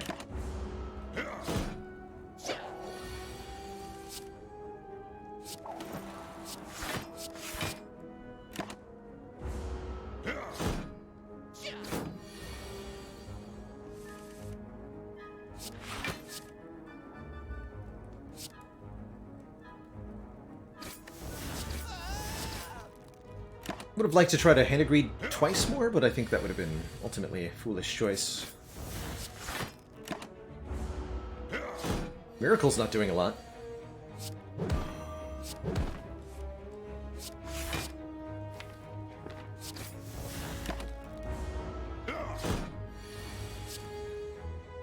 Ka-ching.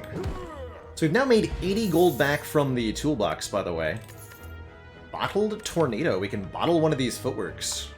Or, always, before you pick up any of the bottles, always remember, check your card reward in case there's any powers you might want. Hey, here's a second dropkick.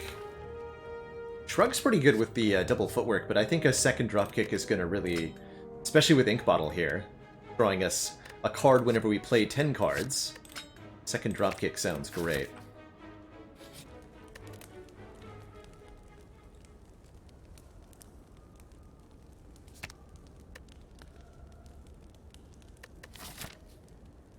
And then it's 2 more Elite Combats. I'm going to rest at this second fire.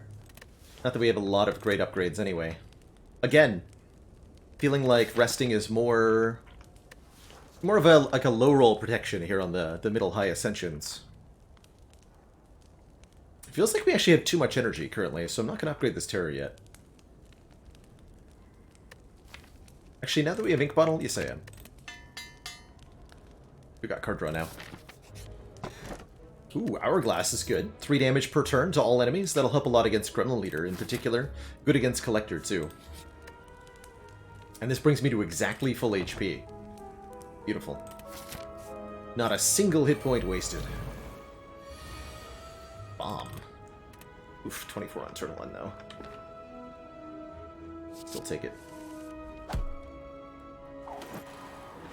Ended up being good.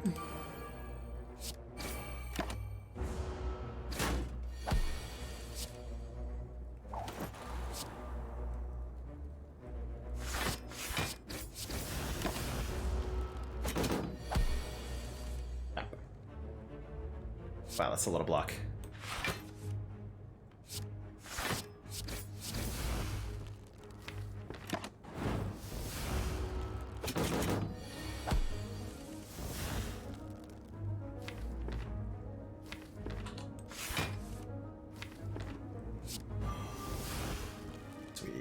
Drop kick.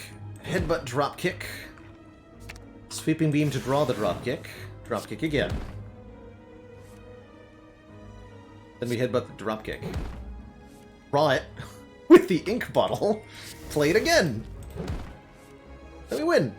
Easy game.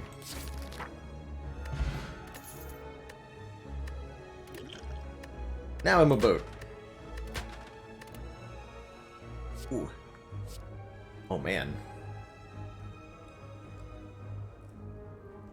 Fun choices here. After Image gives us block whenever we play a card. We've got a Cloak and Dagger. We've got a couple of drop kicks. It even gives us block off the Miracles from Deus Ex.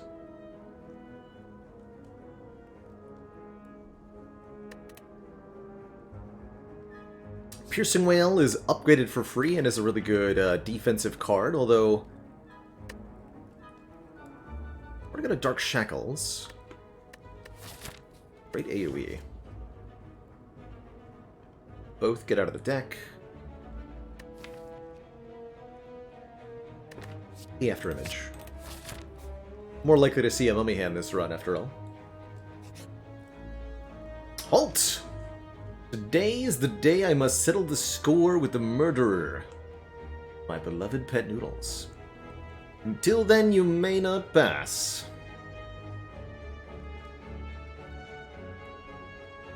You can bet on either the murderer or the owner, but I am honor-bound to bet on the owner here.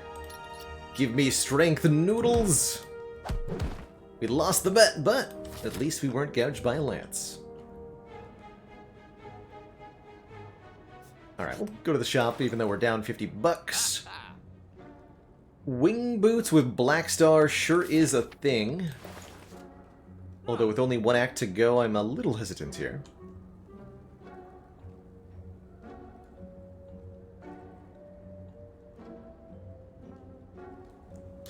Paper Frog makes enemies who are vulnerable take additional damage, and boy, we're good at that too.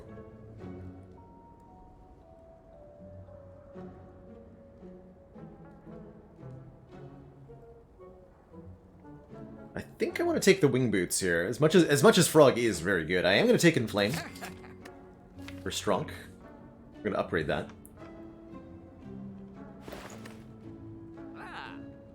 But I'm going to pay out for wing boots here, letting me ignore the path when choosing the next room to travel to up to 3 times. The idea is that Black Star wing boots in Act 3 will result in literally hundreds of relics raining from the sky at all times.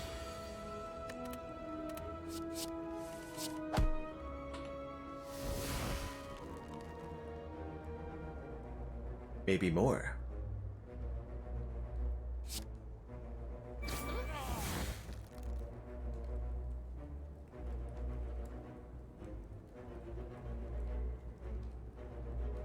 Tough call here. I'd like to bash the Grim Leader, but I'd rather to get some powers down. I guess I don't need to block at all because we have Orichalcum. Okay, let's do this then. Hey, good.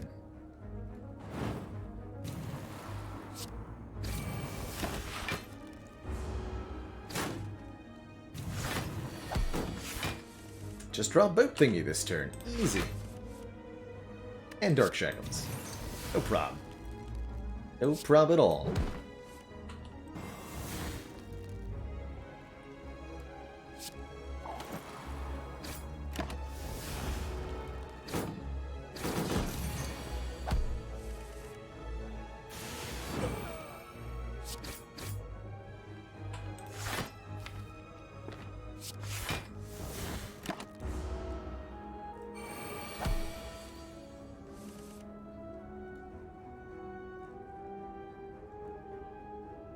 Scratch that, we have a problem.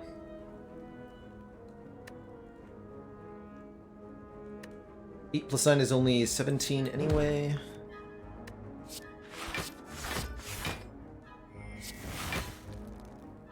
Take 1? I'm okay with that. Juggernaut Mob, thank you so much for the Prime sub and those 10 heckin' months of support. It's 2 more to that full year of gloriousness. Run away.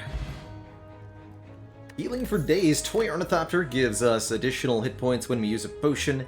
Singing Bowl lets us skip card rewards to gain max HP. Notably, we already have Prayer Wheels, so this is up to 4 max HP per combat.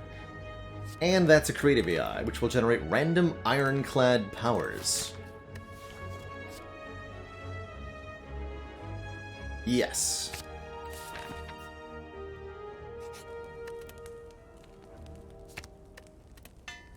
Bit expensive to put in play, but a pretty fun way to scale into the late game.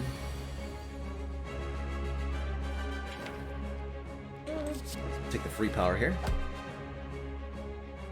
Set up on turn 1, and I'm going to use 1 power potion here as well. Juggernaut Afterimage? Oh my god, yes.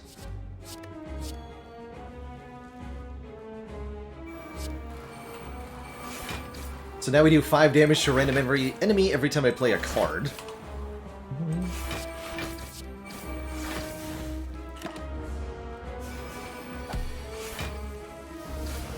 You also get damage from our Horncleat thingy.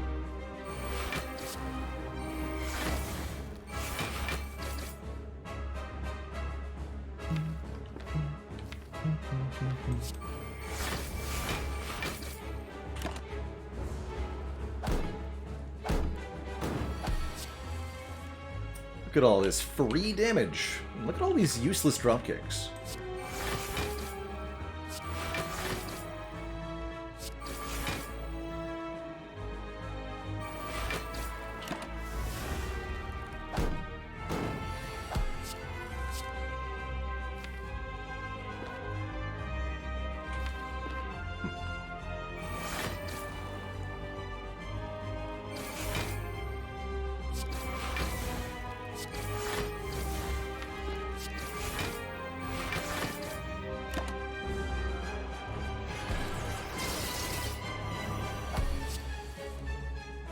The first Juggernaut was from a power potion. This one was from creative AI. Double Jug. Oh, and Sadistic Nature gets in there too. Good job.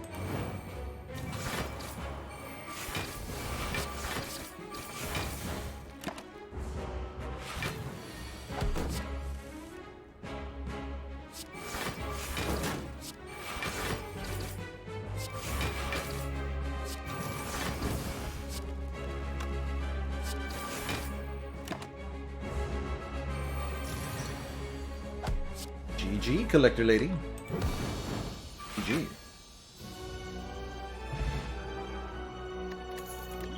And we got our power potion back. Perfect. Offering, Phantasmal Killer, and Alchemize. Alchemize is definitely tempting with a Toy Ornithopter here, healing us when we use potions. Do ultimately feel a little silly for resting, but not unhappy with where our deck is at right now. I think Offering would be a really good acceleration of the deck. We've already got good sustain. Offering sounds great. The Ever Phantasmal, we're not doing that much attack damage, even though attack damage is technically our only damage.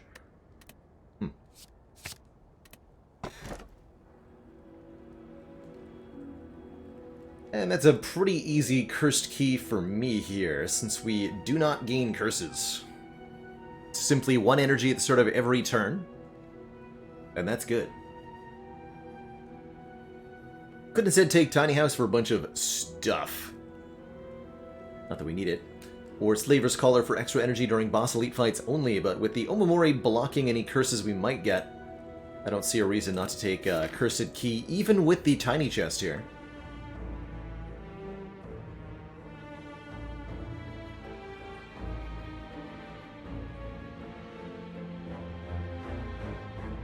Excellent. This is why we bought Wing Boots.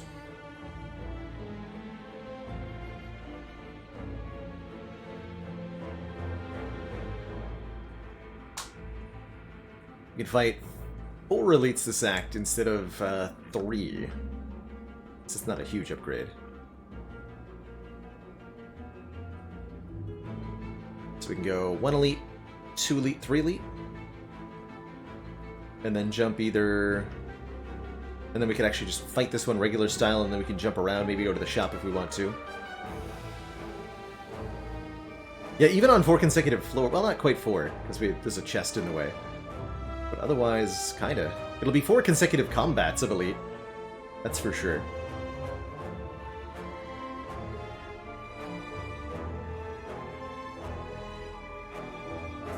Let's take some events. There's a lot of good options. We could even end up taking 999 gold for free.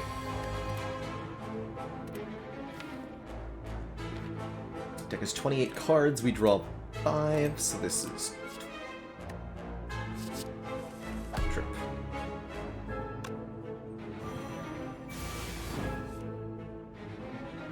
Food.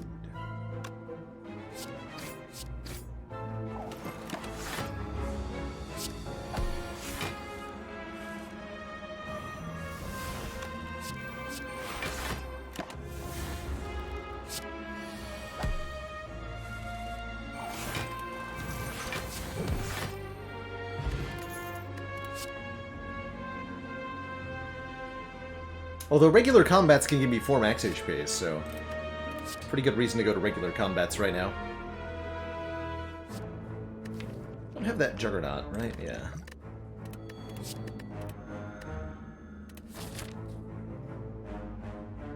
But events are good too. Turns out everything is good. I guess the worst thing is rest sites then. Means we should look to avoid those. Rest sites don't give me 4 max HP. Got a random one? Oh no. That's too many chests. Alright, what's in this one? Ice cream. Totally worth it.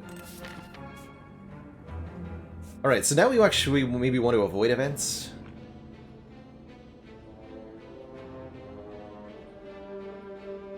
I won't be able to do that. Actually, yes I can do that. Yeah, okay.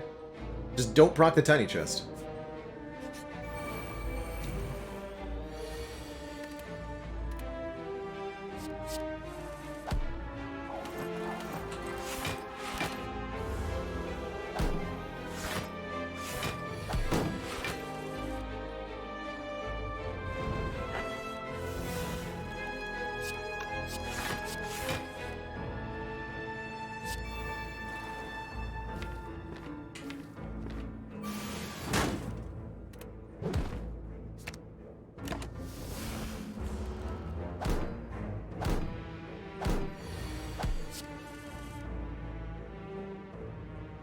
Awesome news, Fireworks! End of lockdown. It's exciting stuff. Oops. Nope, never mind. Unwhoops.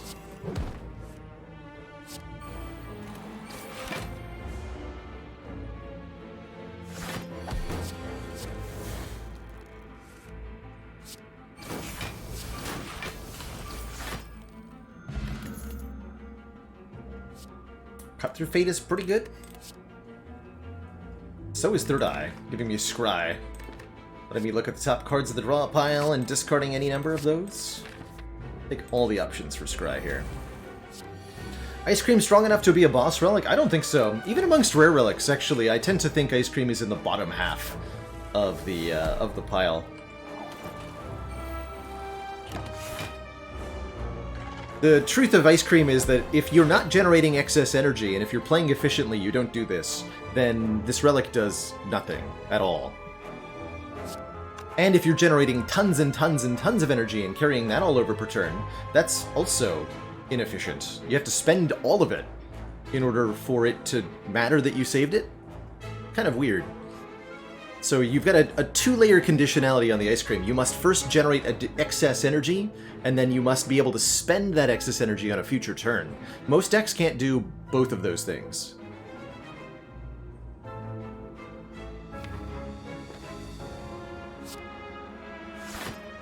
Now, if you've got an X-Cost card, it's a lot easier.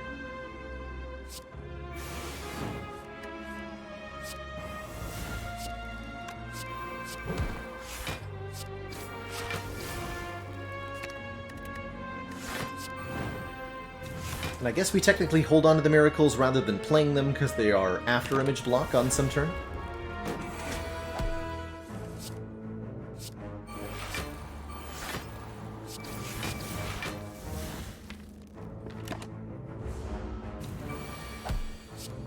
For example, this turn. Sure looks like a good turn to play stuff.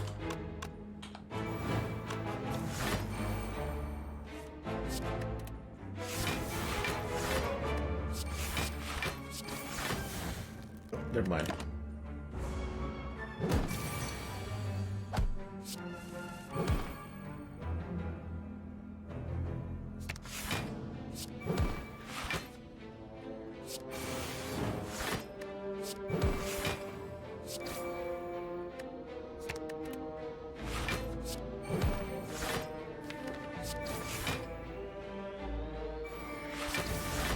Working.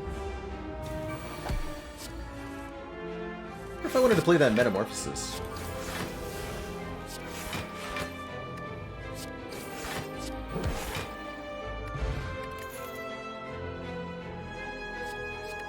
Flex. Radic Intrinsic Becco is decent. Take the HP though.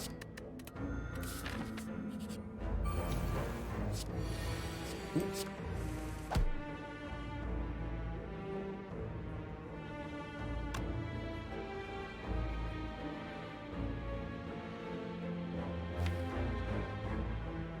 We're healing at the end of this.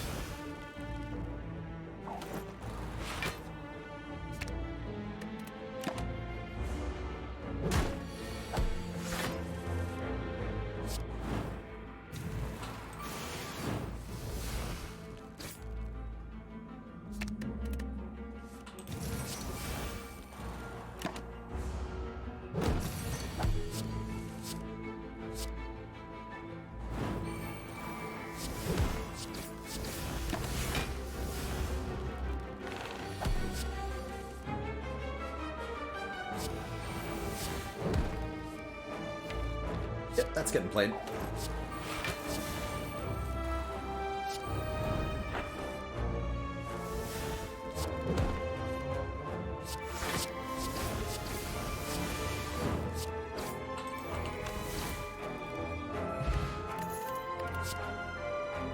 Incursion. True Grit Plus. A9 block exhausted card. I also really like Wave of the Hand. Whenever you gain block this turn, apply 1 week to all enemies. Bearing in mind that we have an after image in this deck. That's gotta be good.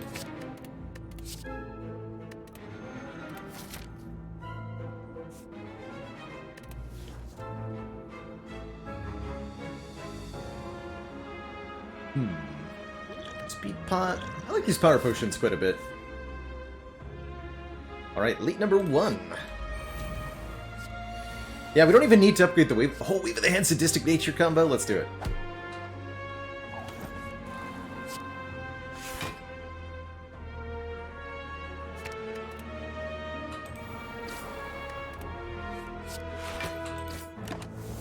Maybe be holding on to some of our energy.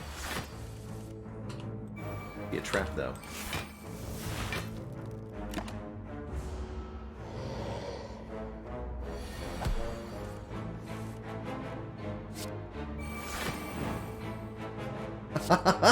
Yes, get him. Oh, that's so satisfying. Boom. The toasting begins.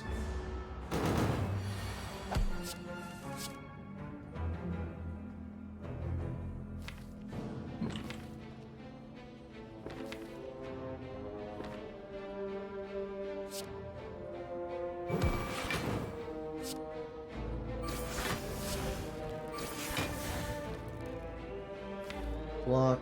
We're gonna want a headbutt. Backflip.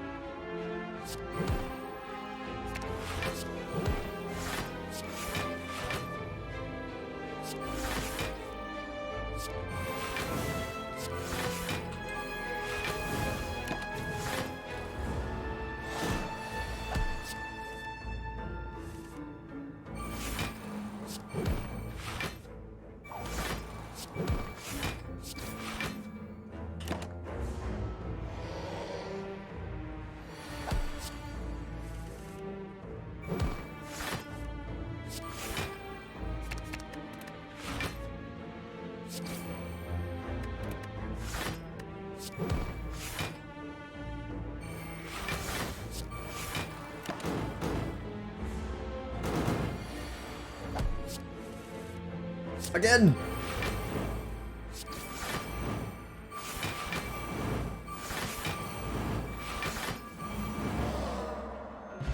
Got him. With the wave of the hand, lethal. Beautiful. Hey, Defez, yes, the discard pile has been moved. It used to be behind the chair, but I've moved it up with a mod so you can see it.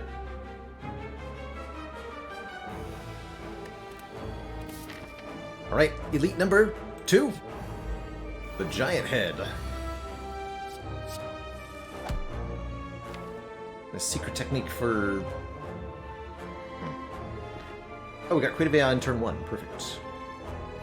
Secret technique for nothing? That doesn't feel right. Secret technique for terror. That feels better. I am going to play this.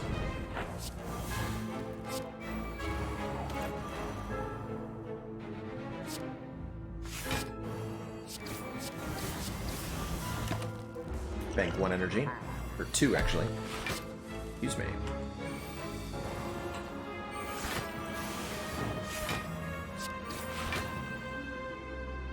Spend energy on these.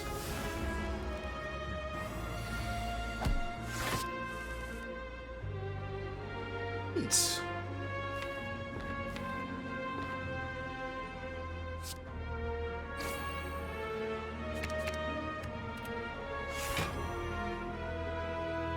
Extra neat. In that case, just headbutt drop kick. We can drop kick into Link Corruption.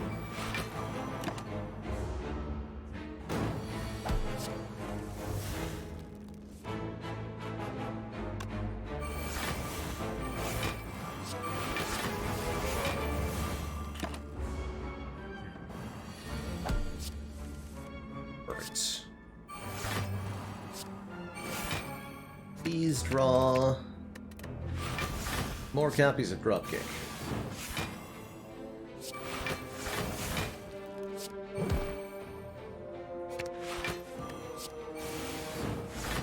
Yes.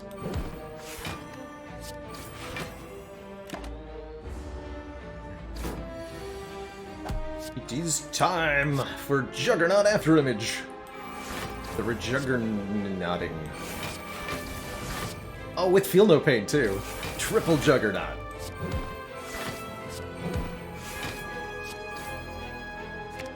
So good.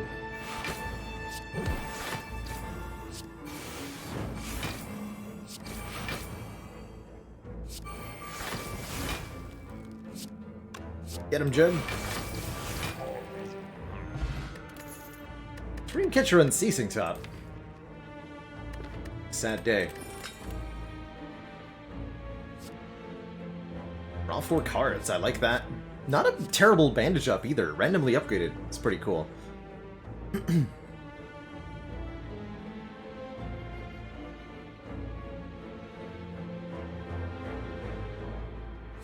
me that. Elite number 3. The Reptomancer. We got our Hand Agreed again. Welcome back, Hand Agreed. Make me some bucks. If you don't mind. Please give dollary dues.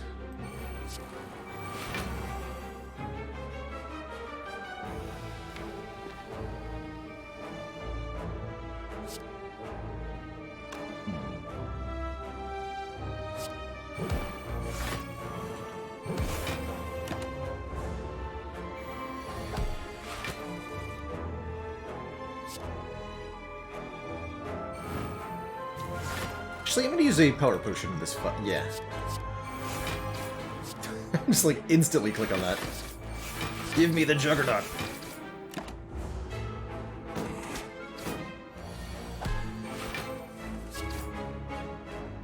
Got him.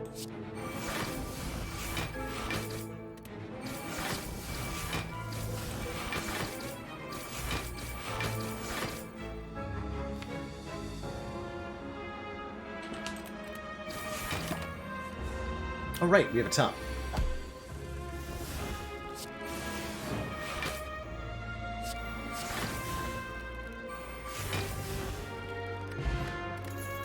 That's a bit better. Wait! We're a boat! We are a complete boat. We have anchor, horn cleat, and the captain's wheel. For block on turn 1, turn 2, and turn 3. How about a storm to go with our creative AI?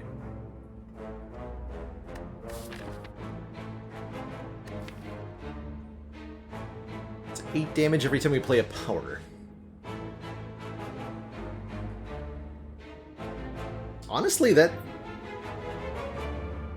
feels worth. That does feel worth. Never taken Storm on Ironclad before, but here we are. Have to open this chest, using up our second Omamori charge, and have to take the Sapphire Key. I guess I don't have to. Had there been a dead branch, we could have done something different. And now we fight Elite number 4. The Giant Head rematch. And the Hand of Greed rematch, too.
Okay, we'll stop there.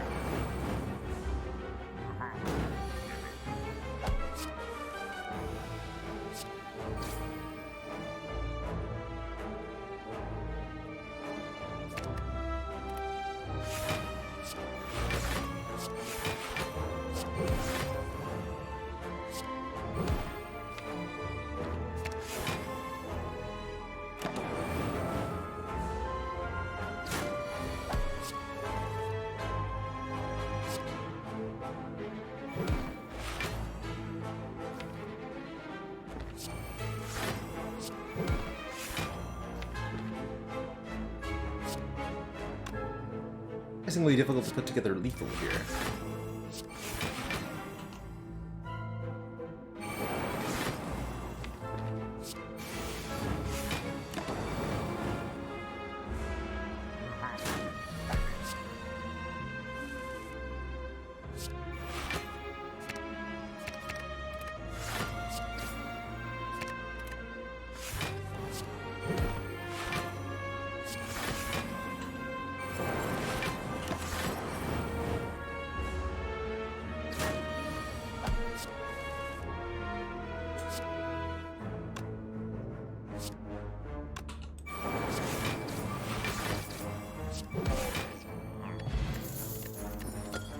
Darkstone Periapt will give us max HP if we somehow get another curse.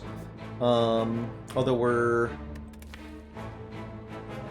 out of opportunities to do that, actually. Unless we get a Writhing Mass, maybe. Escape Plan is cute.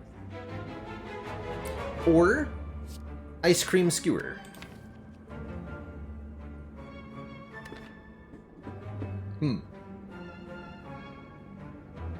Tough choices.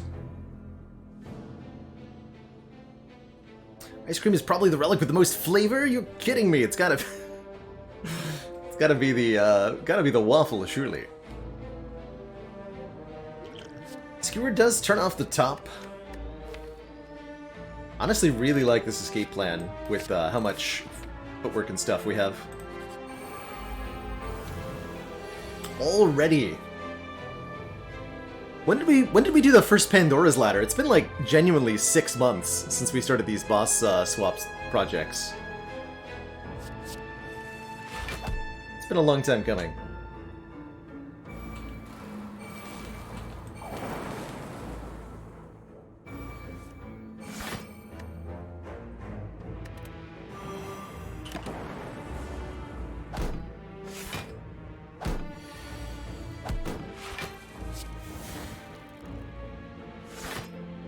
Easy.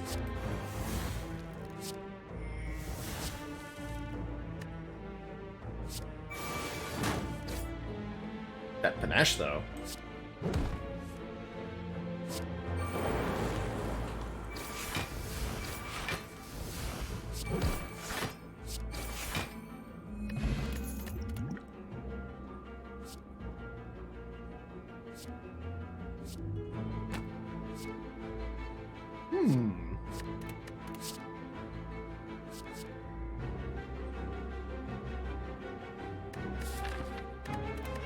Angry.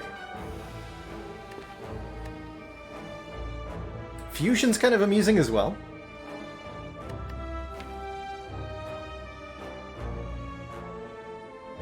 I'm gonna take this, this anger and this aggregate. Those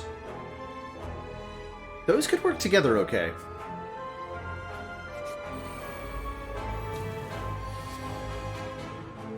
Definitely on the lookout for a medical kit now.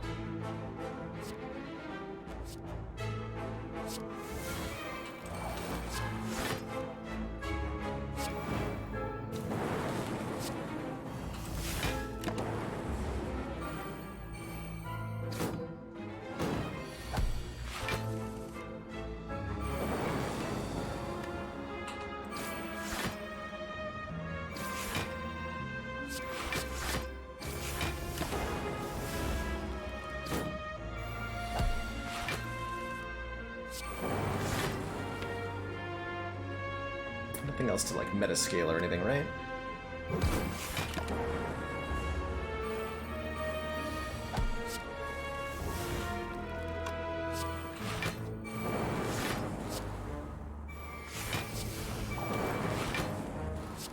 Full boat combo, for full omelet combo, there's the fruit salad, the triple bottle combo, where you have, bottled tornado, bottled flame.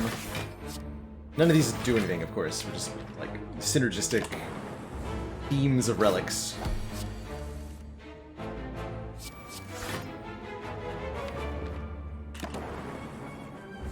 Full ninja, kunai, shuriken, ornamental fan. Depending on how you feel, you might include ninjaku in there. Luminescent, thank you so much for the 2. Sorry, the 20 months and that tier 1 sub. I was like, wait a minute, do I want static discharge? I think I do. Consume. I like acrobatics a lot. Draw 3, discard 1. This deck is starting to get out of control. But adding more cards only makes us stronger. I think.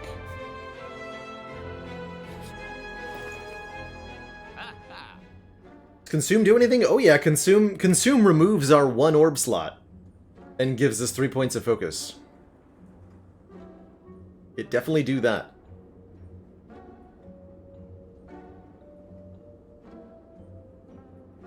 There's another dropkick here. When did we get a molten egg? What? Oh. Our last relic. That makes sense. Is something wrong with this fruit juice? It's orange juice now. Chemical X increases the effective X cost cards by 2. Someone didn't take the X cost card they were offered. They will take this dropkick. And they'll probably remove a card too. Strikes have got to go. If you have 0 orb slots, then when you try to channel an orb, nothing happens. So going down to 0 orb slots is really, really bad for any type of orb strategy. Zip Skins, thank you so much for the 10 months, the full metric year get.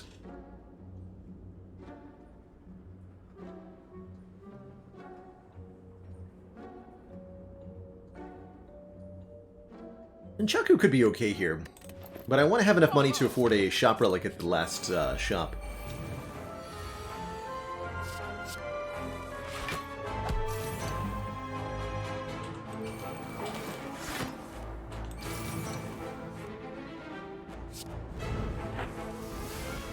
think there's a world where we kill Transient, but I gotta know.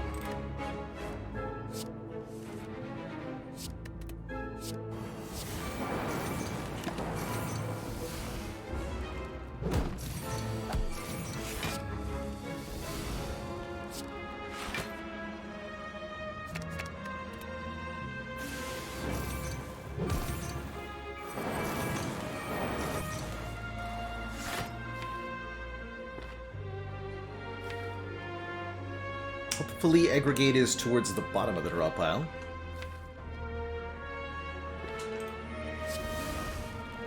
Not.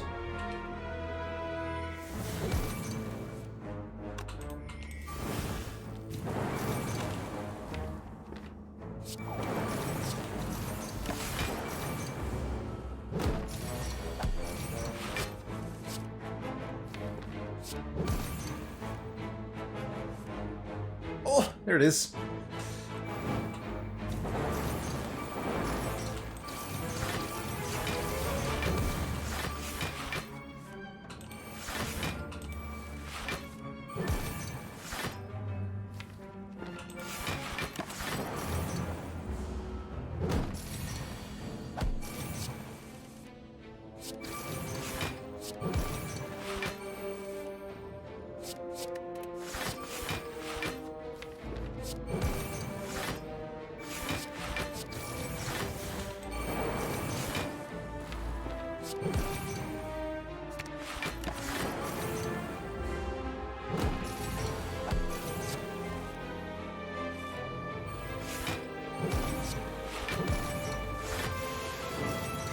That's never gonna kill.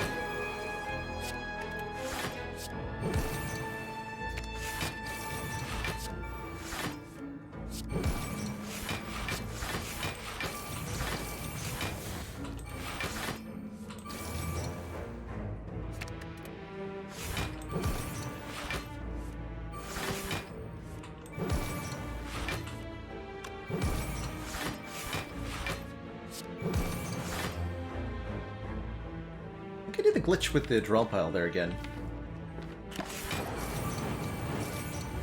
Pretty good turn. 300 damage. Dupe Pot's very powerful. Deep Breath and Blind could be interesting. Another Acrobatics or a zero-cost Beam Cell. Grab the second Acrobatics.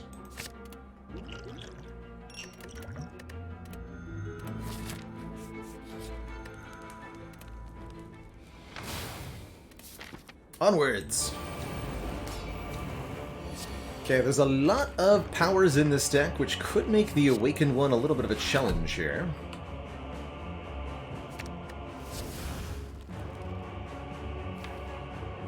But I won't let that stop me.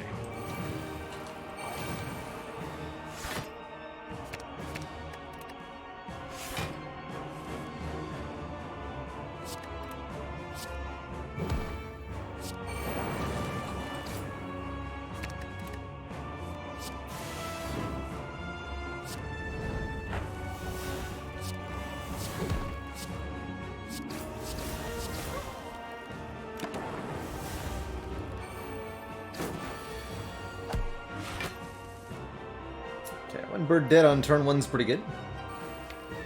Can headbutt. Honestly, anger?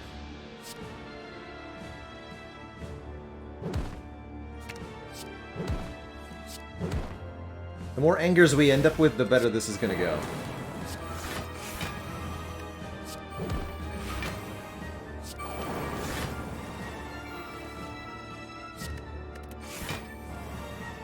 Play Creative AR.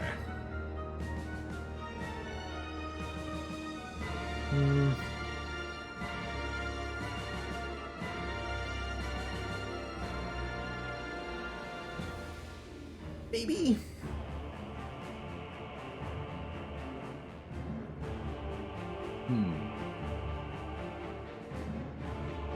Best game that I've played this year so far that's not part of the regular Steam rotation. Ooh, that's a tough one. Don't have a lot of time for off-stream games these days. I'd probably have to say Bloons Tower Defense 6, which I've quite enjoyed a few dozen hours of. and is still getting regular updates, but I have yet to play on stream. Other than that, it's actually hard to think of off-stream games I've played, period.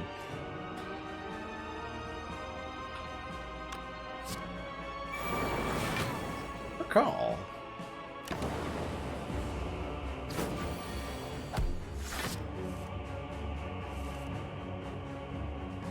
Call. Commence the strunkening. Oh, gotcha, like including the one-offs and such. Ooh. Well, Subnautica is definitely a candidate. What else would I nominate?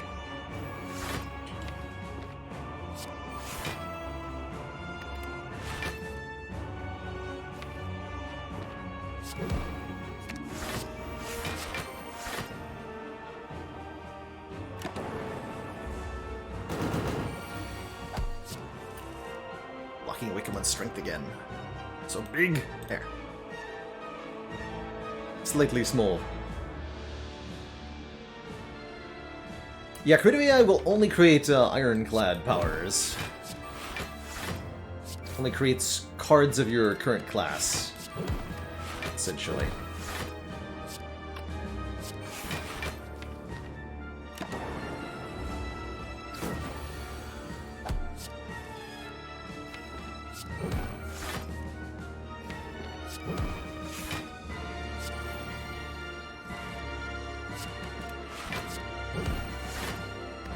Kill this turn.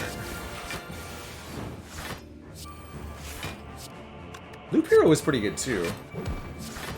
Other games that came out this year.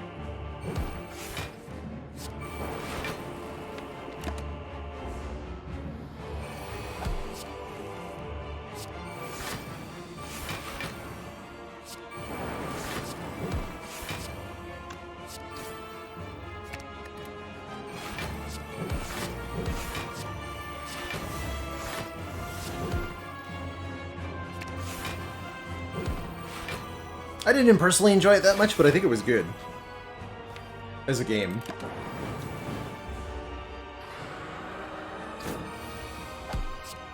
If that makes any amount of sense.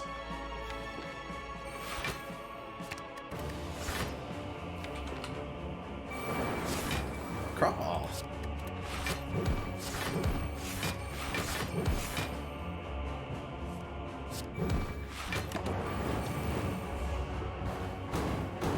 And hell, we played, Return of the Obra was this year as well, right? That was a true joy to play through.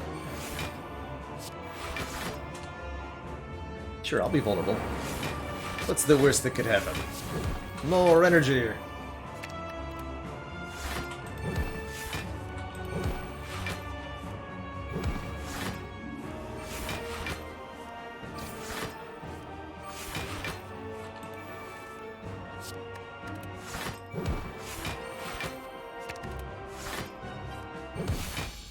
Angry Clad. Cool, that feels like our scaling is pretty good. I have high hopes that this will decimate Act 4 pretty effectively. 1692! A good year. No kunai in this deck, Fireworks. Only 2 copies of Footwork. Favorite non-card-based roguelike? Hades, for sure. Definitely Hades.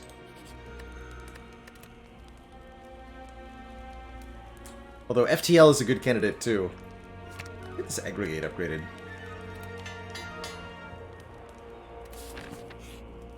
Yeah, I've got a lot of... I think I still have more hours in FTL than I do in Hades. That'll probably stay that way for a while. I do like Hades quite a bit better than Curse of the Dead Gods. I think it's more well-polished, more replayable, more refined, and it's got a much better soundtrack.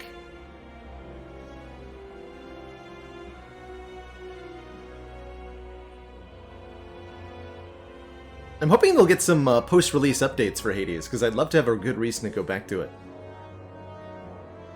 That's one of the things that really did well for Dead Cells. Dead Cells got a ton of post-release updates.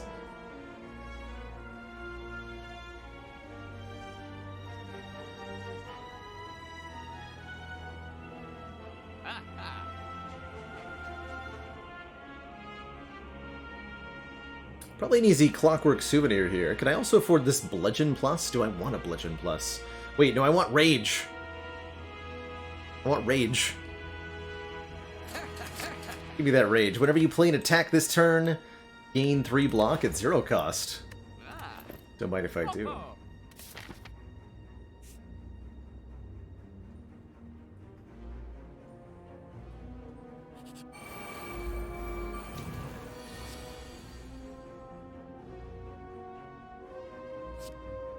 Sadistic nature. Oh, that's not a great turn one. Ah, wait, Ink Bottle might save me, though. Better. Still, Sender's Bane is the big sad, right?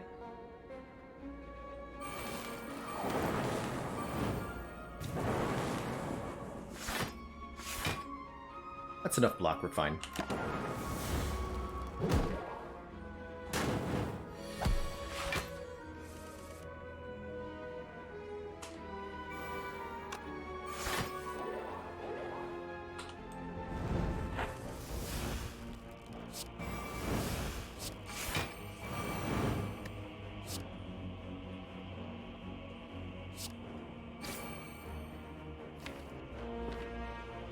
I'm just gonna headbutt my aggregate.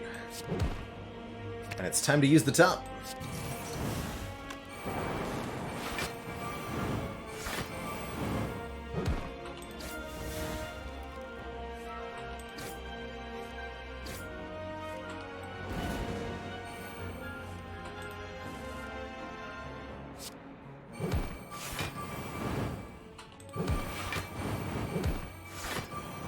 This is so cool.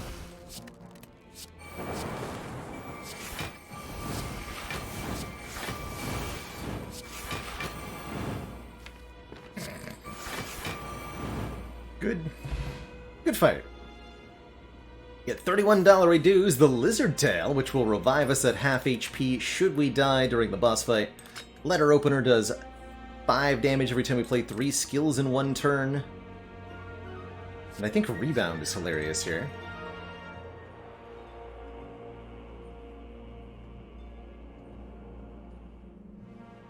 Scrying does not work on Reflex, no, Mexiking. Reflex has to be discarded from your hand to work.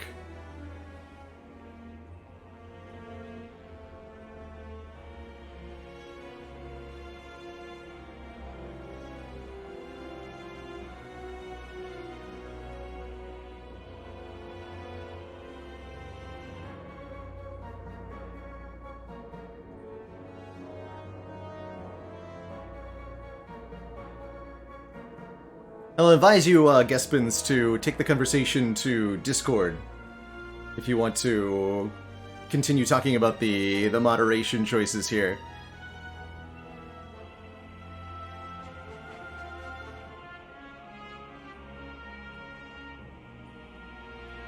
How you perceive your own communications or intentions ultimately doesn't matter a whole lot. It's all about how others might perceive or do perceive. And the chat environment that we're looking to cultivate for the channel. Rebound, dropkick, and infinite. No! Not on its own. Because you can rebound the dropkick 1 time, but then the rebound goes to your discard pile. And it's away. We don't have any discard to make this eviscerate cheap. Wait, what about Rebound Headbutt? Hold on a minute. Rebound the Headbutt. Use Headbutt to put Rebound back on top. No, that doesn't go infinite either.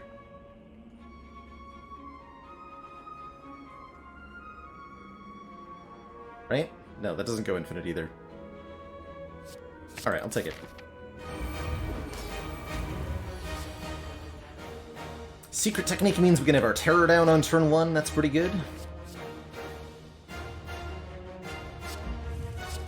Question is, what does the Power Potion contain?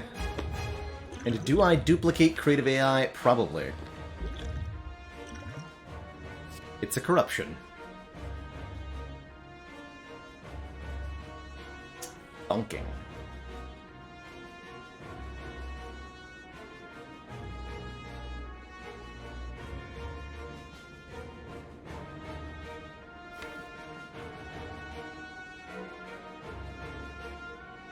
I'm pretty sure I want this.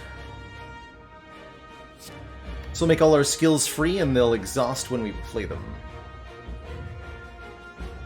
And I am going to dupe Creative AI.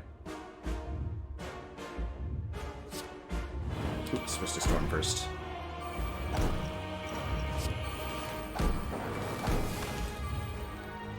Actually, we'll go for Aggregate here. Should have done that before I played the Corruption. It's okay.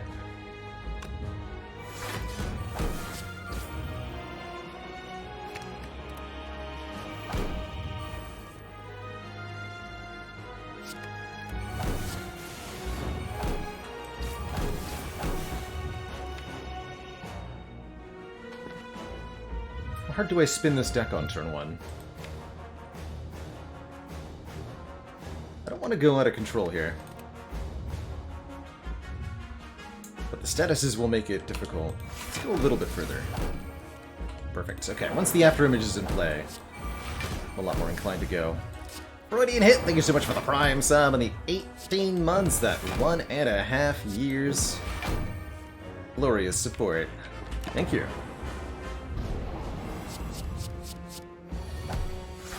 Do any Ironclad powers block? Yes, Metallicize does. That's technically blocking. We got another Corruption and a Demon form. You'd love to see it.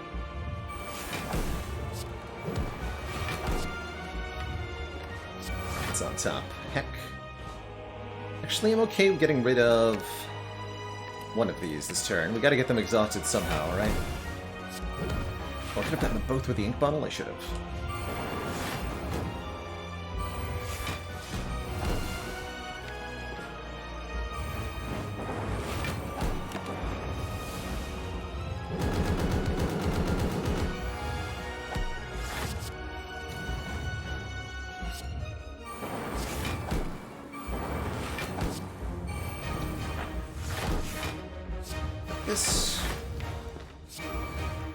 This.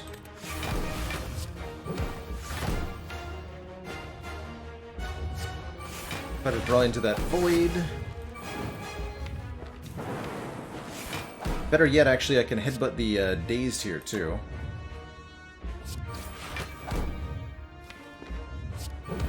Draw that as well. Get rid of all these exhausting cards at the same time.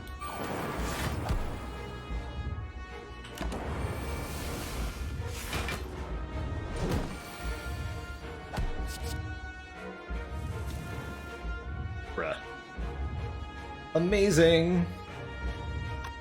Whenever you gain block, deal 5 damage to a random enemy.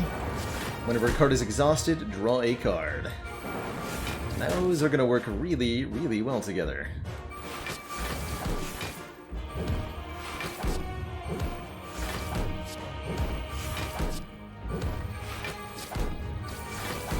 Patapatapon, thank you so much for the Prime sub in those 12 months.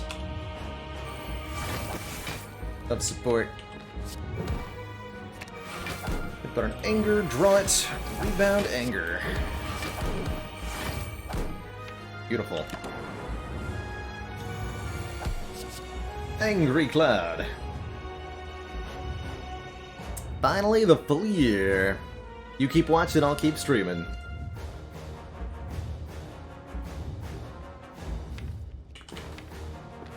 Heck. Death is still 1.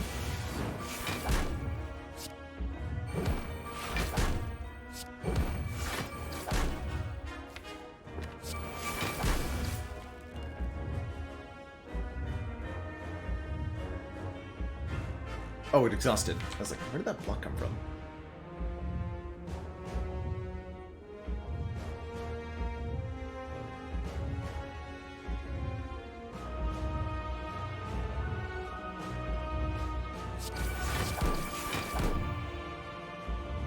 You know what, Hart?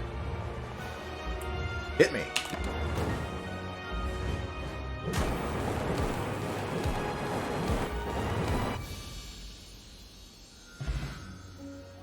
GG, Static Discharge Ironclad gets the kill. GG.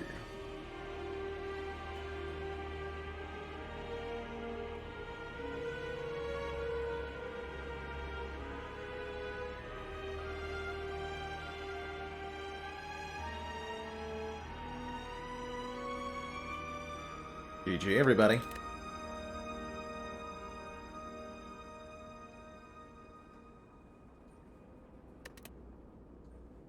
It's like thorns, but spicier. A shocking outcome to that fight. Simply shocking. Now what? Has it been done? The Spire sleepeth. And so?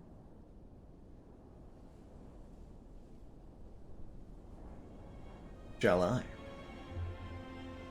Yeah, things against the heart got a little, charged there. GG. Another amazing shard run down. This one had 32 relics. The heckin' ton. Love the creative AI. So fun to make random ironclad powers. And a really interesting scaling. I feel really good. We had a couple aggressive rests in our last couple of runs. Although, no, well, not this one, when we were at 5 hit points. But I rested here. And rested a bunch on this defect run. We rested before every boss. Rested. And I stand by that decision. Worked out pretty well. Our first Rainbow Ladder, I think, died on A13 or so. So we're, I think, as high or higher than the last attempt at this style of ladder, although the rules were quite a bit different last time. Notably, we didn't have a starting bonus previously. Most relics I've ever had on a regular run, Dark Cloud, is about 50.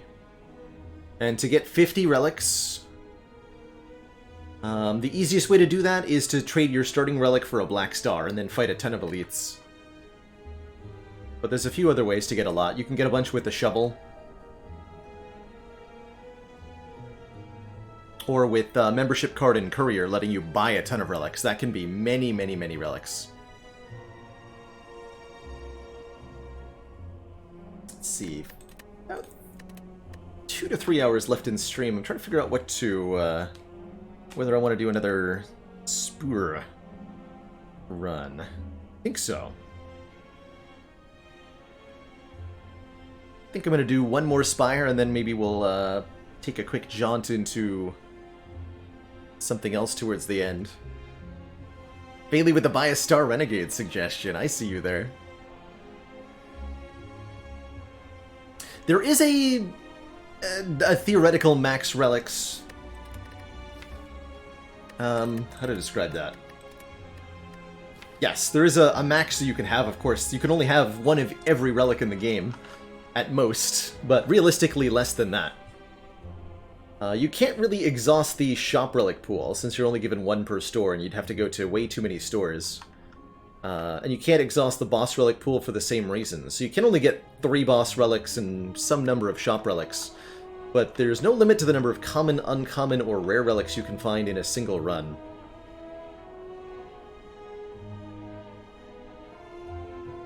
Dicey Dungeons is not finished. I should probably do some more Dicey Dungeons on Thursday.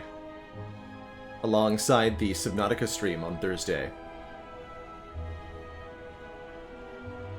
Get that thought out of the way. Or on a Sunday is a good candidate too. Thursday and Sunday.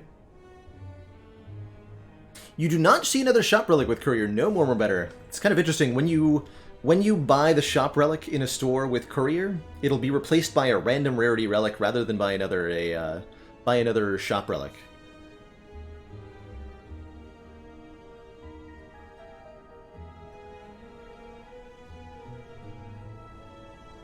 Let's do one more Spire run. With the Silence on Ascension at 13. Poor bosses, they say. They won't be poor for long.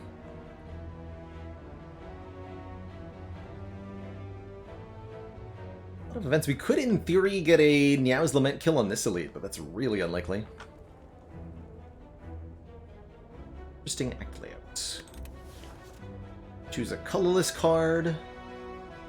It's HP. 14 max HP is an interesting bonus for the late game. Not helpful in the early game, though. Where I think a lot of these shard ladders need help.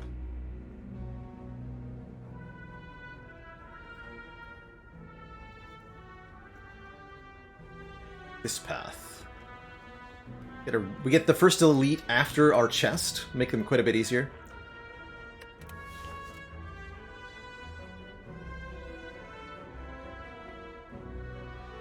Let's choose a colorless card. This is an uncommon colorless card. And I like both blind and trip quite a bit here. Weak or vulnerable. Let's get vulnerable on our silence. Something that's relatively difficult to get access to. Improves our damage output from floor 1. That's pretty good. And I'll take a bunch of combats, trying to get card rewards before our first potential elite fight here. Chunketing.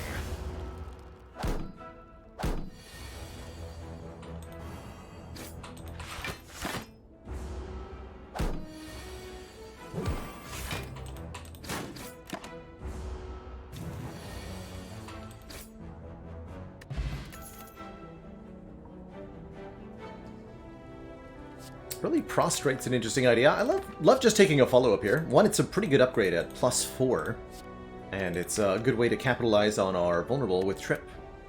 Better, I think, than a Sword Boomerang without any strength. 75 gold. We're not going to a store until after that first elite. I don't think this is a good curse. Generally speaking, bringing a curse into an elite fight is not a good idea.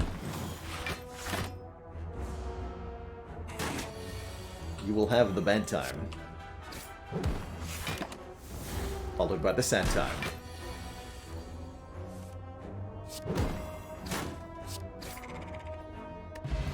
Ooh, actually, Fairy in a Bottle and Strength. Wow. Wow. Definitely gain some strength here. Strength making our physical attack and vulnerable thing work way better. Hey Haunted, we're using a custom mod called Prism Power to start with the Prismatic Shard. It's not available on the Steam Workshop. Although I should post it on the Discord, just so that people can have it if they want it.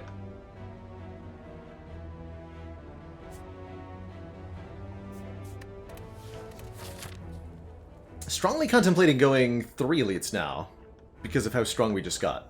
I think so. I think we'll do that. Strunkening.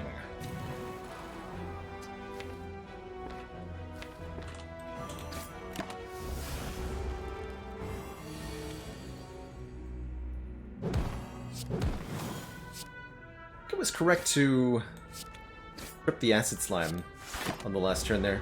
Shouldn't matter, though. Oh, another reason to go for 3 elites is we get a Fairy in a Bottle, so we're incentivized to die. It's a great metal album cover, by the way. Or band name.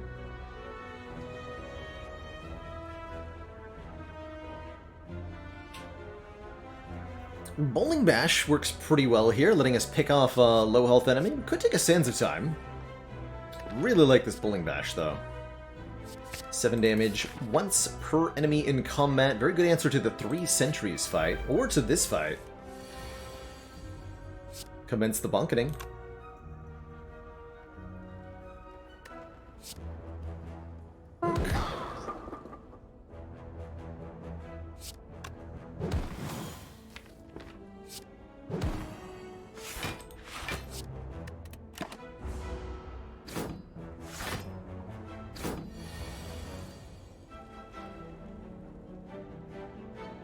My hit points.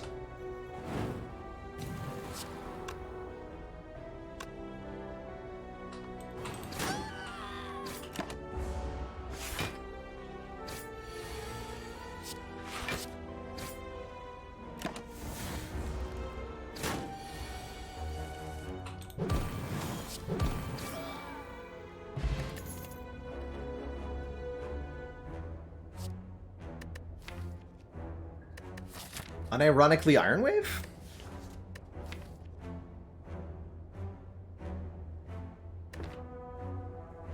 Okay. Yeah. Sure. I accept. Works for me. A zero damage attack shouldn't make the angry gremlin any angrier. I think they need to take real damage. It's a great turn 1 draw, by the way. Not optimal, but pretty good.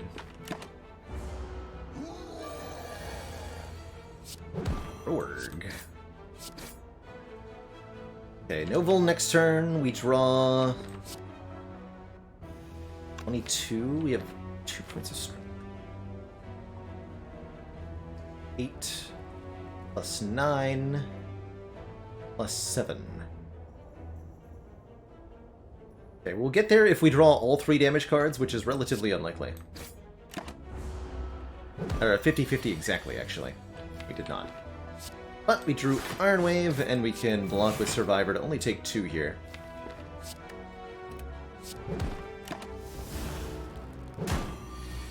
Overall, pretty good Knob fight. That could have gone a lot worse. Tiny Chest is back, rewarding us for visiting question mark rooms, I guess, at some point. Maybe in Act 3, that'll do something.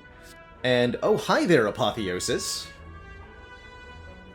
You know, you're a really good card when I just get to add you for free. Welcome. Welcome to the deck.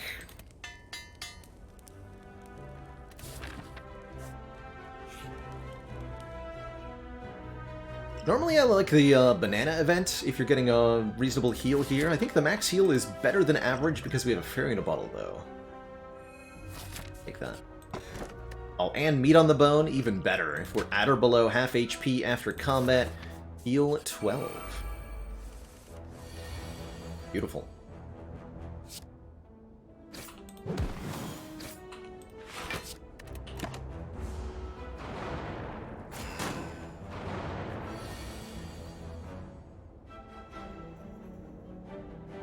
Ouch. Contemplating Swift Pot? No, meat on the bone value. Hurt me.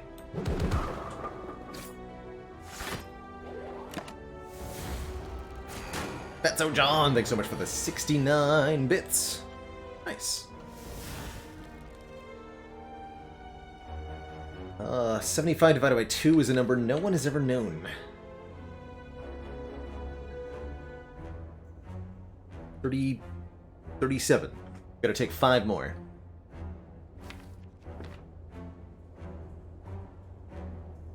That would have been easier before I played Apotheosis.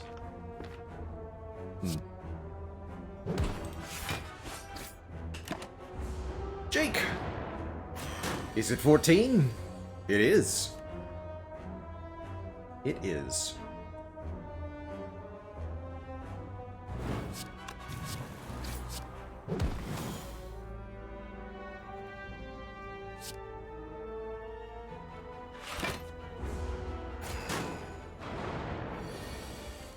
Meat on the Bone rounds down when it comes to how much health you need to have. So 38, for example, will not make Meat on the Bone flash here. We're gonna take 1 more. So I'll just play defend next turn.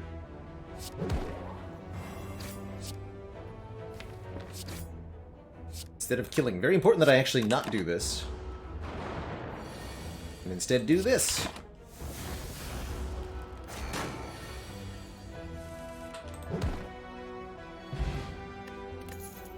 Look at that man go! 14 additional max HP. Now I kind of wish we'd taken the 14 max HP starting bonus. I could have had 113. Fasting is here. But I like that. Blur is pretty good. Letting us retain block from turn to turn. Craziest deck I've had so far this ladder. Definitely Rainy Days TV. I think it was the Ascension 7 defect run. I highlighted it from yesterday, but the gist is we used Nightmare on Deep Breath to go infinite against the Heart. That was the craziest deck I've put together this ladder, I think.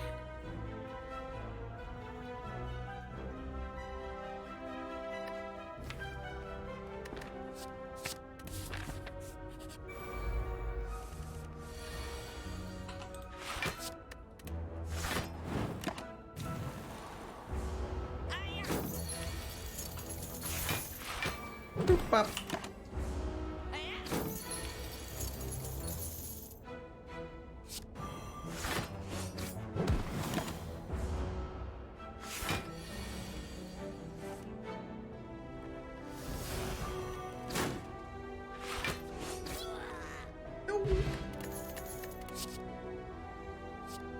Bullet work.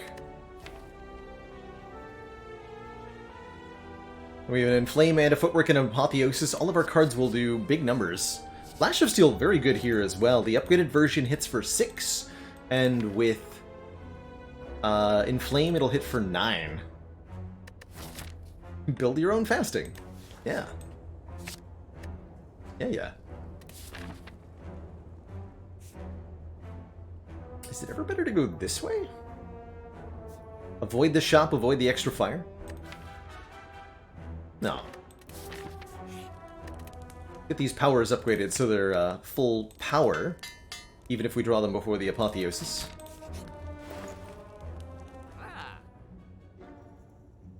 Well-Laid Plans offers us some retain. That's definitely good.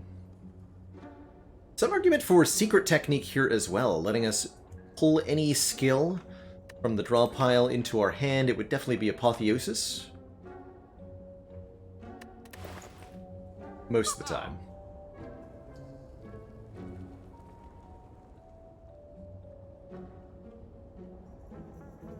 But I'm thinking Well-Laid Plans and a card remove.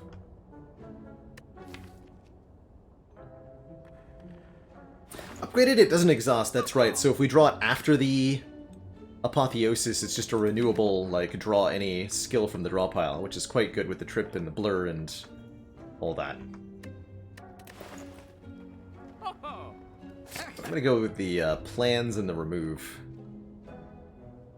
Strike? Would remove a defend?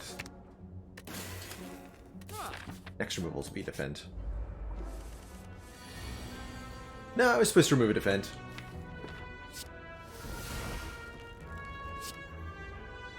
There is full block value here. I'm gonna do that. If I'm 9 damage short, I'll feel like a fool.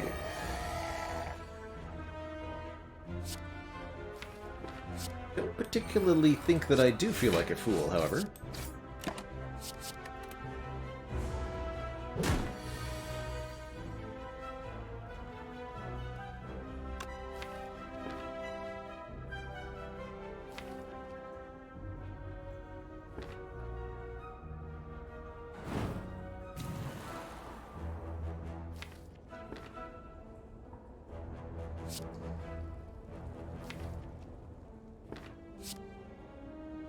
Strike, follow up, defend, hold these two, take 2.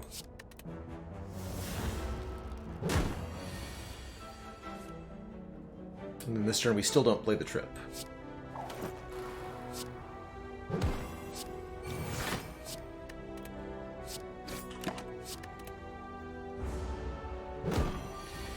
No need to make the knob angry. Rainy Days, thank you so much for the Prime sub and that half year of support.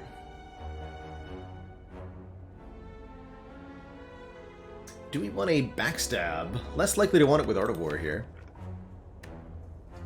It's nice turn 1 damage, though. Don't have any orbs for Compile Driver. Do not want this bloodletting. I think I'll skip. And we're going to upgrade the other power.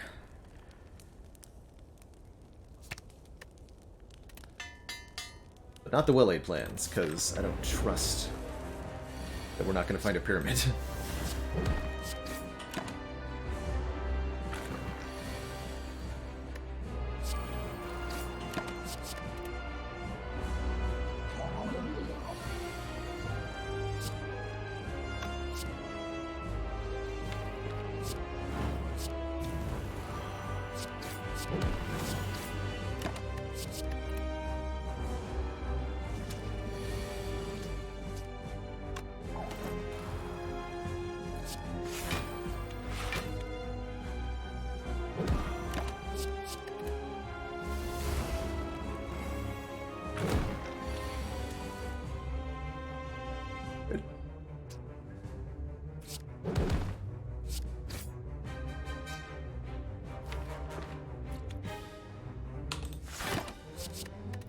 Try to preserve my hit points here.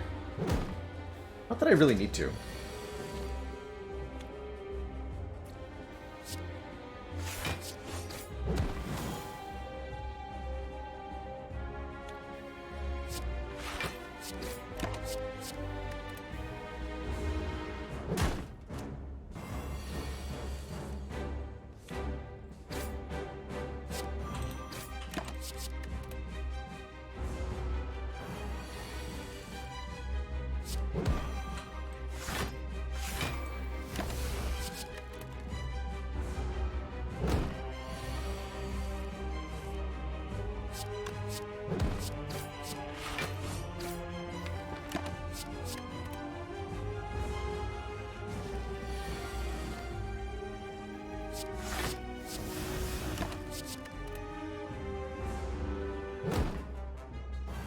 Yeah, I agree. The lack of card draw really making bloodletting hard to take in not just this situation, but most situations you see of bloodletting.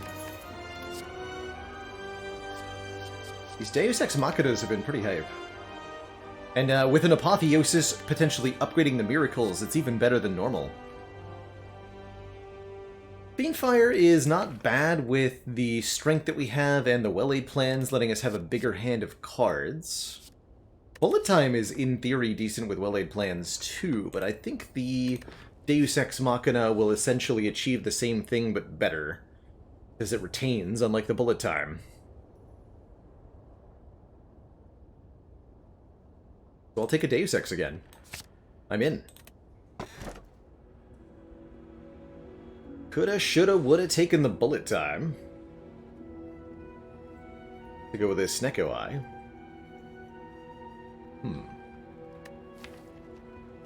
Interesting deck. Yeah, Panda Steaks, we actually just got this Apotheosis as a regular card reward thanks to Prismatic Shard.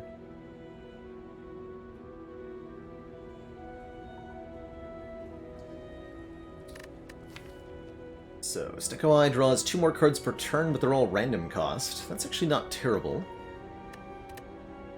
Slaver's Collar gives us extra energy during boss and elite combats. Reasonable. Or the Ring of the Serpent giving us more card draw per turn. We like quite a bit here. Relatively efficient deck. Biggest problem with the Ring of the Serpent is that you lose the Ring of the Snake, meaning you don't get those 2 additional cards on turn 1. Instead, you get 1 extra card on turn 1, and every turn thereafter. It's not until turn 3 that you actually see more cards than just having your starting relic. Not a lot of fights go past turn 3. But the Heart fight sure does, so this is a very good relic against Heart.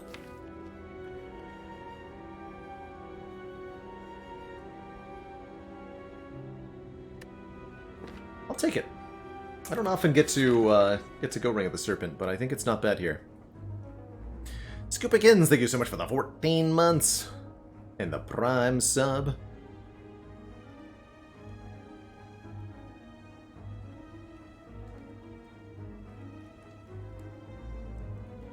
So now, do I just like fight 4 elites off of 3 base energy with no real combat relics, only hit points?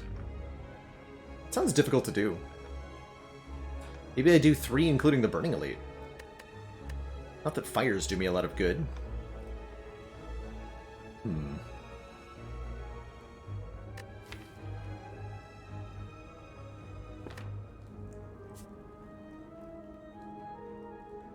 like this 4 Elite path quite a lot.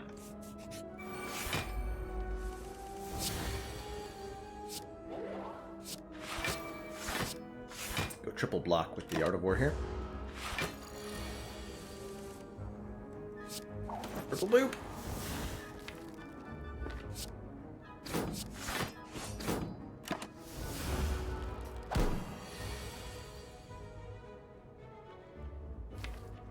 Yeah, that's gonna be a Swift Potion from me.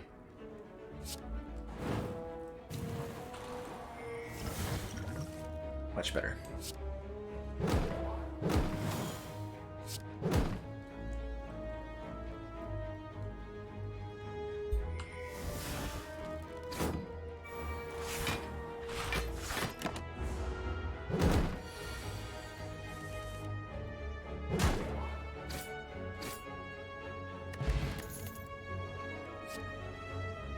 Cloak and Dagger Plus. 6 block, 2 shivs. We have both strength and dexterity, so both the shivs and the block portion of this are enhanced. That's pretty good. But where did the boss relic go? No one knows. What if we had even more strength with a Vajra? +1 Strongitude means we hit really, really hard. Terror here for a better source of vuln. Can even afford them both.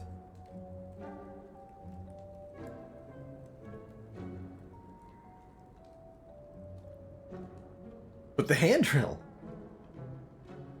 But the handrail. Do I want terror? That's the real question. I think the answer is probably yeah. Take them both. Event? Let's do one event.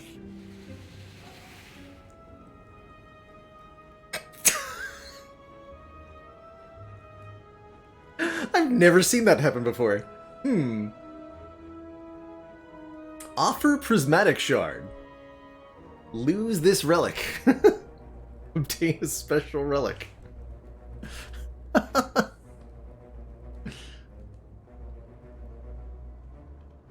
Just go back to playing a regular run of Slay the Spire. After everything.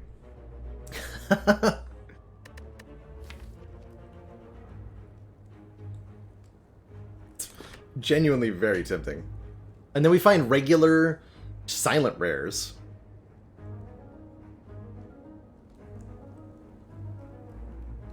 Yeah, what is... just how does the mod work in this case? Pretty simple lines, That's funny. I wish I could afford to give up meat on the bone. I know that we can't. Because I would really like to get a triple rare chance with the Prismatic Shard.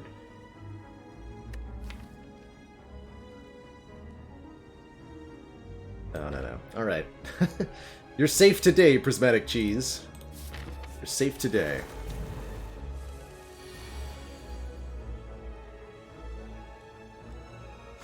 Take 1 to knock a bird out of the air here. Yeah, why couldn't you take my mango or my tiny chest? Come on. Or my Ring of the Serpent, and then people would be really confused.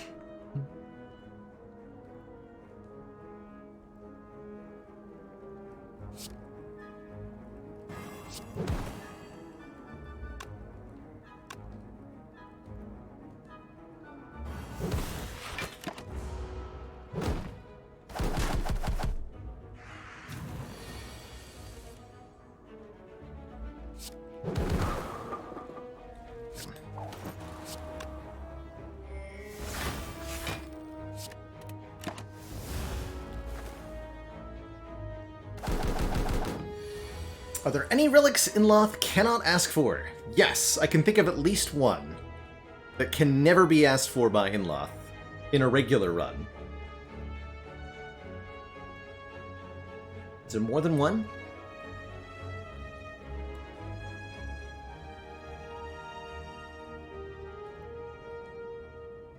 I've definitely seen Inloth ask for the Spirit Poo. And he can ask for a for an exhausted in-laws gift. He can even ask for his own hungry face if you get that from the face trader. But Mark of the Bloom is indeed the relic I'm thinking of. Mark of the Bloom is an event-specific relic you can only ever find in Act 3, and Inloth only ever appears in Act 2.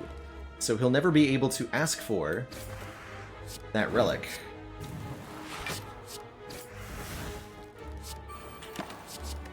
Because he always spawns before it would ever appear. I think every other relic he can ask for.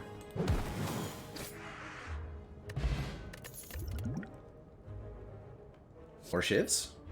Yeah, I do just want this to be a regular silent run, don't I? Look at that. Now, in Endless Mode, I think he can ask for Mark of the Bloom, but you'd have to be truly insane to take Mark of the Bloom on an Endless run.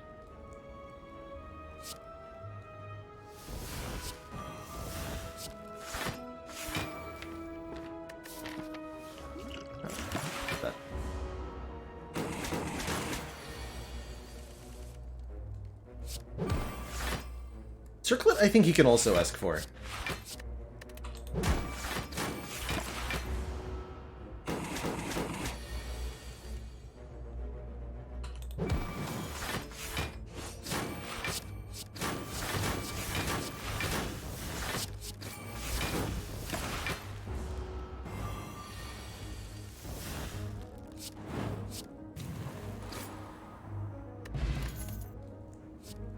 Wow. These random Dark Shackles have been consistently good, and this one's even better with the free upgrade on it. Not that the difference is huge with an Apotheosis in the deck. But still, very, very, very, very, very good to have. You're attacking me on turn 1, huh? Dude.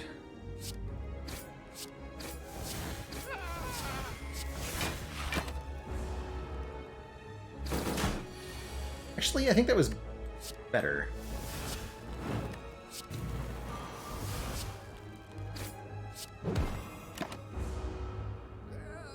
Here it comes. Oh, the bowling bash. 21 times 4. The rebonketing.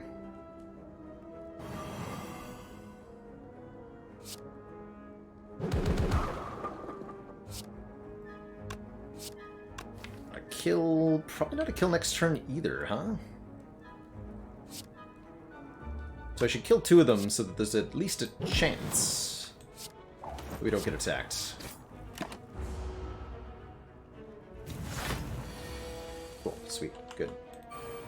Of course, then I had lethal anyway, which I'll take. Alright, 1 elite down, 3 to go this act. And a bottled lightning, you love to see it. Let's go ahead and put that Apotheosis in the bottle. Call it a good time.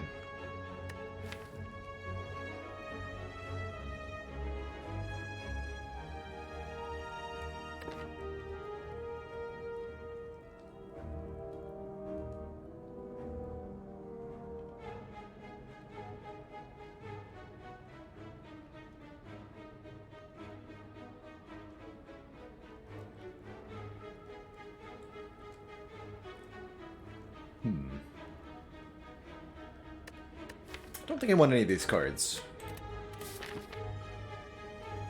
And now I definitely don't want rest sites anymore. Rest sites are the big stinky. There's not a single upgrade that matters. Actually, that's not true. Deus Ex Machina kind of matters. In case we draw it on turn 1, but I'm not going to spend an upgrade on that.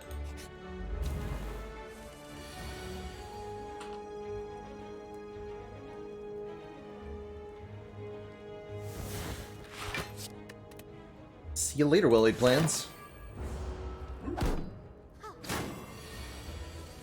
Feels like we could use a lantern or something.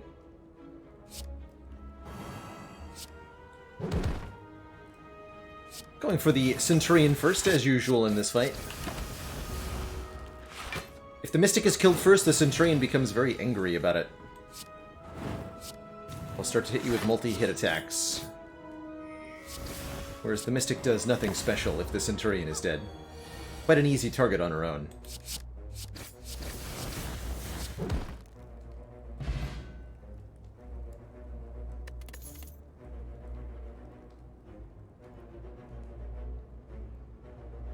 Finesse is pretty good.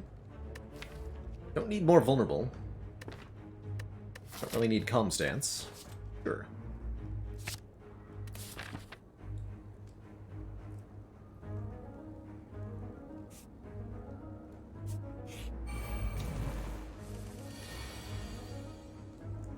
So the Deus upgrade matters if we draw it on turn 1, because then we have 3 miracles in hand that we get to upgrade versus 2 miracles in hand that we get to upgrade.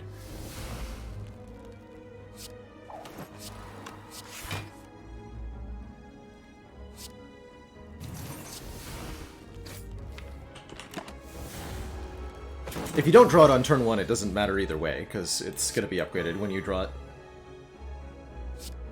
I'll take 1 damage to do 16. That seems reasonable. Although we do get a wound for that. Ah! Oh boy.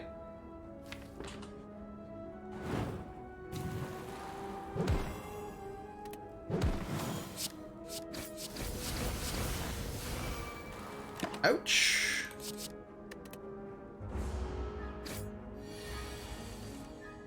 Okay, what's half health now? 89 divided by 2, 44. Take 3. Take 3.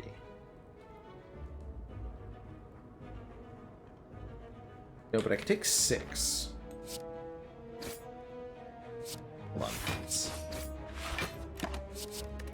do some math here.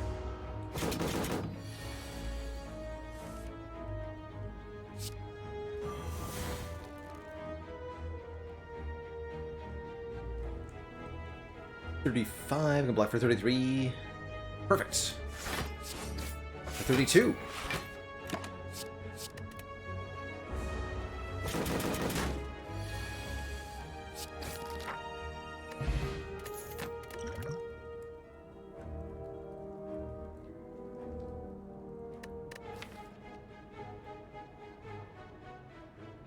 Lowest line is some nice additional weaken uptime. I like this Consecrate just as a free AoE attack. Definitely need more of those. Take the Consecrate. It'll be 9 damage to all enemies. Oh, and a kunai, which makes it even better. Yes, yes. Here's our late game scaling. If we play 3 attacks in 1 turn, gain a point of dex. Good. Very good.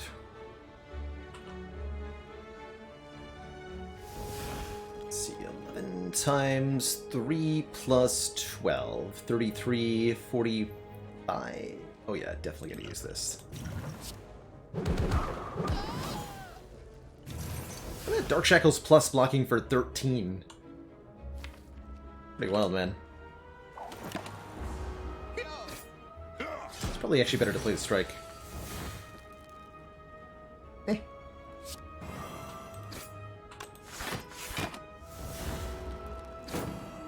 Good afternoon, Aqualad. Howdy, howdy.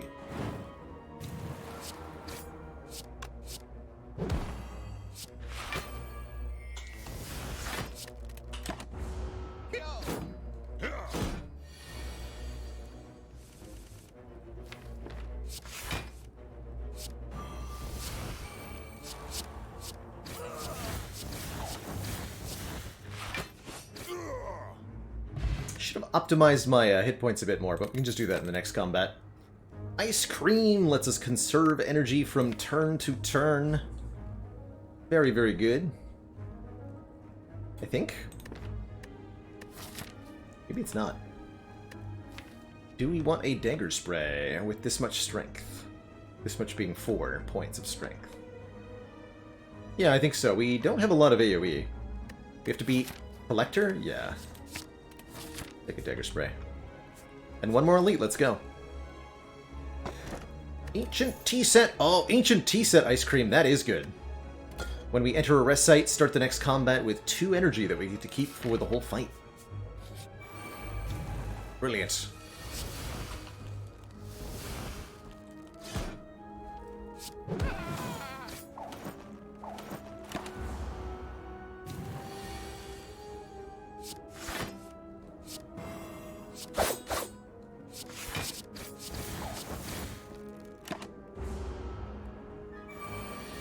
Oh, I should have played one of them. I should just play these. Quit.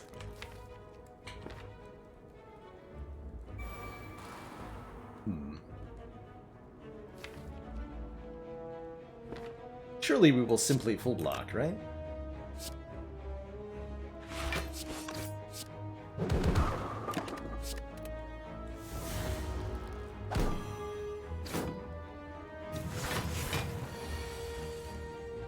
Or we can kill. Possibly both.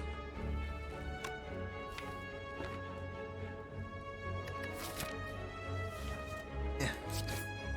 Worry about the ice cream later. Or the, feet on the bone, rather. Oh, wait a minute.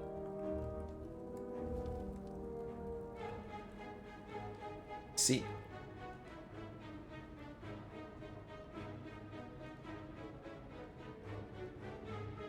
Well, the good news is I actually have more than a full block in hand, so this is not even a threat here. We're looking at 48 incoming damage, And we have 45 plus 18 is 63 block in hand.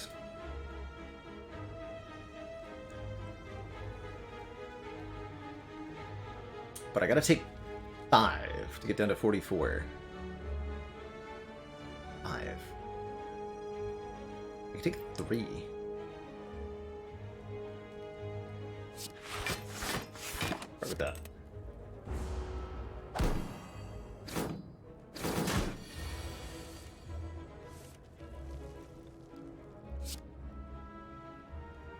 Take 3 more. That's fine.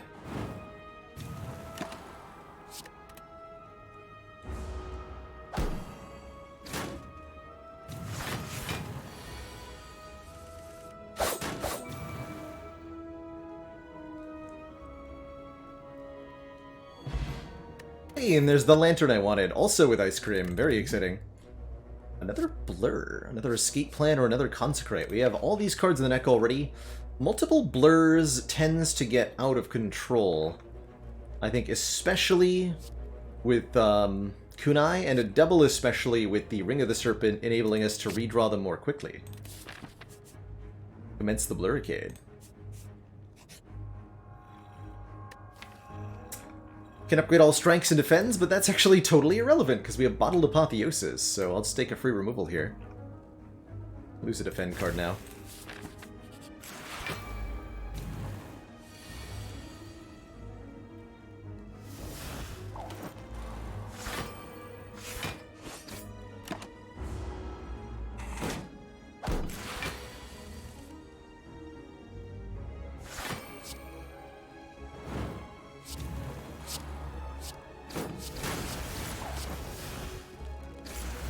Should have killed the fungi beast there.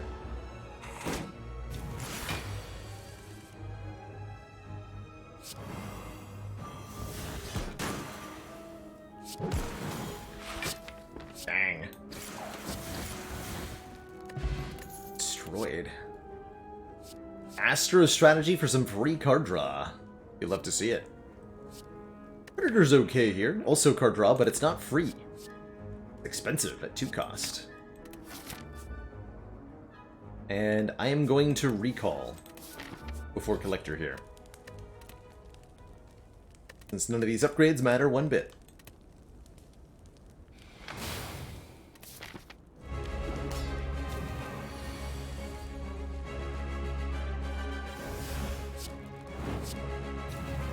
Peace Man, you are lovely. Thanks for being here. Actually gonna just let Art of War do a thing here. Give me 8 energy this turn, thanks.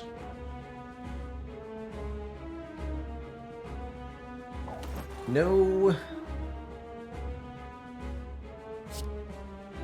unceasing top this time, unfortunately.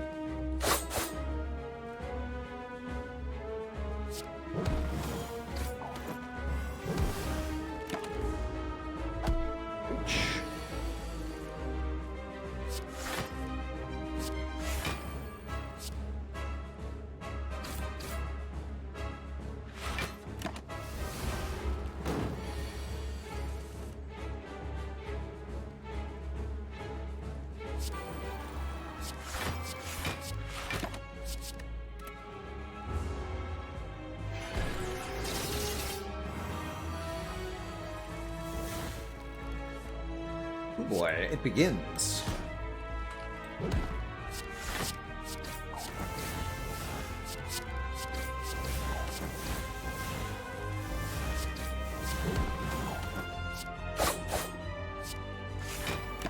Let's go ahead and retain that Blanc.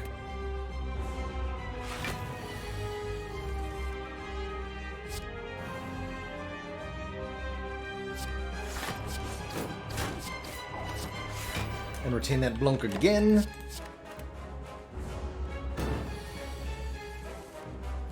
And then don't retain that Blanc. But think about it. I wish that we did.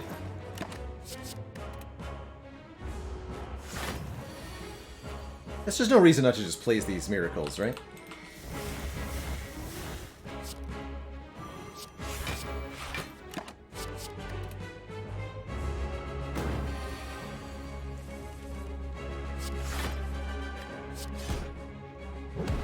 Hit him.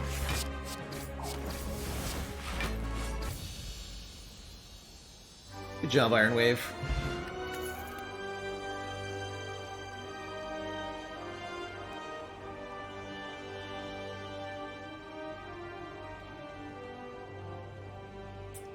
Neat.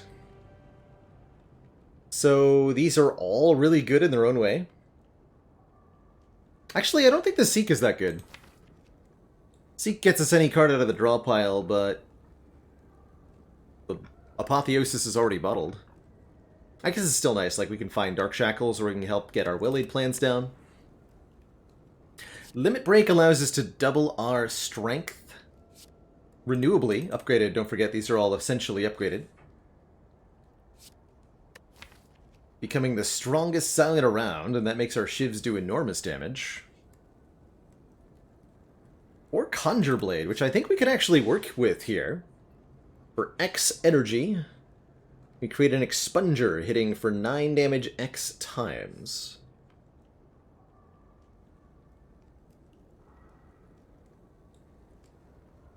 That's spicy.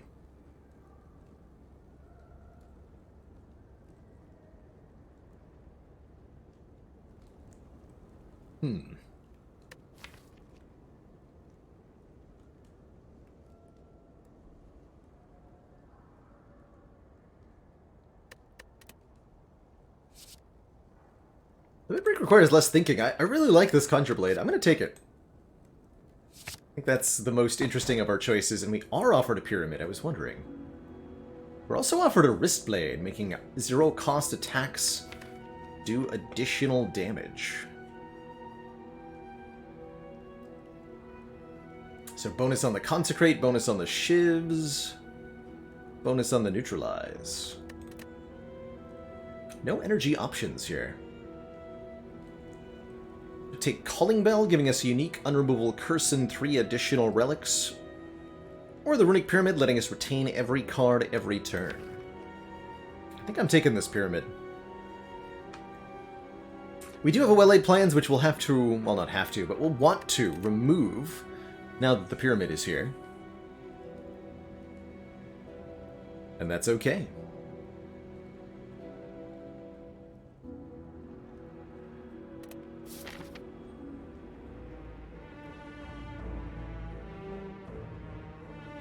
Gotta go for the Burning Elite, which means we're not removing that anytime soon. Very well. Have to go this way? Yes, have to go this way. No choices.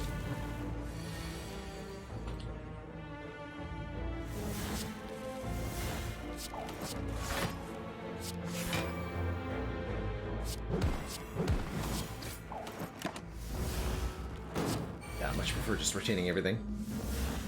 It's good stuff, man.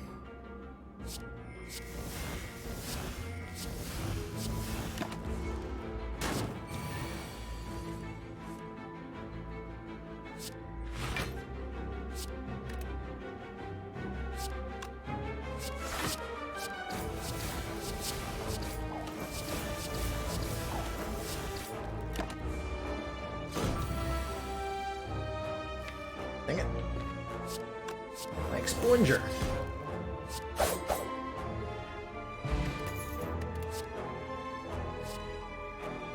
We'd like some more Weaken, right? Yeah, we would. Take a Sash Whip. Keys to travel immediately to the boss.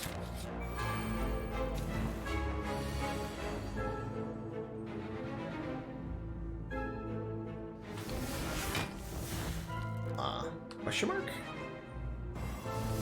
I'd have to use the memories already. Only 19 block out of much required.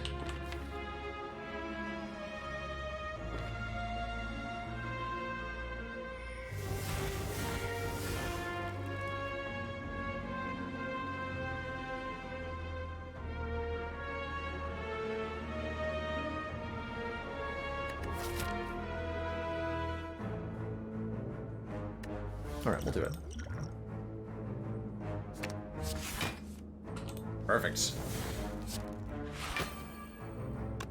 Order. Double perfect. Okay, much better.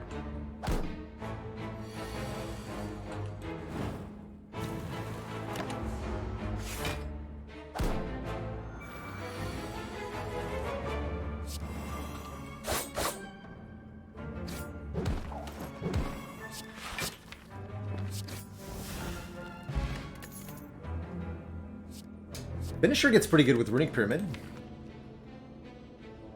Although I have Conjure Blade, so I don't think I need it. Charge battery.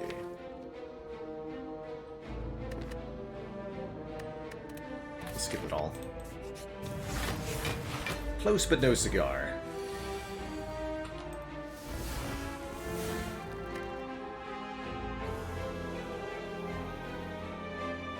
$33... 44... 49. That is enough to kill one. Okay.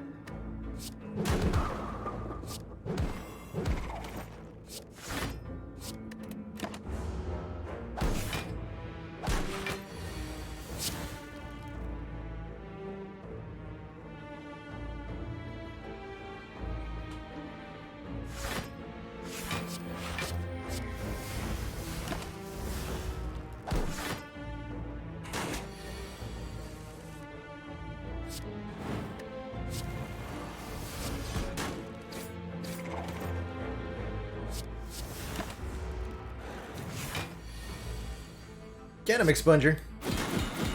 Yes! Wrath Stance.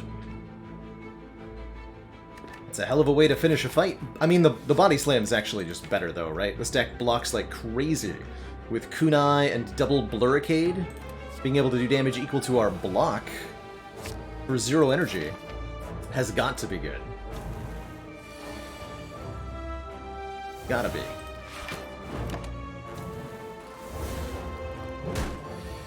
Turn 1 always the weakness of a pyramid deck. It's okay.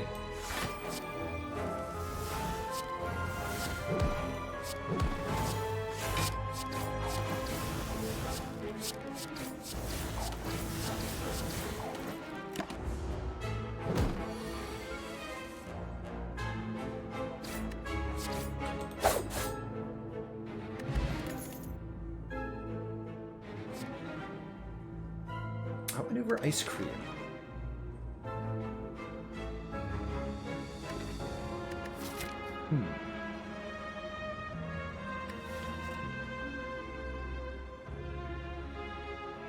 Okay. I'm in.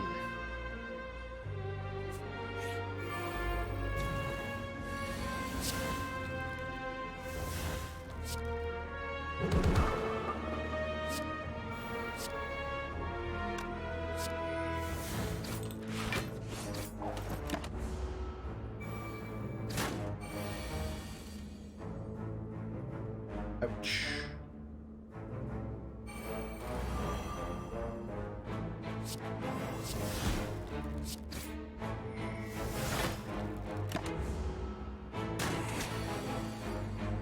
Please stop hurting me.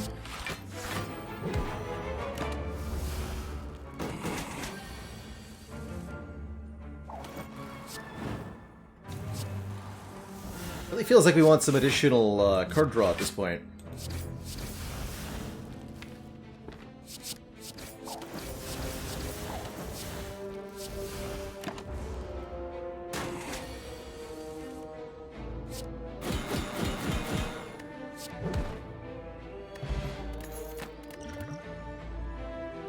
What about a Flame Barrier? That's like card draw, in that it's a big block card that we draw. I like it. Does good damage back to heart, too. No need for fires. Keep taking combats.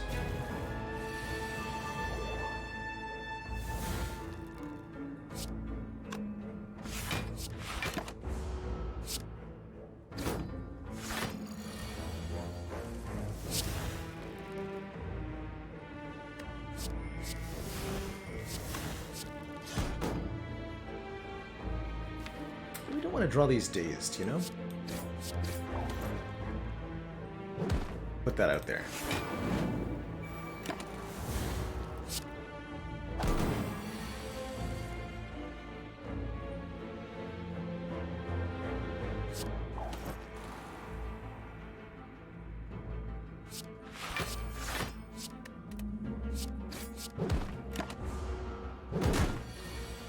Perfect meat on the bone setup. Totally on purpose. Definitely not on purpose.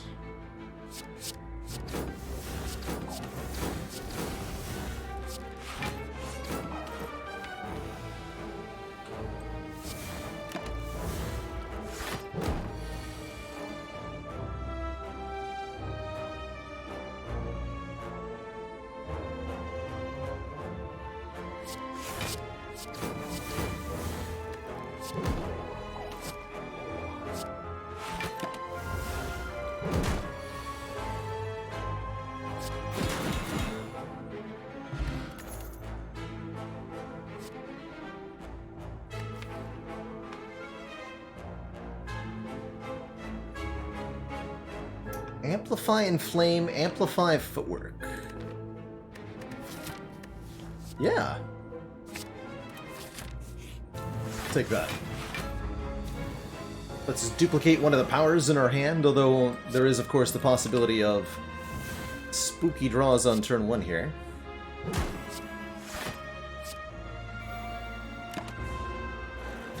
gonna Conjure Blade yet.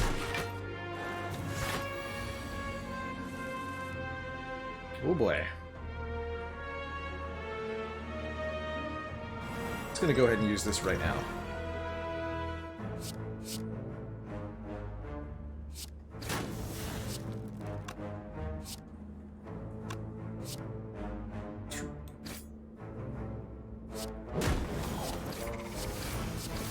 Perfect.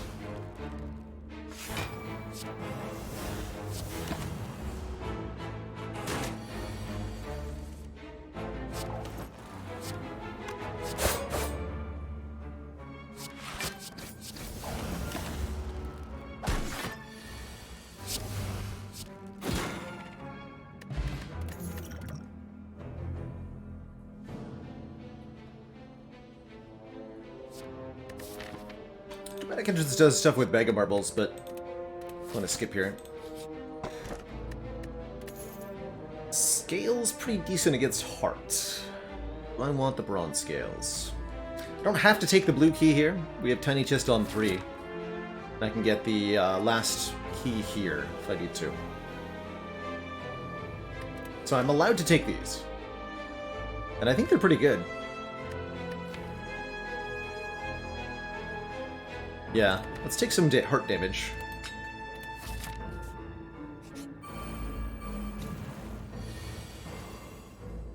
Hello, Transient.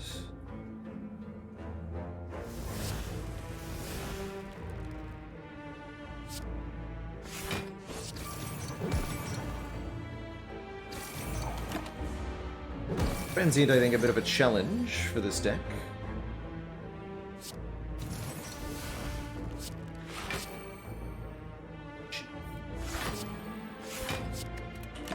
Some Art of War stuff.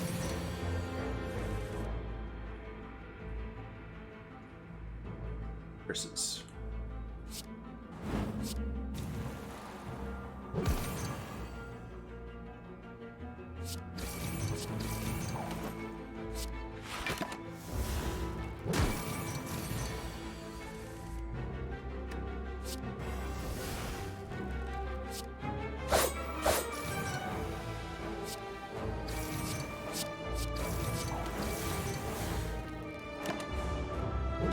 Keep the shifts for next turn, since this fight is all about the turn to turn.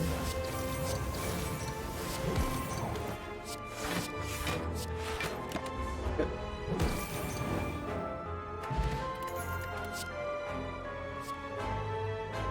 The other Cloak and Dagger is quite good. No such thing as too many cards in a deck with a Bottle of Apotheosis.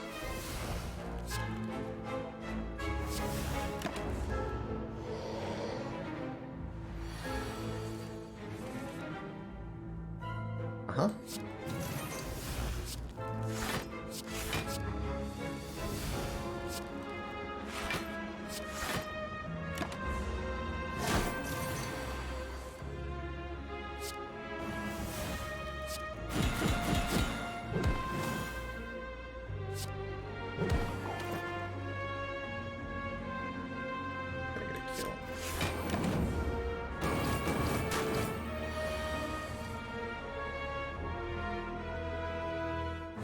Strength Nemesis is really scary, is...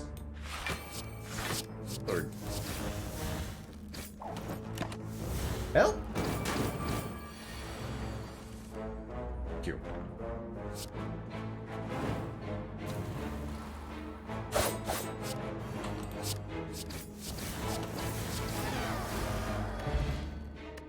And there's the shuriken we wanted. Playing 3 attacks in 1 turn gives us a point of Stronkitude.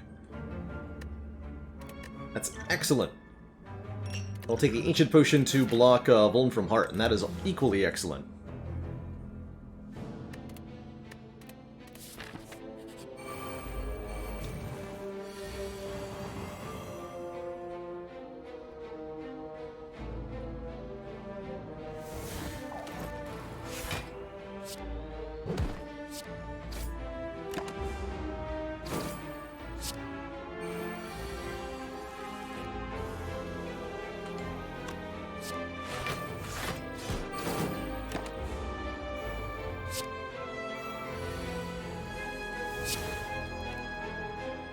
Now that we're putting our miracles in the discard pile, it's a bit harder to get our energy going.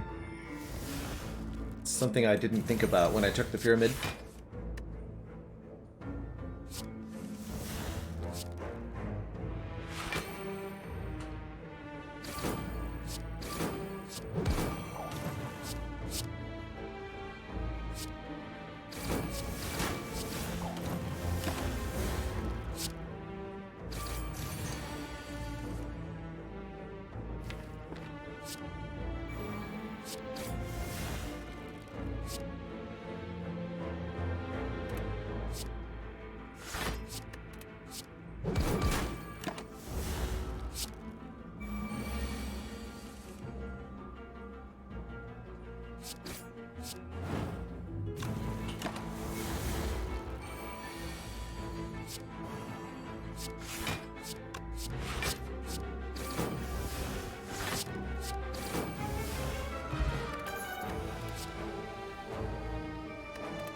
Speed Potion, Ancient Potion is a combo.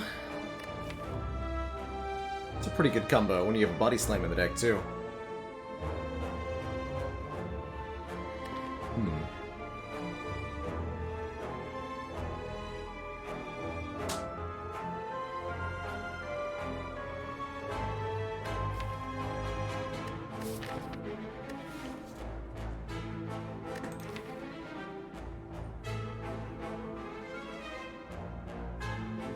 That's a lot of... You know what? I am going to do that.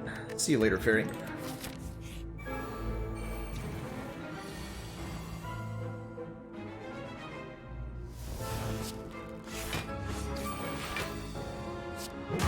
Not that attack. That's better. Good old Writhing Mass changes attack intents every time you hit them with unblocked attack damage. So you have a lot of control over what they're doing.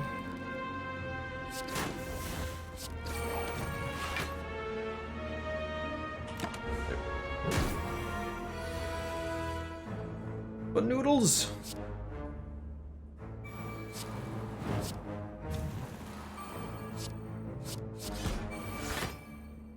Nope, not that one.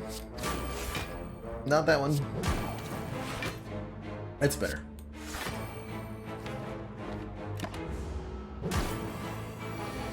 Thank goodness for meat on the bone this run. 96 health and counting.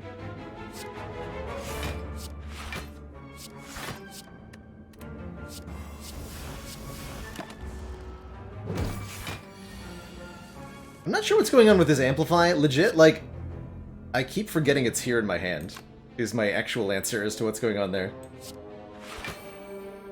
It's like, something about the muscle memory of 4,000 hours to slay the Spire, and never having Amplify on silent before. I just, like, don't acknowledge that it's there. Gotta slow down a little bit so that I can do that.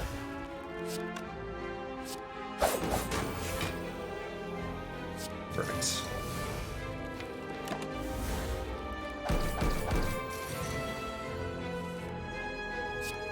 Pew pew!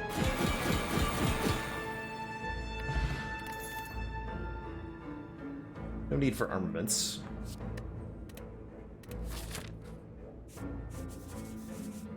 Oh, I get very important. I can't take this combat. Must go to the question mark room to get our chest so that I can take the blue key. Otherwise, we lose the run. All right, and I guess I rest here. Might as well. All right, Time Eater, if that is your real name.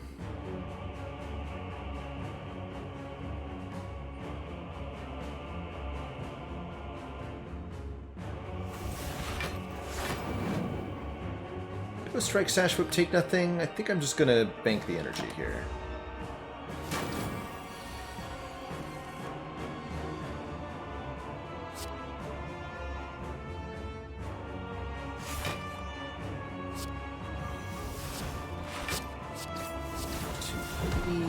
Three more cards. 1, 2, 3.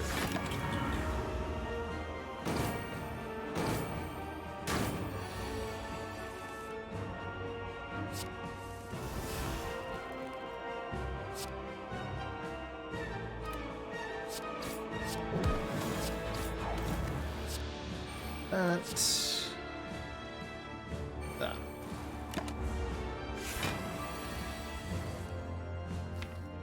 My powers.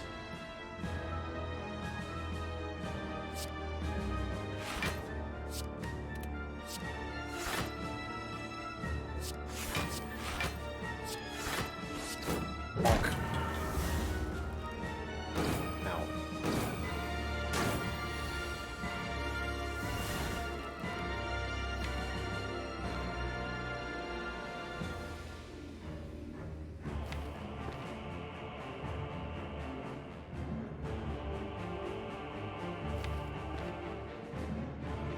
Just make a really big Conjure Blade.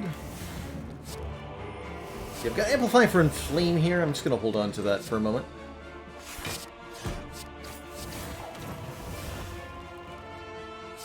Sure we roll the turnover here too.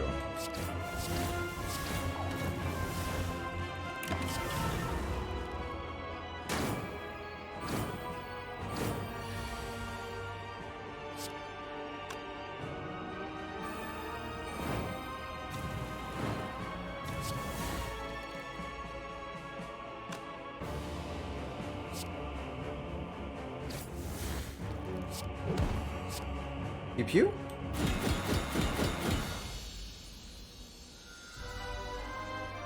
Not bad.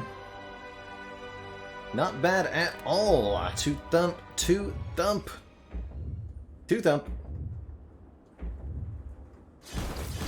Is this the source? All these upgraded cards? No reason to upgrade, so let's rest. Going back to our full 89 hit poodles. And we're offered a Dolly's Mirror, letting us obtain an additional copy of anything in the deck. We could duplicate our Apotheosis. Double Body Slam is okay. Honestly, kind of about double outmaneuver here, since we need more energy pretty badly. But we also need more card draw. Maybe that means dupe Master strategy. Take another outmaneuver, dupe the Master strat? That I like. Caltrops is here. Gambler's Brew is here. Deflect is pretty good at 0 energy. Lots of good stuff. And we have Courier, so every time we buy something, there'll be something new behind it. What do we have? Well-laid plans? We got the plans before the pyramid. I'm gonna remove these depending on what we see here. Let's get rid of them now. This.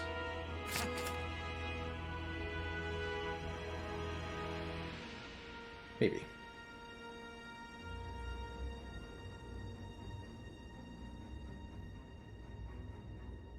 Grimiel, by the way, thank you so much for that Prime sub. Welcome to the council.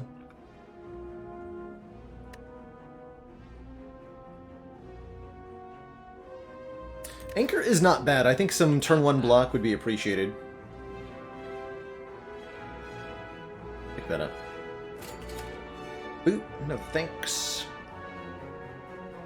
I'm gonna go Secret Tech over... Although Panacea lets me block Vuln and... I think we'll be fine.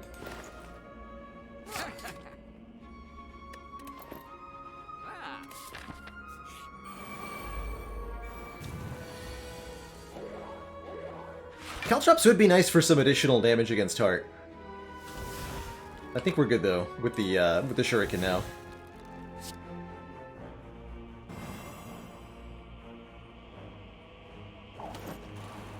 The Shivening begin. Might even be able to kill the Spear next turn, although I think it's usually better to go for Spire Shield kill on turn 2. Or by turn 3, excuse me. Just gonna dump my damage into you.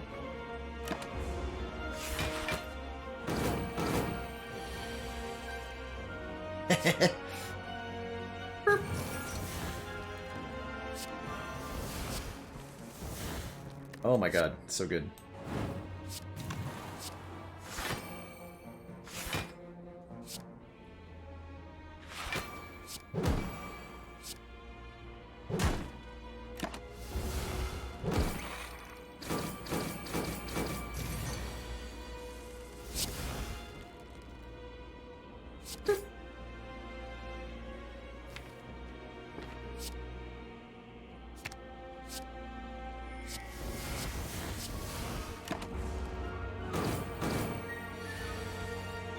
Get him, Blurricade.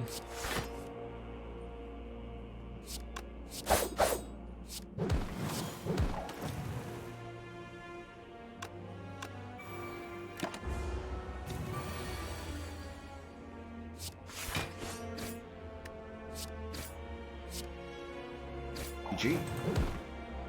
Very easy Elites fight. We're offered another Piercing Wail, which is dang fine.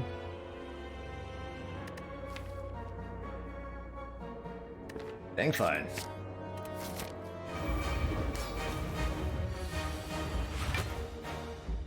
Right, Mr. Hearts. Love to see outmaneuver on turn 1 here. That's going to help ensure that we have plenty of energy with which to do stuff. And then we can do Blade Dance follow-up strike for a double set of procs here. And then we can heal our health back with the Ornithopter after that. Although this is exactly 7 cards. Nothing to heal. In that case, I'll hold on to the potions till next turn, just in case we can maybe squeeze a hit point or 2 out of these.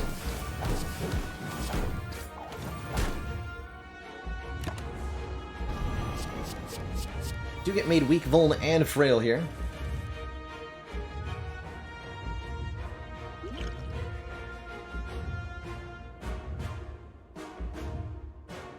Yeah, we can squeeze a hit point or 2 out of these, because I'm going to play some attacks.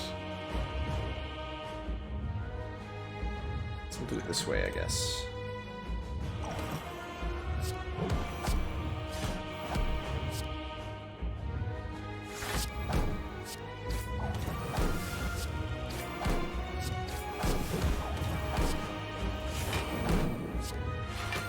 Perfect.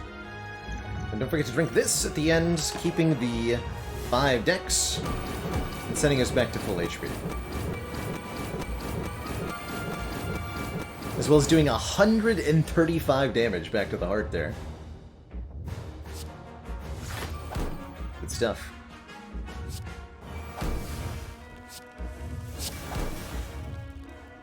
Dang it, miracles.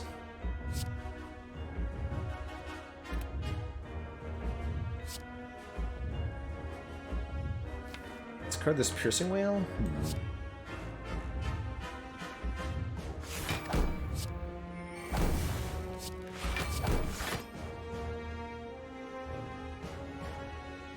Body Slam costs me an energy.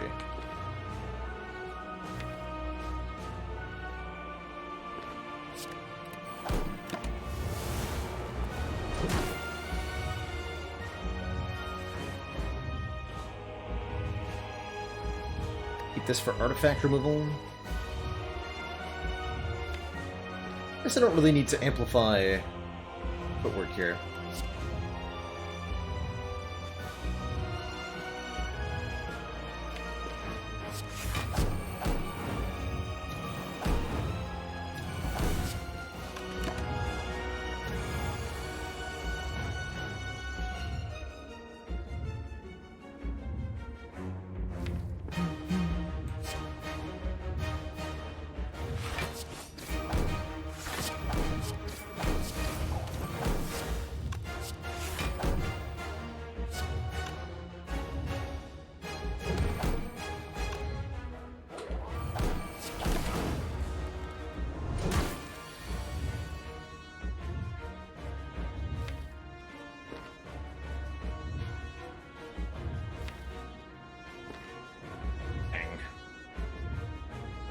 This is where that piercing well would have been nice.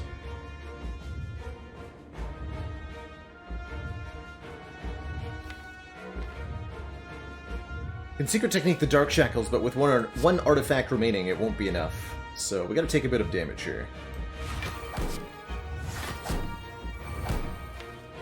Then we'll have enough energy.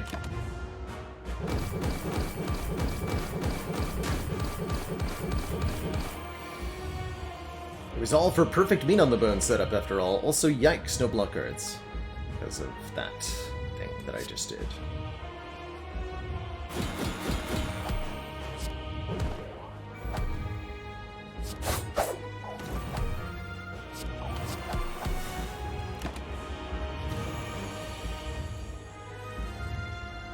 Oops, Rob.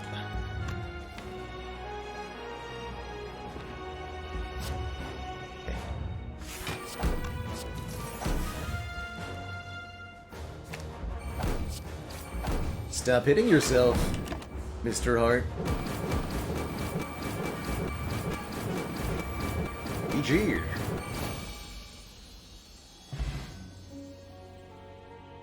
GG, everybody.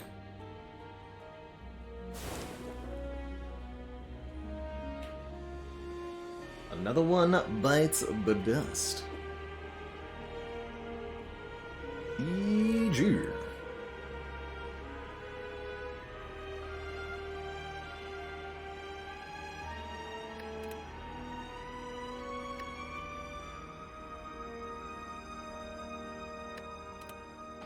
Opening continues. Past Ascension 13, making it a very, very good Rainbow Ladder attempt overall. Even if we die on the next run, I'm very happy with how this has gone so far. It's been a wonderful series of runs. And an incredibly fun self-imposed challenge. Always what I'm looking to do here in the Spire, both make it difficult for me and make it fun and interesting for me. Which of course means it's fun and interesting for everybody who watches, too. Great stuff. GG.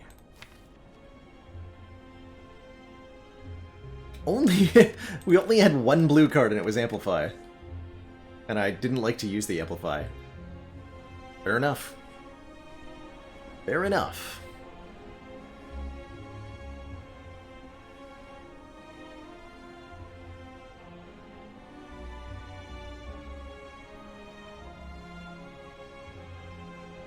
As a general rule, I'm not likely to consider ladders that involve large content mods like Downfall or Spire with Friends.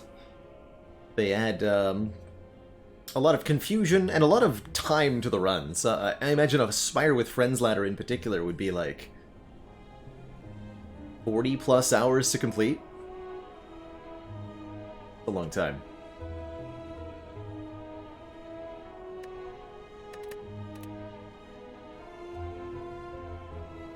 But a single, you know, a run here, a run there, as one-offs, those I could do. I could maybe do like Teak does YouTube-style ladder collabs with Rhapsody that are once a week. If I was to make the content more long-form, that could work a bit better. Just do it with viewers, then you don't get past Ascension 1. Brilliant. Brilliant, Chrono. Like where your head's at. Really like where your head's at. Amazing. Alright, that's where I'm going to swap away from the Spire for today. I think I'm going to knock it on over to a little bit of Legend of Keeper. Do a quick run of that to wind things down today. Some dungeon defending, employee inspiring, hero slaying fun. Before I switch on over, I'm going to take our quick break, refill my legs, stretch my water. If you're headed out as the Spire ends here, a big thank you and much love for everybody who watched and supported today, especially Triple Boop. Thank you so much for those 100 gifted subs earlier. You mad person, you.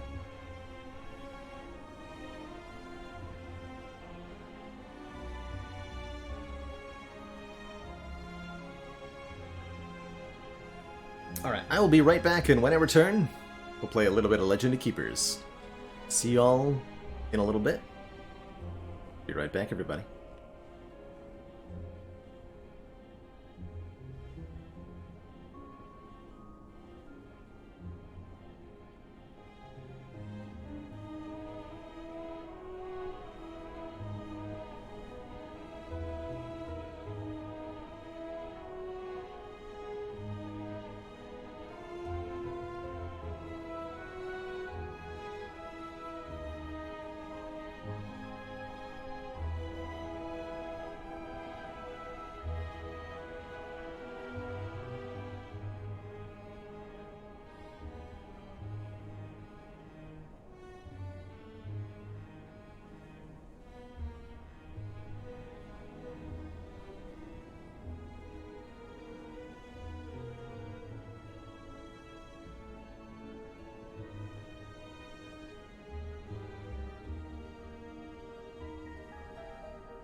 Alrighty, everybody, we are back.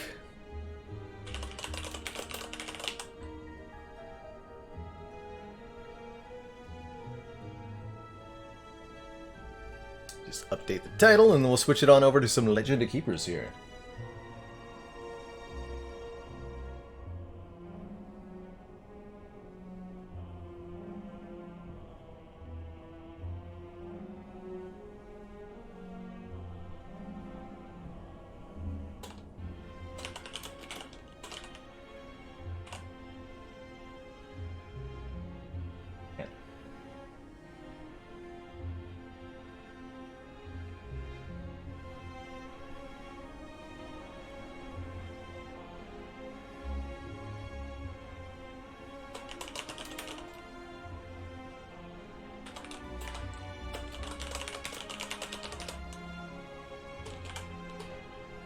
Hello.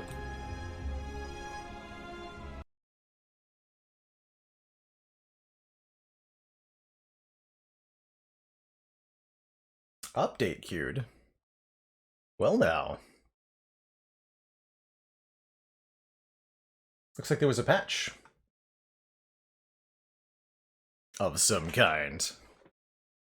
Kind of exciting. Are you a slave master in search of something new? Legend of Keepers. This relatively recently released dungeon building roguelite? Not exactly sure what you would call this genre-wise. But the premise is that you're the boss of a dungeon. Stinky heroes will periodically invade your dungeon, and it's up to you to defend yourself from them.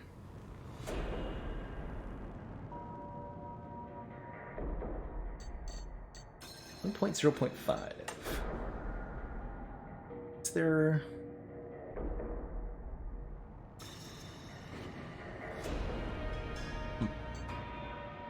Don't see a way to see patch notes.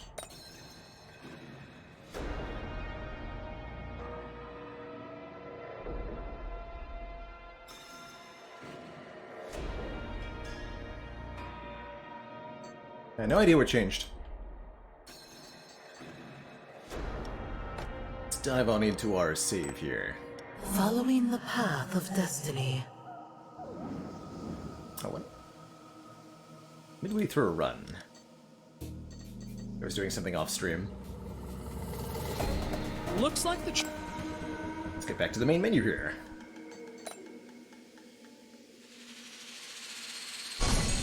My growth is limitless. It looks like my volume changed a bit too. It is At least inevitable. with the Enchantress here.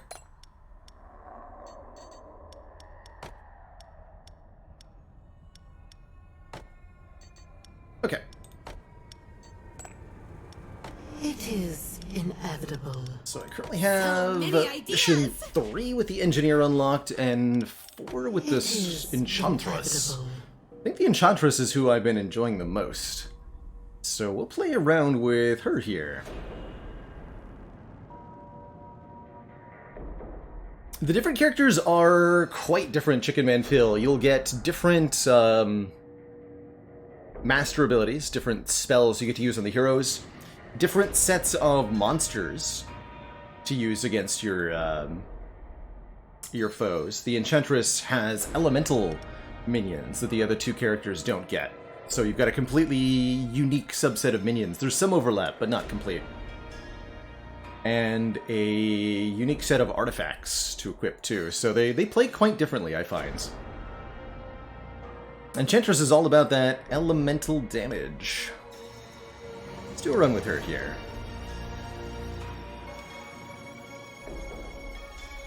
Like the Skeleton Drake. Sure. What's the talent tree got for us today?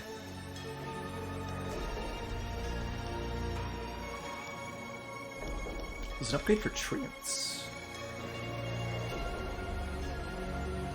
Enchanted Seeds applies Thorn to the next group of monsters before they transform.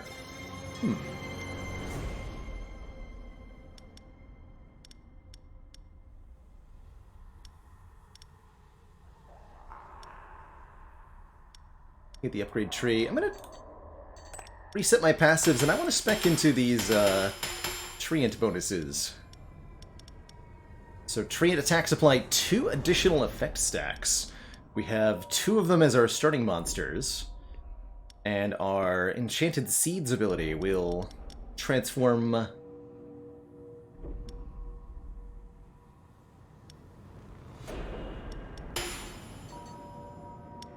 whole group of monsters into Treants. Following the path begin. of destiny. So as one of the later missions, we get a promotion right at the start, able to choose an arcane spell room that has 3 different spells we can apply. Ice and fire damage to the front, ice and tiredness to the back, or area nature with random penalties. I quite like this, with the freeze and curse seeds. Damage to the back equivalent to the hero's lowest resistance. Reshuffle heroes. 4% of the target's maximum life as fire damage per penalty applied to the target. That's kind of an interesting one. Apply Bounty. The monster who defeats this hero gains 2 motivation. Let's take this first one. Hey, Crypto! Last Spire run went amazingly. Runic Pyramid Silent with Kunai and Shuriken was able to trounce the heart no problem. Let's see, so our starting employees set, we have some spiky boys. A fire impaler. And an ice impaler. Check it. See that the Twitch integration broke again, but that's okay. Aerus, the air elemental. I like these treants. Apply poison 3 in an area. We can do some serious poison stacking.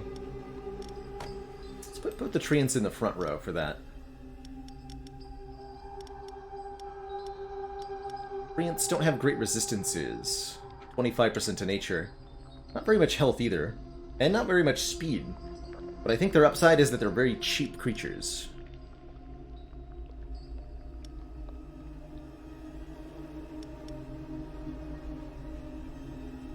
The Thorns Elemental gains bonus speed per thorn. The Unstable Elemental has bonus speed per stack of thorns it has. It's kind of interesting. My tiredness. Let us try.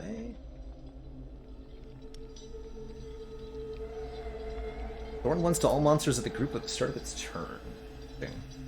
Pair that with the Unstable Elemental. Let's try this configuration for now. So, in Legend of Keepers, each mission lasts a certain number of weeks, usually around 50 or so, and at each week, if there's not a combat coming up, we'll be given choices between multiple things. Merchants, where we can buy new employees. Trainers let us level up our current employees. Engineers let us invest in our traps. What are our traps here? We have Animated Cactus. Apply Thorns 2 to the next group of monsters. Nice. Definitely got the starting pieces of a Thorns build here. Poisonous plant applies nature weakness. Those are level 1 traps? Those are level 1 traps. There's all of our monsters started at level 2 here for some reason. Start by maybe purchasing an employee or 2. Fire Elemental. Naga. Attacks have a chance to apply stunned if the target's morale is below half. Interesting.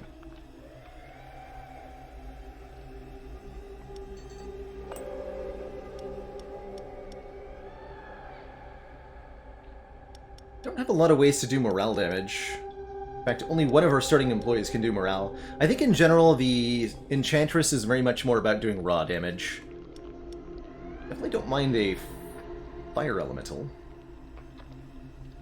Ricochet to heroes affected by burn.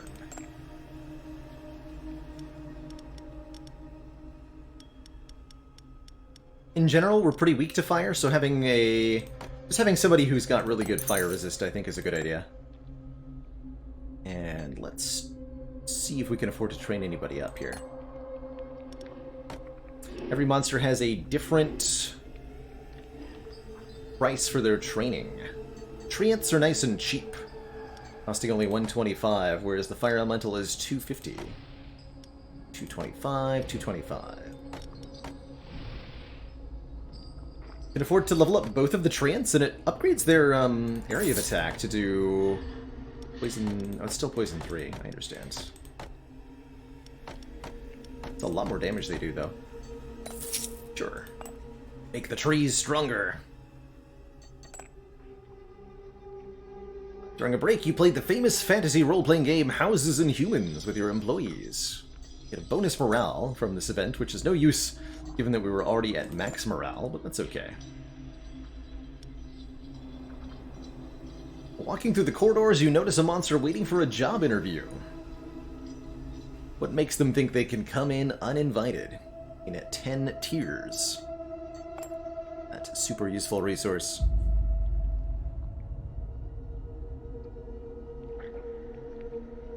And then our first combats.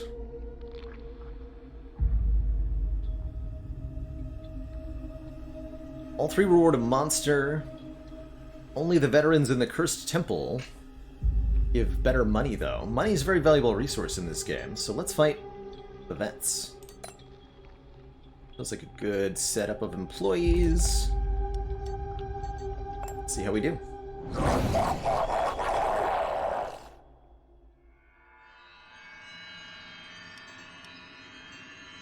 Got our super spell room. Damage to the back.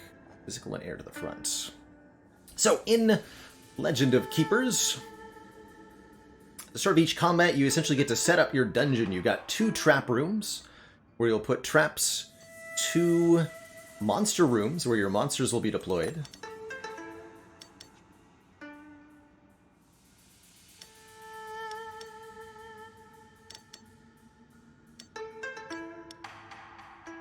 And then your master at the end.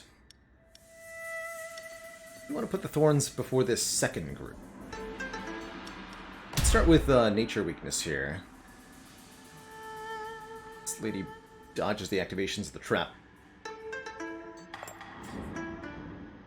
So, placement of your monsters is all about checking the heroes that are coming in and seeing how their resistances and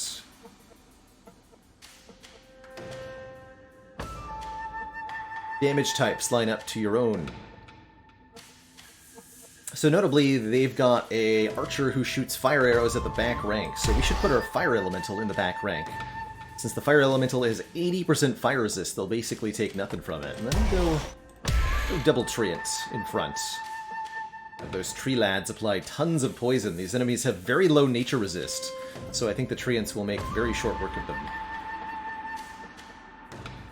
Although, it looks like they'll actually kill one of them before they even get to go, right? Yeah. So my frontliner should be something with more than 20 speed, actually.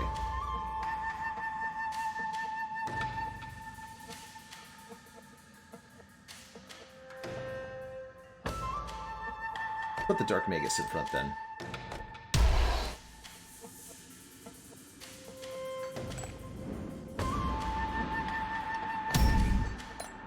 Get him, Cactus Boy. Just back.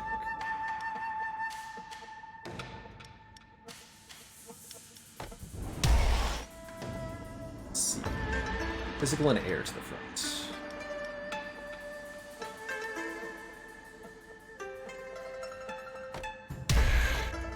Something like that. I'm waiting for you.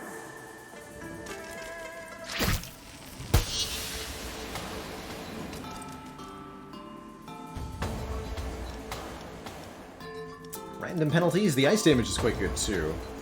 Or the nature damage, rather. Yeah, let's apply some random penalties. What do we get? Oh, we got tiredness? Nice. Bounty. Have some more stacks of tiredness. The tiredness debuff reduces the damage dealt by enemies. So this should keep our monsters in front alive at least a little bit longer.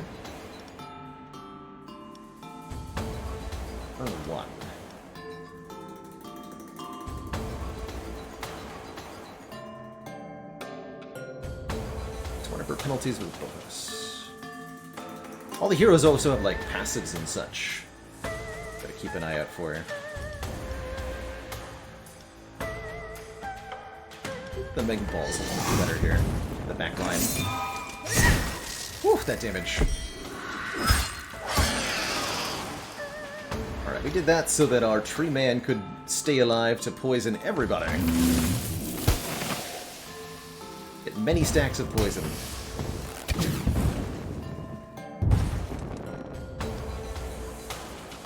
And that'll lead to a lot of damage over time. Ow.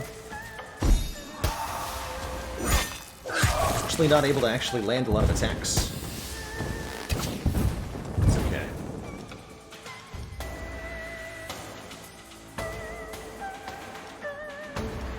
Explicitly kill you? 10 penalties below stacks.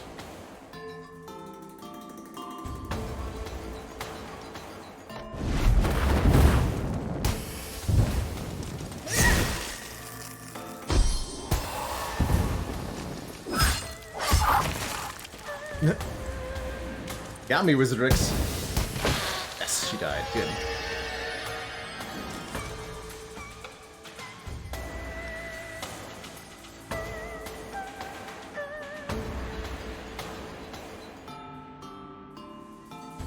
I'll transform these guys. Sure, let's do that. Let's use our super boosted transformation effect here. Hey, Stenikin. So how this works is they get to take one turn.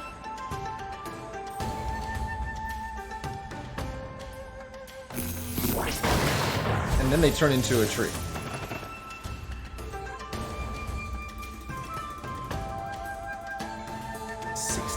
Air resist, huh?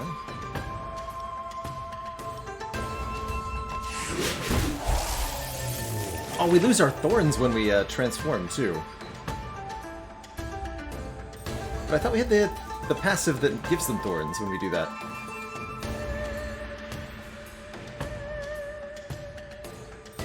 It's odd. Hey, Senecan, I have heard of Insurmountable. Yeah, it's a roguelike mountain climbing game? I watched a little bit of that. Seems like an interesting concept, but I'm not sure about the execution.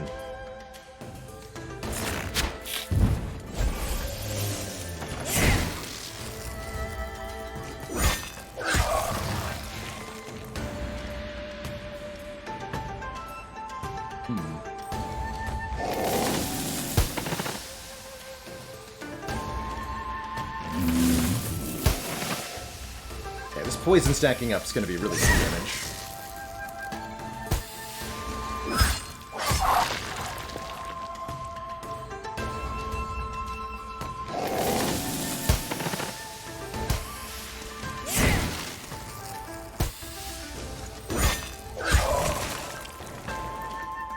No one can defy nature.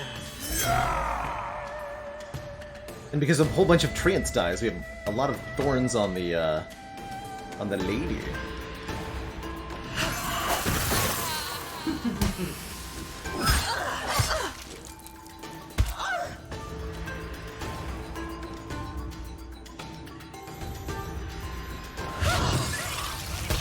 You'll make excellent fertilizer. Successfully protected the treasure. Take our choice of Ice Elemental. As Frostbite and Ice Weakness, the Futakuchi Ona. A morale-hitting demon. Grants guaranteed critical to everybody at the start of the fight, or a Earth Impaler with 200 hit points. All monsters in the group gain 1 thorns when it's attacked, and monsters in the dungeon gain thorns 2 when it's defeated. Oh, I like that. Let's go with some thorn strats here. So ultimately, we only lose a little bit of morale since we transformed the second group of monsters. None of them lost morale when they died.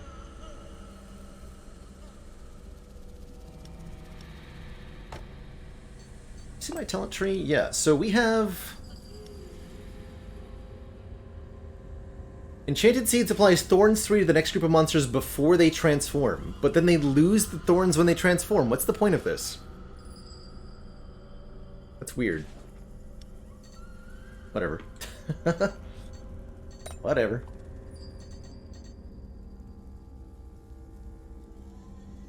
Opportunity to send an employee to an intensive training course. That's good stuff. Let's see if we can get enough money for that.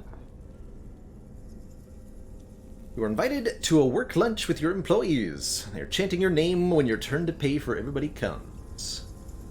Buy for meals, buy drinks with blood, or tell them all to suck it, because we don't have enough morale loss for me to want to pay for you nerds. Yeah, if the enemies are faster than you, it does something. Adequate resources, damn it. I've gotten 10 more gold.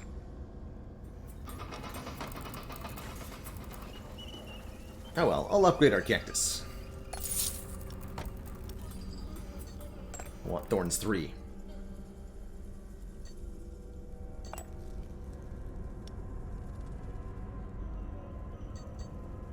Don't have the money to recruit the rare unit from the event, unfortunately. But we can go plundering. Send 3 volunteers to plunder somewhere. Get a monster, get money, or get haste and more morale. Let's just take some money. Your volunteers stole all the farm's onions. The farmer's soup will be bland. You are so cruel. And our first chance to get an artifact. Happily do that.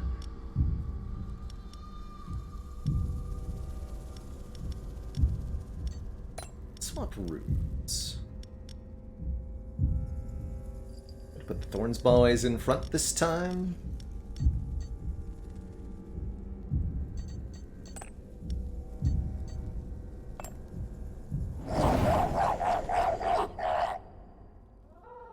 See you later, Wizard Ricks. Alright, these enemies look a little bit lower. And we even get the cactus before the first group of monsters, so we can have super thorns. Nature damage to the front. Area fire. Can't be affected by poison. Area ice.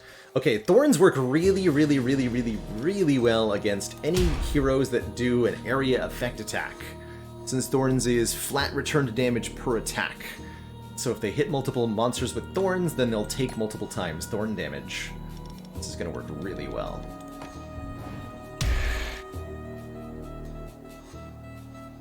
Even got negative fire, negative resist. Put the unstable elemental who benefits from thorns in the middle. This, honestly, I don't think we're gonna need the second and third anything here. We'll see.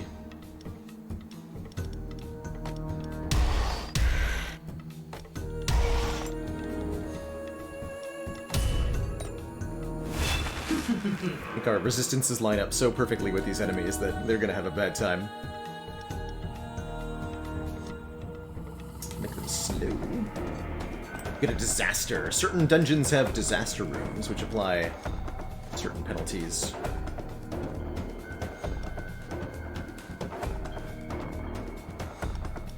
It's physical damage, that's why you take so much from it. Nature damage and nature weakness. Morale and slow.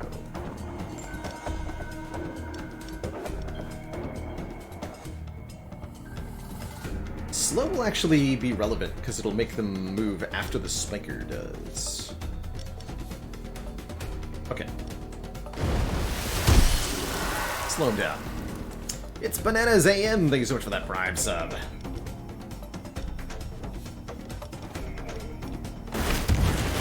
that guy.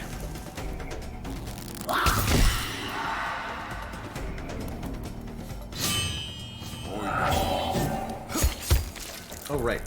Forgot about the repositioning aspect of this guy. It's less good.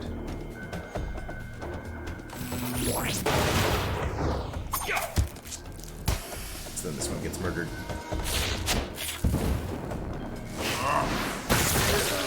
Yeah, see, he just dies to thorns. Got him.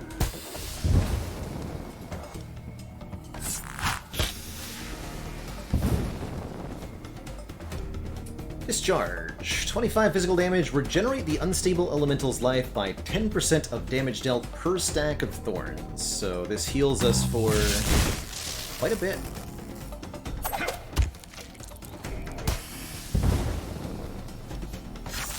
Quite a bit indeed.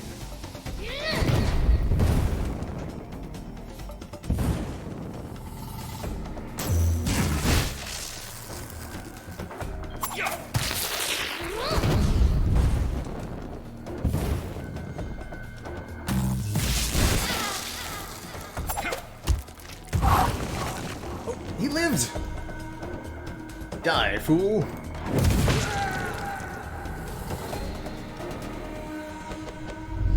That worked pretty well. So we've got a choice of artifacts.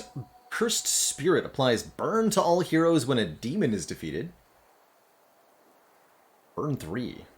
Quite powerful. Could stack up a lot of burn stacks with that. Horn of Plenty gives us a crit chance when attacking with a Prismatic Stone. Says all monsters of the group can gain enhanced resistance 2 at the start of a fight if a group contains an elemental. That's 20% boosted resists. A lot of durability. It would make our Thorn strat work a lot better. Treants are elementals, right? Yeah, let's take the Prismatic Stone. Currently have a lot of elemental minions. Oh no, treants are something different. Excuse me. Yeah, we only had one demon. These treants are our treants.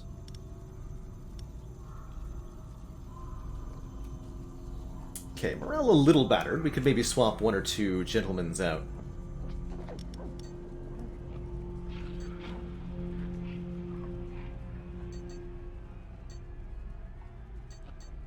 Take an event.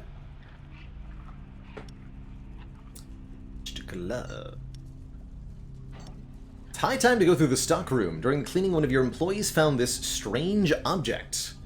Did we take it? Gaining its effect permanently? Auction it for 150 bucks? Or gift it to the employee to give them 1 level? Give it to the employee. Plus 1 level on our Ice Impaler is worth more than 150, I think. Now apply Tiredness 3 with their attack. Gaining Thorns 2 if the target's ice resistance is negative. And that's right, they gain more power per stack of thorns the Ice Impaler is benefiting from.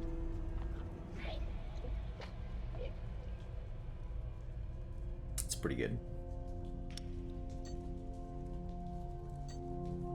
No need for an Alchemist yet. Alchemist is all about transmuting your blood and tears into other stuff.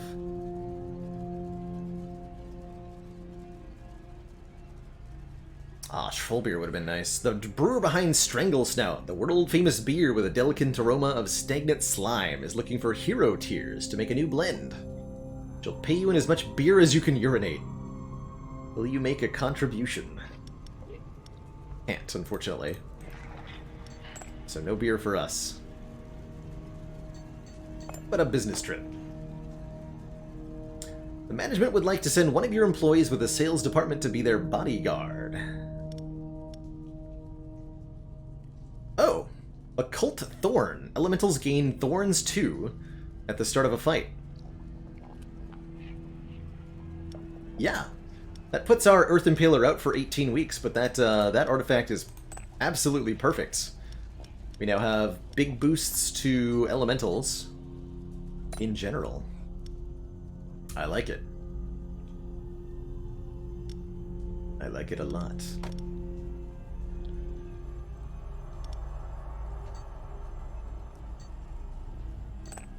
Thundering.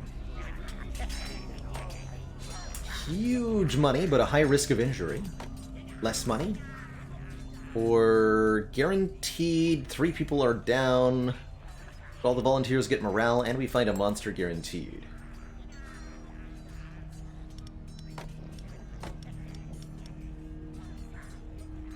It's only for 2 weeks, yeah. Plunder!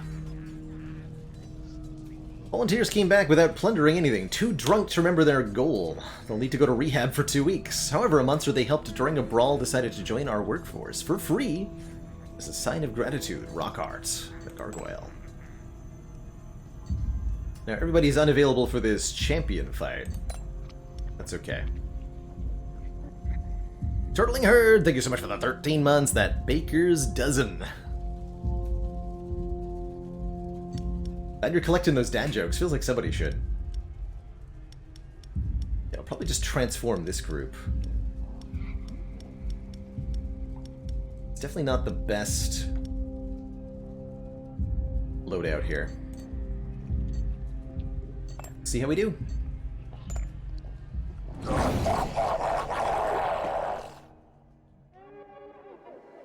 Okay, trap is first, and then yeah, we can apply seeds for the second group. Good. So what do we have? Thorgrim does air damage to the front. Oof. Actually, wait, that's fine. Odd does physical damage in an area, making him vulnerable to thorns, and fire to the back. Perfect. So we put the air elemental in front, fire impaler in behind, and I think we put the unstable elemental in the middle. That feels right. So we'll get more thorns on them then. Thorns build, go!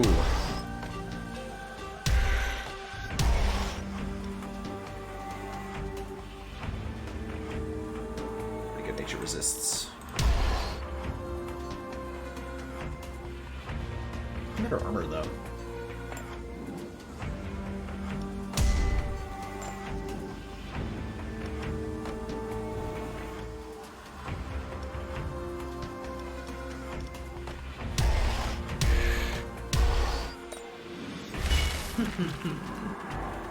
Never played the endless mode of this game, so I actually don't know what it looks like.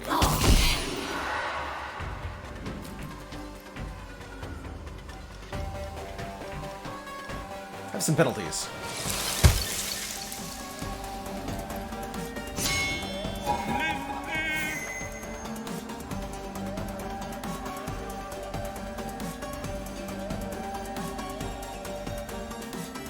So we start, everybody starts with Thorns 4 and Enhanced Resistance 2. Means we're actually immune to air in the front.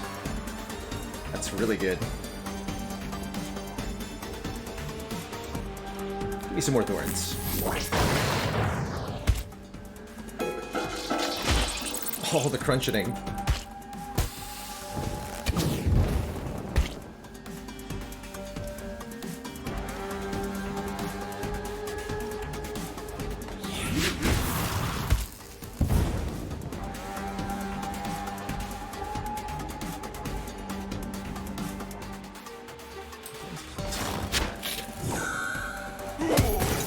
Zero damage. He didn't take any thorns damage, though. I guess because he didn't hurt us? Interesting.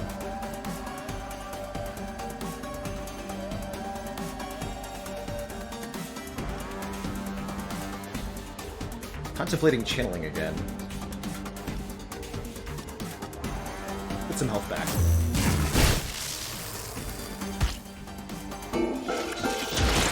Rip. Got him.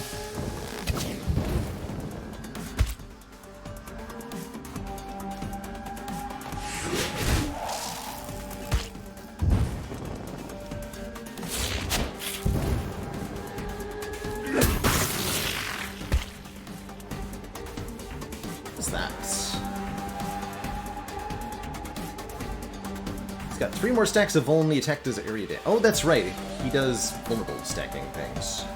Should not have made him vulnerable. Oh well.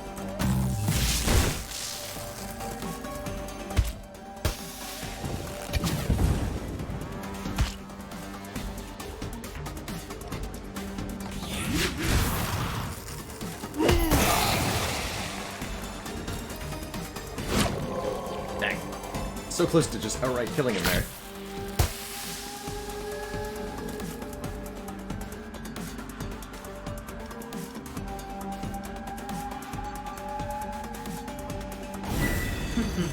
Turn him into trees.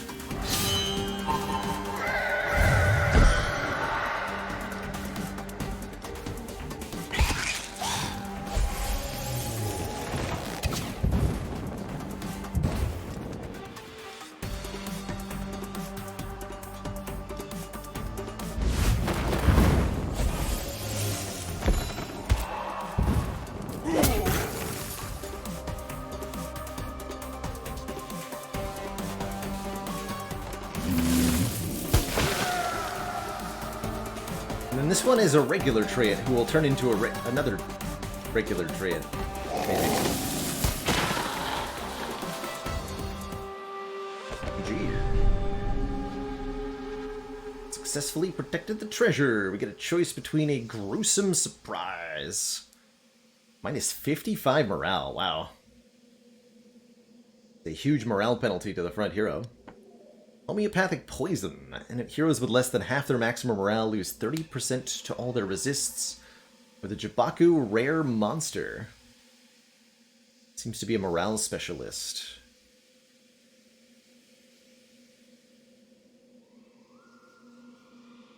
Really doing morale things.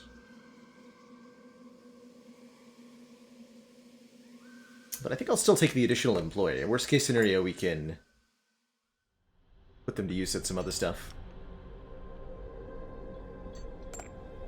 Trainer here offering us the opportunity to level some people up. Wouldn't mind getting our Fire Impaler leveled up so that they can apply Thorns 2 to everybody. Ritual. Good. Banner Collector's Ritual.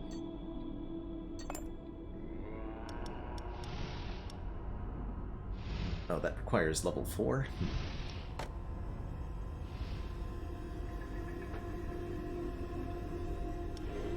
It's a lot of money to level up the Jibaku. 425.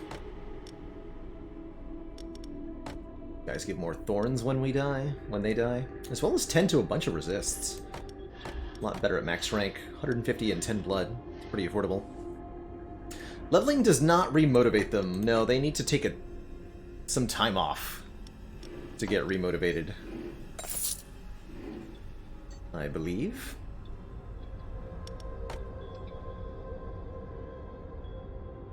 Oh, actually, does this passive never go up again?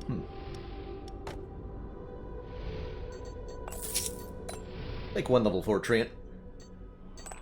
Pay some life to the collectors.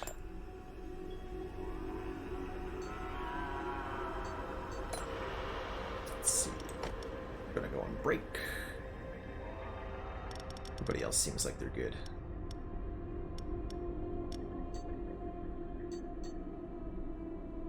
Receive essences of knowledge from the Mystic Tree to amplify your arcane spells, or learn new ones. We have 100 essences of knowledge, and we can unlock some of the spells that we didn't have, like frontline nature damage. Apply more random penalties.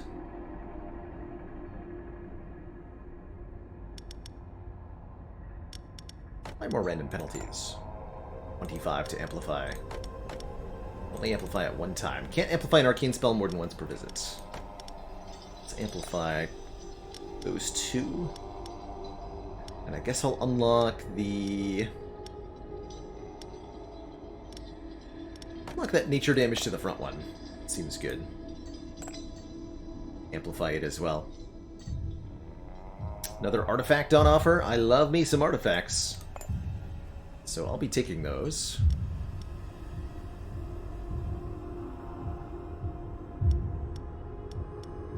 Send it in the front. Let's see what we're up against here. Still think I like our Thorns room in the first room. Been working out well for me. So far we've always had our first trap before the first monster room, and that continues to be true here. Let's see, we've got the nature guy. Our Earth Impaler is out of commission, but our Earth Elemental will be outright immune to that. Ice damage to the front. Don't have anybody who's resistant to both of those damage types. And fire damage to the front. Okay, they all attack the front line. That's pretty bad for Thorn strats in general here. It's a bit concerning.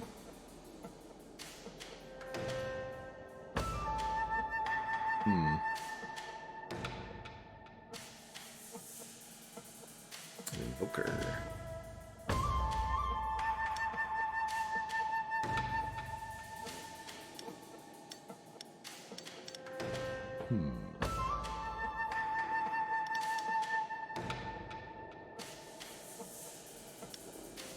Do we have any tanks?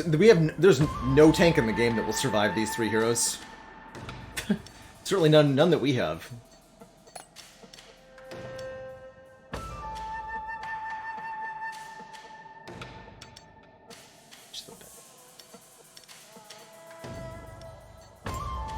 This could be a bit spooky.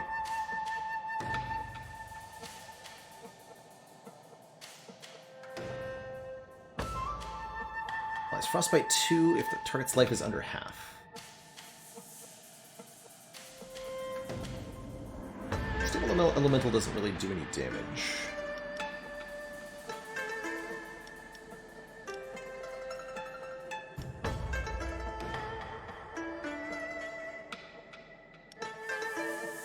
Stack a bunch of tiredness for whatever that's worth.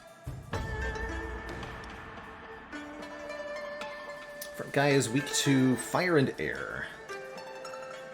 We should try to at least kill one of them somehow.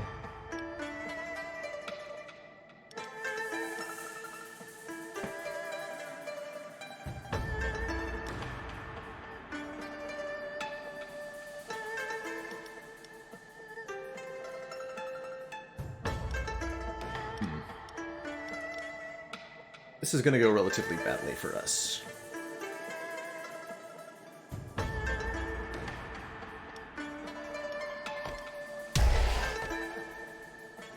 Second line. So Air Elemental third, just to hit this guy for as much as possible? Yeah. Try to kill the front guy.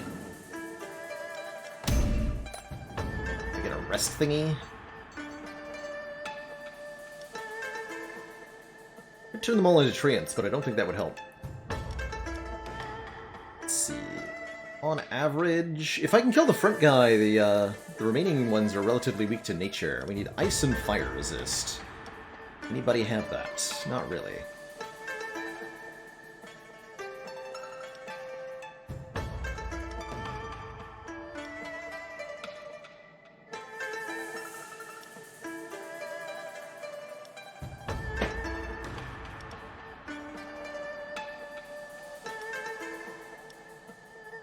Air damage, though.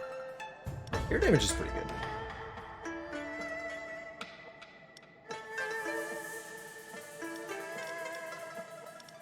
These are not elementals. This will do this, though.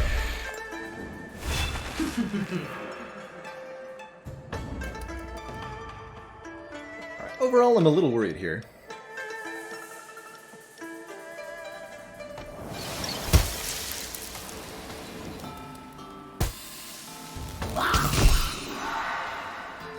Some resistances temporarily. Although they're actually all going to wear off. I should have thought about that.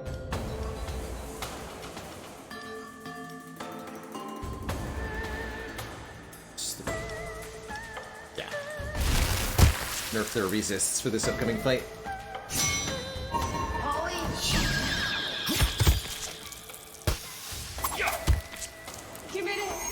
Oh, that time he took Thorn's damage. Interesting.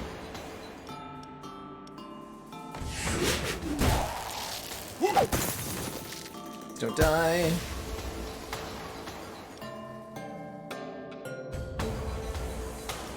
The guy in front really...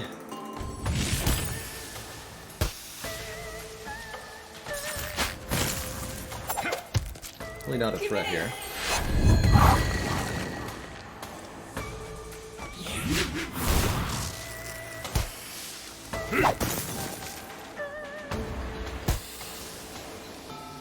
Okay. Simply taking down one, I think, means we're going to be overall quite good here.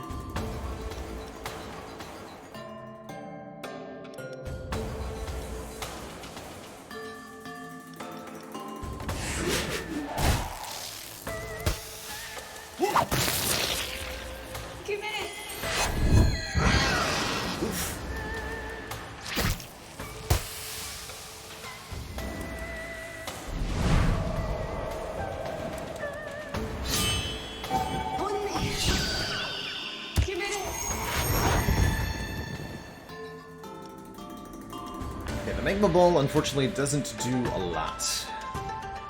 This enemy has 75% fire resist, planning on stacking as much poison as the treants can manage before they go down.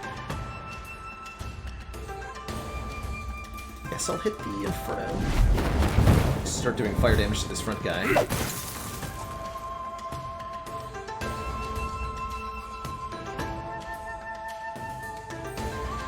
I think we're gonna go Roots. Try to snipe the one in the back here. Yeah. Oh, that pierce though.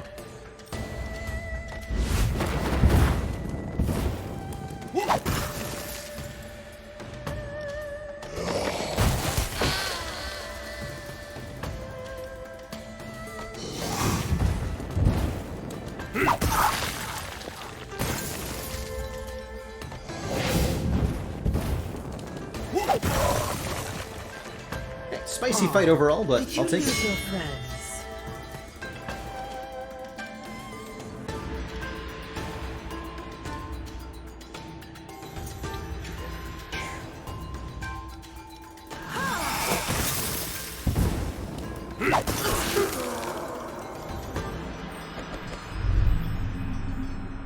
Alright, we choose an artifact, the Unholy Shroud. 50% chance to apply Frostbite with monster attacks that deal morale damage. Not doing a lot of that.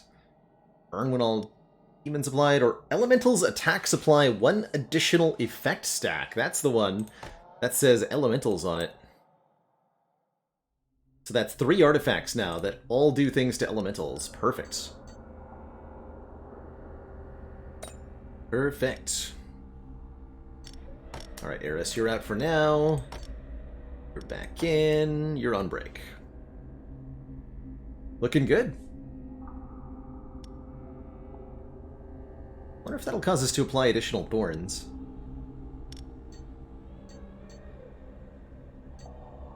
Take an event here. Definitely want to go to the Sanctuary. Archaeologist! Slice him.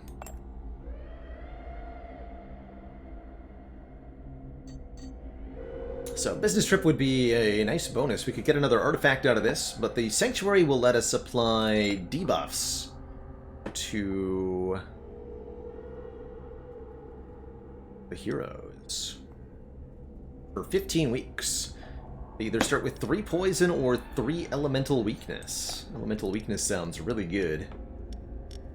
Lower those resistances.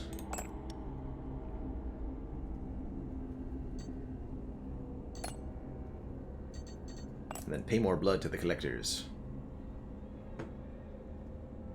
Do we plunder or do we train? I want to train.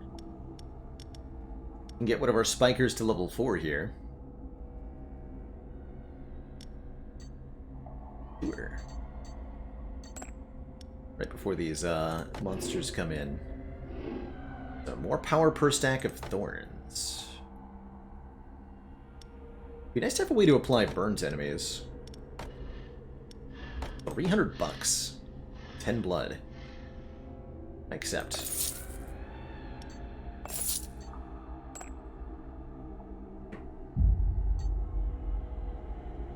Okay, no artifact on offer this time. The middle veterans are the ones who pay the best here. Let's do them. I think our current Thorn setup is going to work marvelously. And yeah, we could use another trap too. We've only got 2, and I don't think this nature weakness trap is great. Unfortunately, our cactus is for the first time behind the first monster group here. We're doing air damage, area physical damage, area fire. Yeah, this is just dead to thorns. Although, shame about that cactus.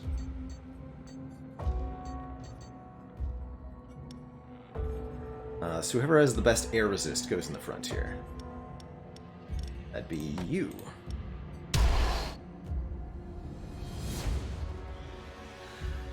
Nobody with negative ice resist, unfortunately. On the front. You've got fire resist too. Oh well. Spike strats, go!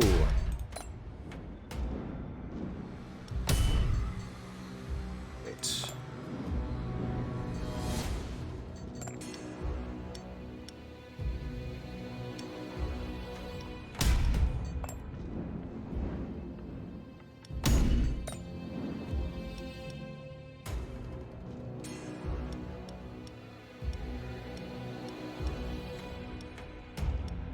No elementals left for this room.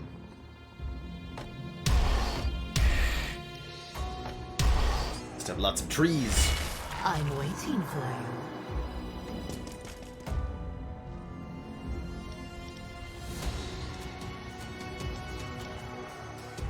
Immune to master spells. Yeah, let's hit the backline then. For huge damage and some tiredness.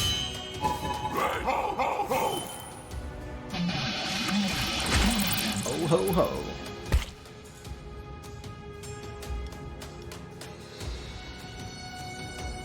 Imagine if I choose channeling, I'm just gonna die when I get hit.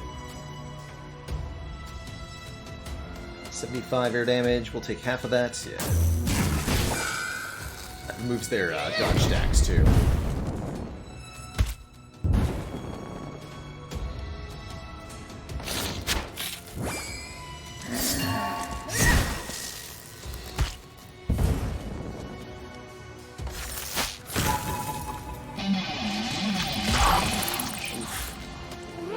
Really wanted the front line to live a little longer there.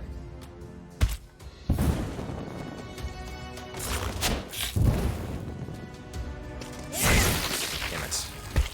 I thought that would work better.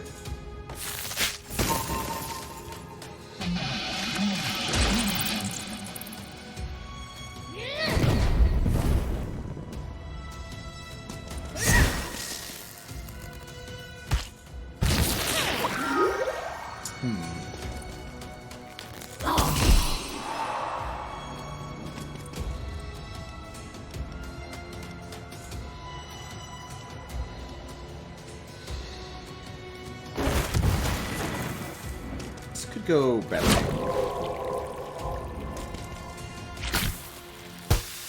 fact, I think I'm gonna die.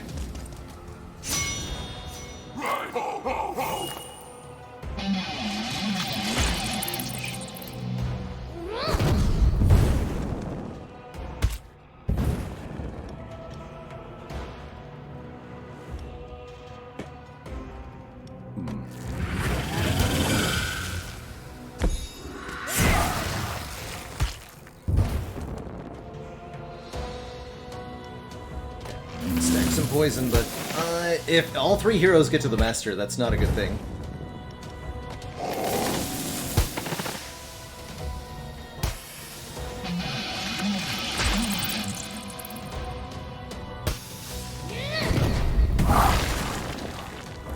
So young and already a foot in the grave. And we're not even at full HP, although we do have 6 stacks of thorns that'll help a bit.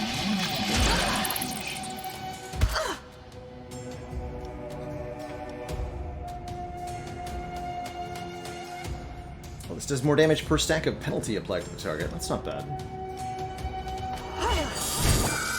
This dodges off.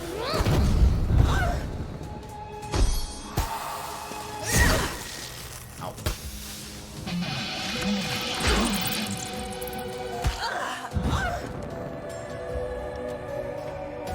Okay, you gotta die up front, lady.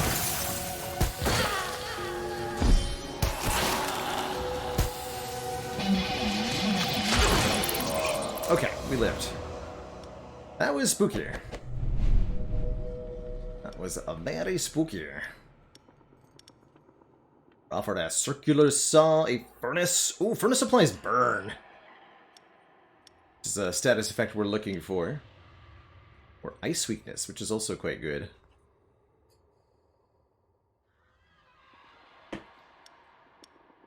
It's 5. Let's take the icy breeze here. Didn't die. Good job, us.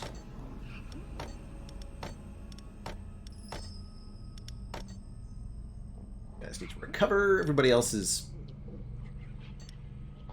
We're doing alright. Not great.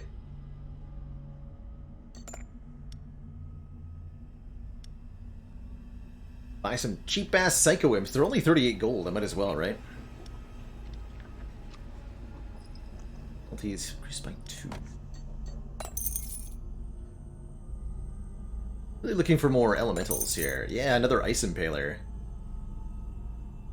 Although they have a hard time gaining the thorns in the first place. Still. I will buy you. To business!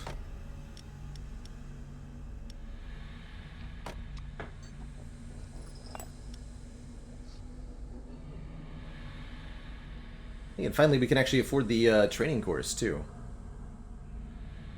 Let's transmute some blood and tears into money. So we now have $542 due. But level up a trap here. Looks like we're going to be skipping this champion fight. Take the veterans instead.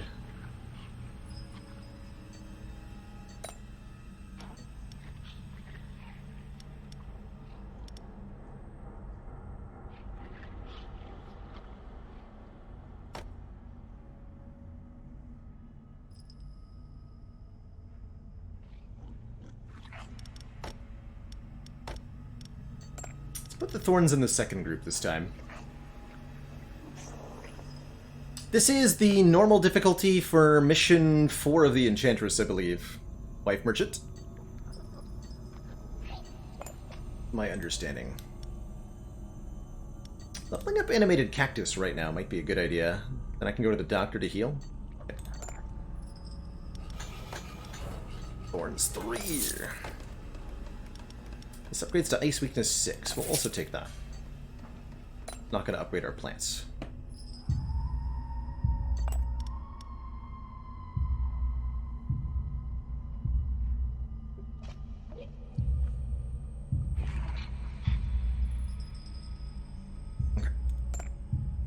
Our Earthspiker went on a journey to retrieve an artifact for us, so they're out of commission for a little bit. Nature damage, ice damage. Nature and ice to the back. Interesting. Oh, you gotta be kidding me? The traps are lined up in such a way that I can't apply thorns to this group. Damn it. Well, that's rude. Ew. I really wish you could see the layout of the dungeon before you choose. I was getting blindsided by the random layouts.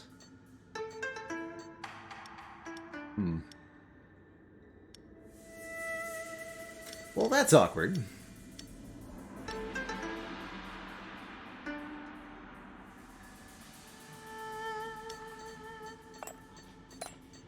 Jubaku has good nature and ice resist, right? Oh yeah, they do. Okay, good. So what is our plan for these lads?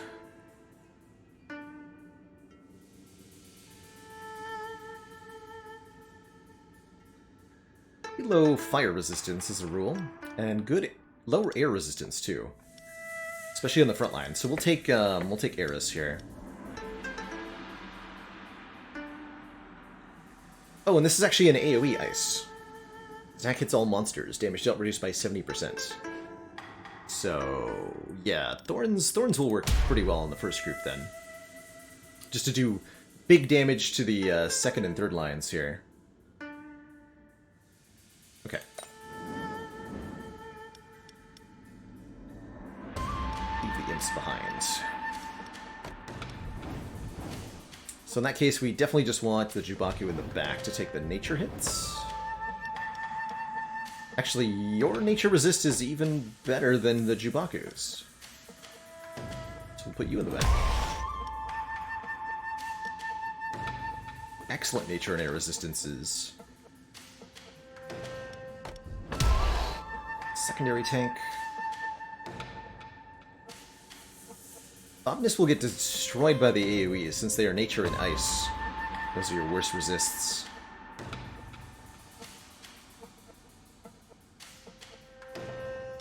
I would like to apply burn to the back line here. Oh well. Go Gargoyle. Put a lot of air damage on this front line, try to kill them.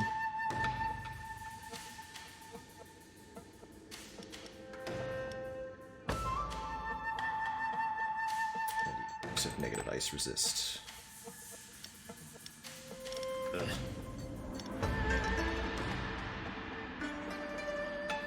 They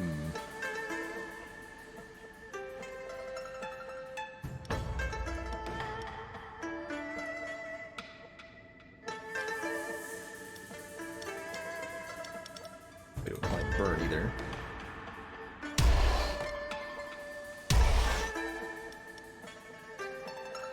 Guess we'll take jacket. Much higher level, might as well. Good luck to you guys. I think this would be a lot easier with a slightly better trap layout, but oh well. Such as it is.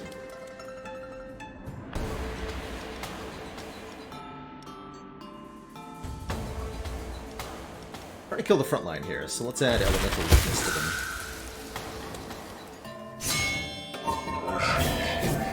Oh, right.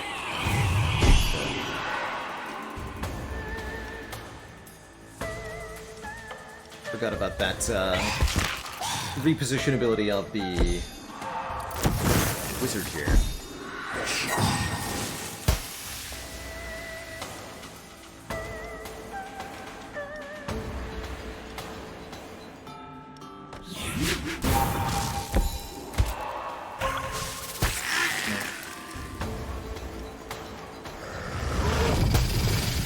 Still pretty good damage to the front line, at least.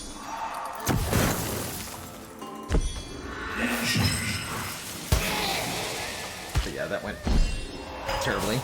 Oh well.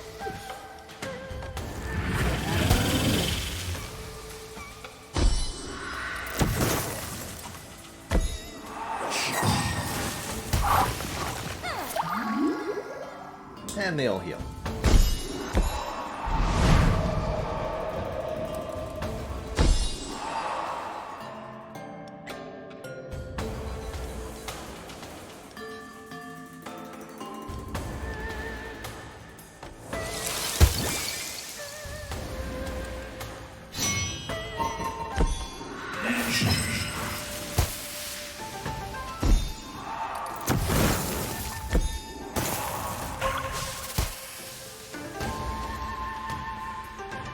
You in the... I wasn't expecting her to be alive. Should have planned for it, though.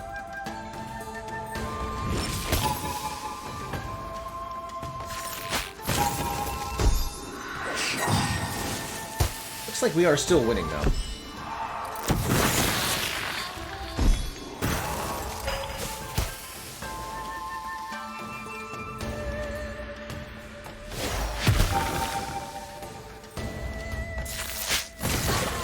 Not too bad.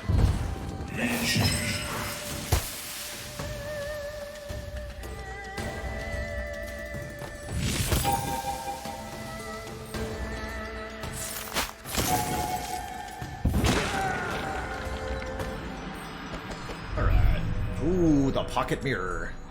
Damage of the first attack suffered by monsters put at the back is returned to the assailant once per combat. There's also Flame of Power here. Master spells do more damage. And the Demoralize thing. Let's take this Pocket Mirror. Keeping our back line alive for a little bit longer, I think, will be extremely effective with some of what we're doing. And I want to go to the doctor, because the doctor can heal our health bar here. Also, our Earth Spiker is almost back.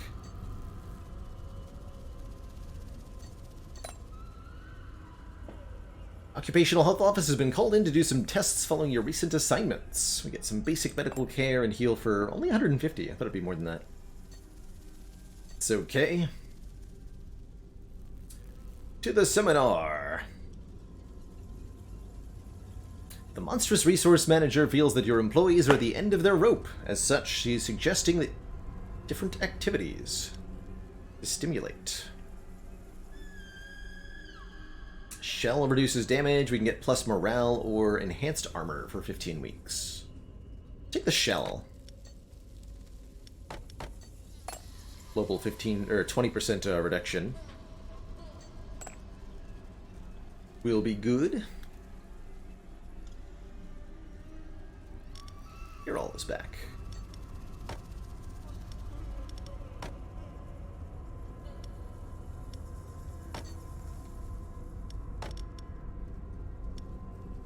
risk. Let's take a week out. The Collector.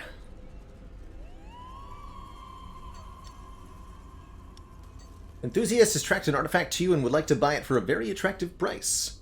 Seems to carry other similar objects on his person. One of your employees would be able to steal from him without noticing. Here's the miraculous pill. Monsters placed at the back perform 1 additional attack, but lose 20 speed and start fights with half their max life. That does combo reasonably well with the pocket mirror.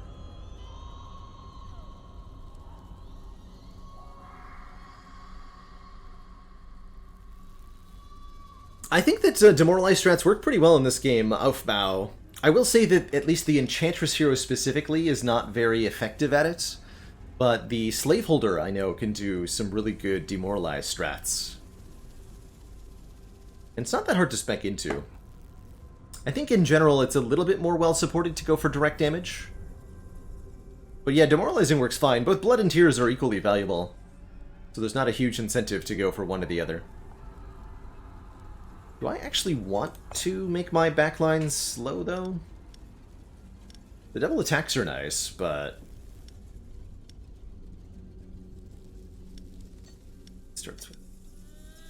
Start fights with half of their maximum. That could be cool with the... Unstable Elemental.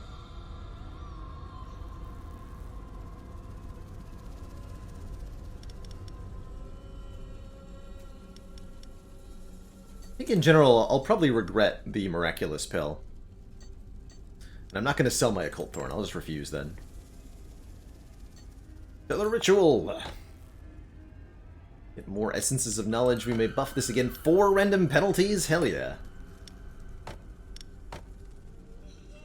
130 nature damage, 150 ice damage. I want to learn.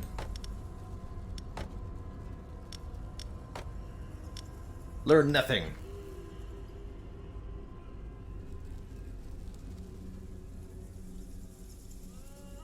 Yes, exactly. The types of minions that you have access to do vary with your master. With the Elementalist getting access to elemental... Or sorry, the Enchantress getting access to elemental minions. The Slaveholder getting access to creature minions, and the Engineer gets mecha or something?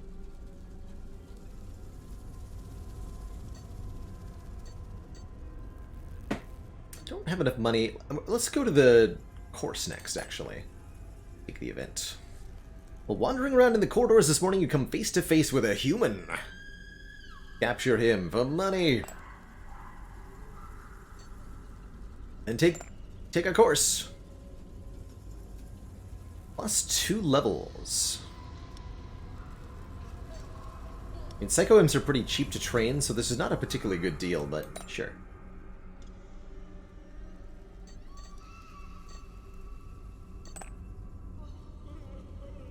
Thor demands blood. Quench his thirst and he will send one of his most dreadful avatars into the mortal world. Pay 25 blood, get a new demon-type minion. Got... Will, the level 3 ghost. Here's some morale strats, one of the monsters that works really well at doing demoralization.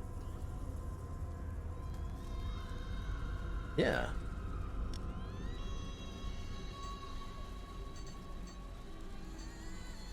Business trip or siege? I want a business trip. Oh, I can get troll beer! Yeah, that's what I want. Monsters placed at the front lose 50 speed, but their max life increases by 50%.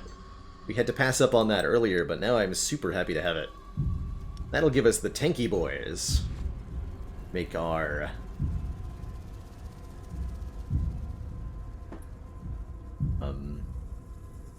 Make our Thorn strats probably a lot more effective here. Good. Very good.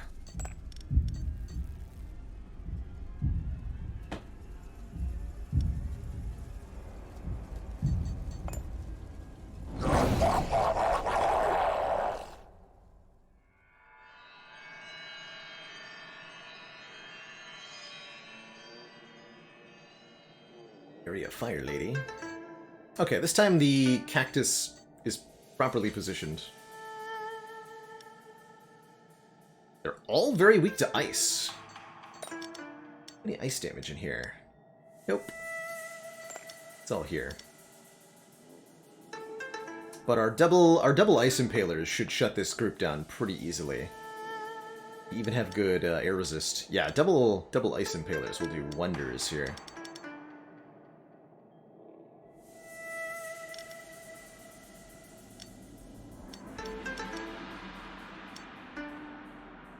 Is that counting the...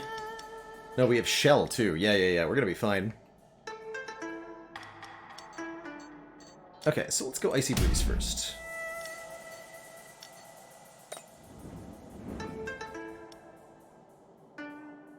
So physical to the front, air to the back.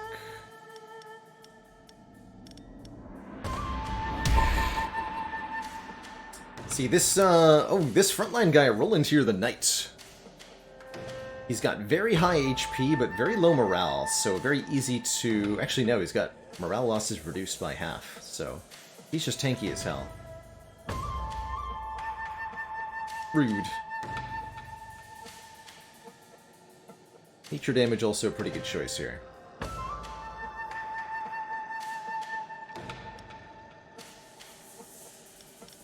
Resistant to fire. I think the fire elemental is a bad choice. Could just stack some tiredness, although I don't think it'll stick around.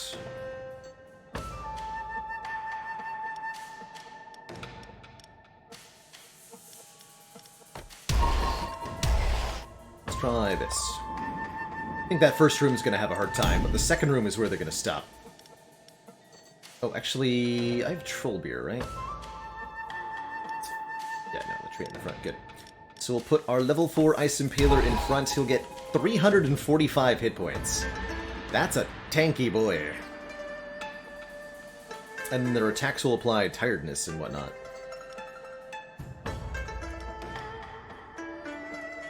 Air to the back. So who's got the best air resist? Not you.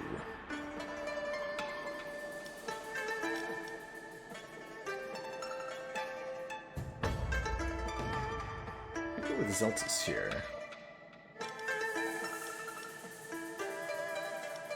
I really want to do a fire impaler.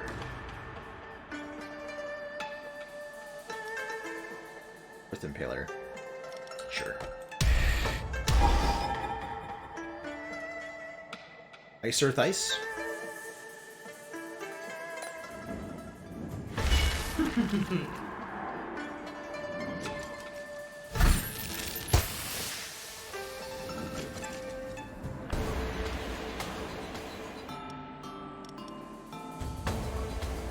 Could apply seeds to these guys.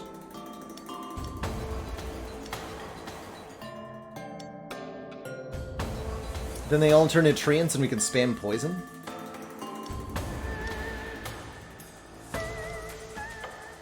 Let's try that.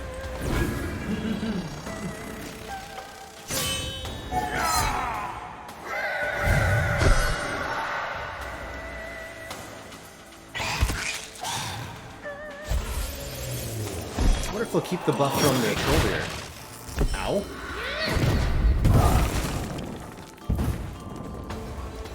I regret my choice.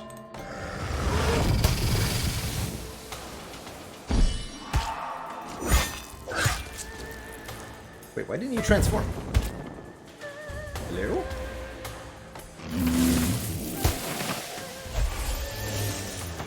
That is a full heal, I like that. Oh, and he gets his act again? I understand. Yeah, I respect that.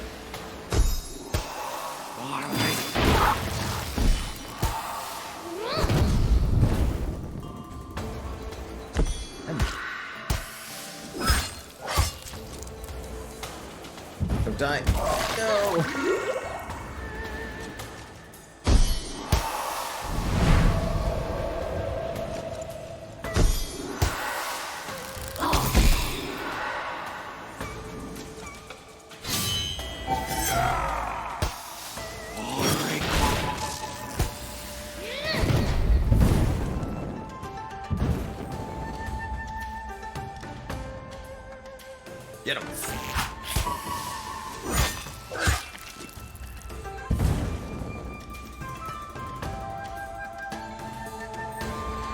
This does quite a bit of damage. Do bonus damage per stack of thorns on the, yeah, 150.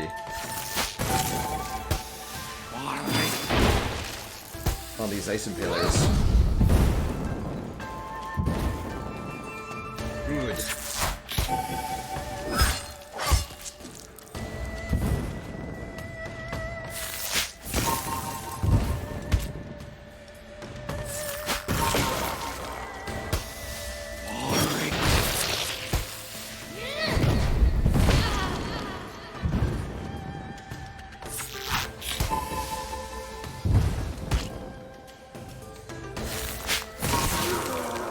There we go. Not too bad. Way to do elemental weakness. Let's get a burn applying trap though. So we do want to have that. Alright, overall good. Impaler squad held it together there. Swap you out. Put you back in. Definitely liked having them in the second room. Is it the dock? Do I care what the merchant has? Not really. Yeah, doctor.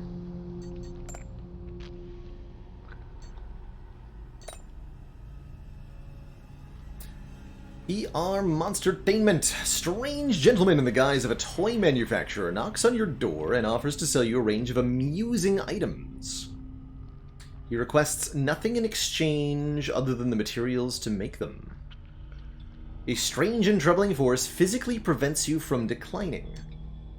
You can pay in life, sacrifice a minion, or pay in blood. We get an artifact either way. The Flame of Power, the Miraculous Pill of the Bewitched Glove. Honestly, don't want any of these. I really like our current loadout here, so we'll take the pill and dump it. It's business time.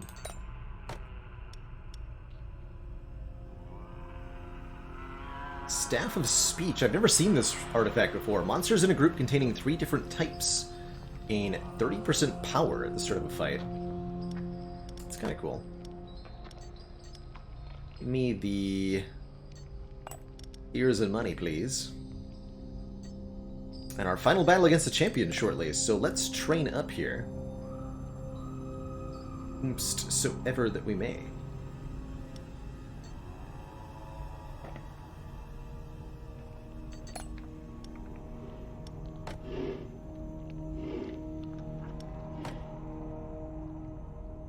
Impaler gets a lot of health for 275.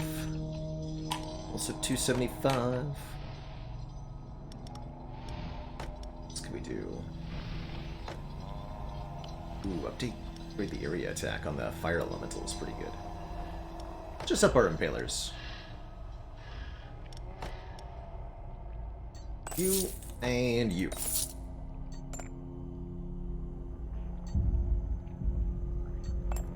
Alright, champion.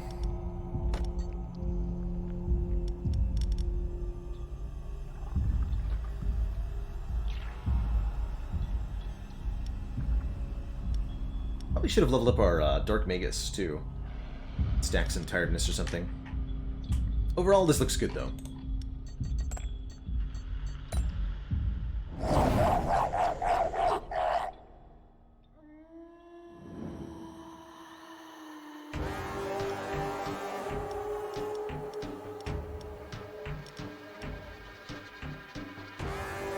Cerisius the Hoplite.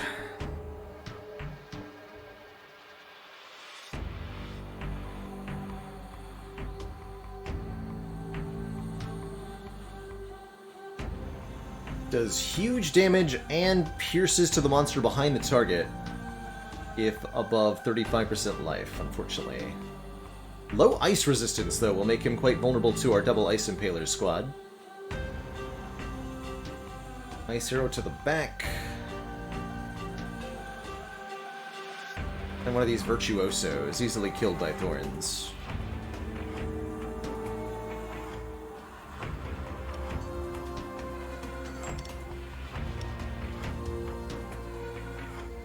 It's really only ice that gets him, though.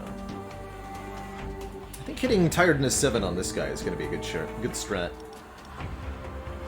We can kill the Virtuoso, that'd be good, actually. So let's look for backline, ice, and air hits.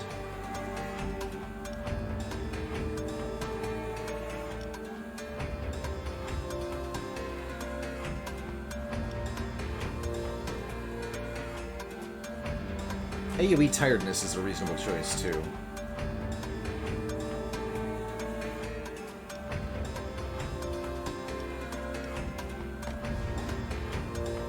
Don't forget the monster at the front has Troll Beer. Put a tanky Treant in front, then.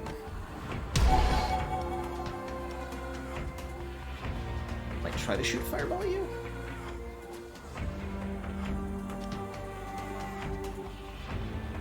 Go double Treant, I suppose. Okay. 2 penalties.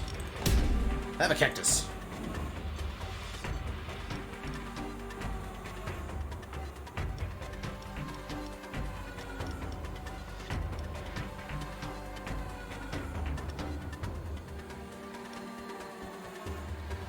You in the back.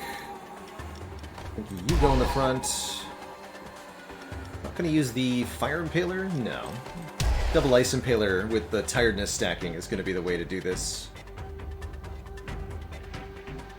Here goes.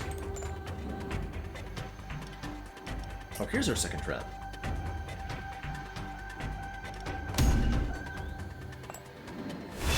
I'm waiting for you. Weird trap positionings. Freeze him!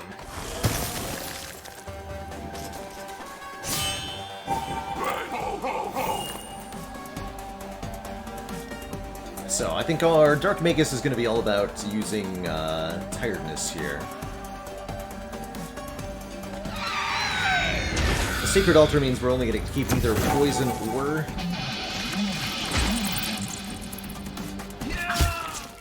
Ow.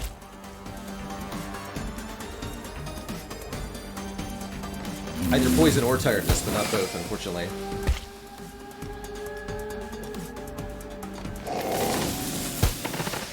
Still, that's a lot of poison stacks.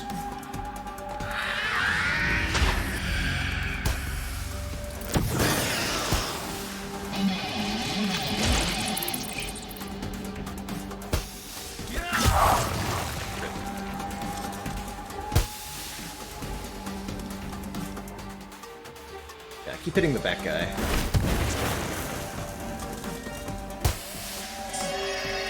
Oh, wait, what? 2 penalties with the most stacks. Keep nothing. Well, that's unfortunate.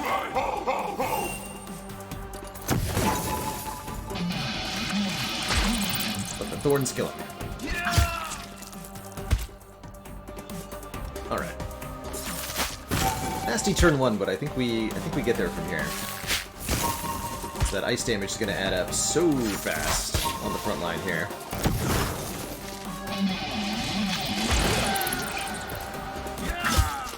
Yeah, easy. Easy, easy.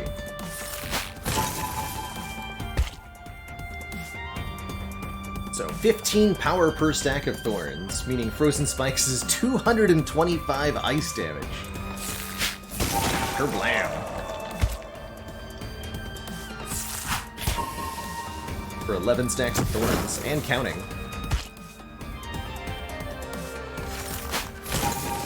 GG.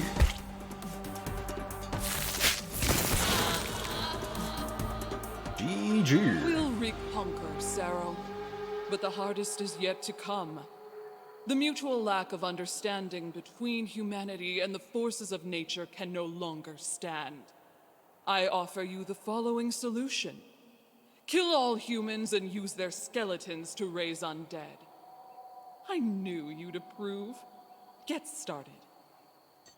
Sounds like a plan to me. My quest is over. GG.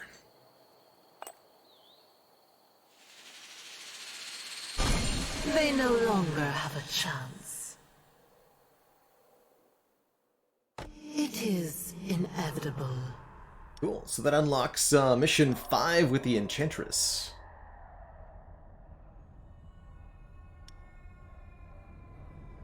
We'll have to wait for another time. This has been a solid 8 hours of stream. Another lovely, lovely day in the Spire. And that is going to do it for me tonight, everybody. Much thanks to everybody who hung around for the Legend of Keepers a little bit at the end here. Definitely a joy to pop back into this game for a bit.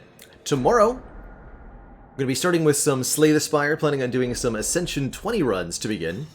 And then around the midway point of stream, we'll be switching over to taking a hashtag sponsored first look at Arcanium Rise of a Khan, which I'm super excited for. Very, very much looking forward to showing that off. If you've got any at all interest in Arcanium, I highly recommend that you show up for the stream of that, because I will be giving away some free copies of the game during the segment tomorrow. So if you want a free copy of Arcanium, tune into the stream tomorrow.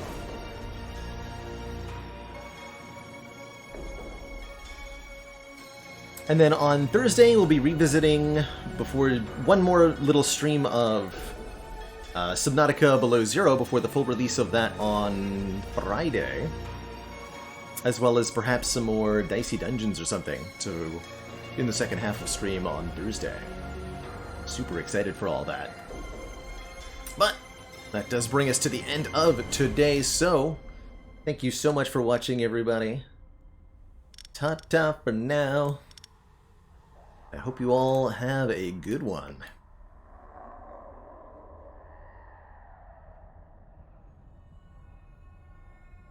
Toodaloo, everybody. Ta-ta for now.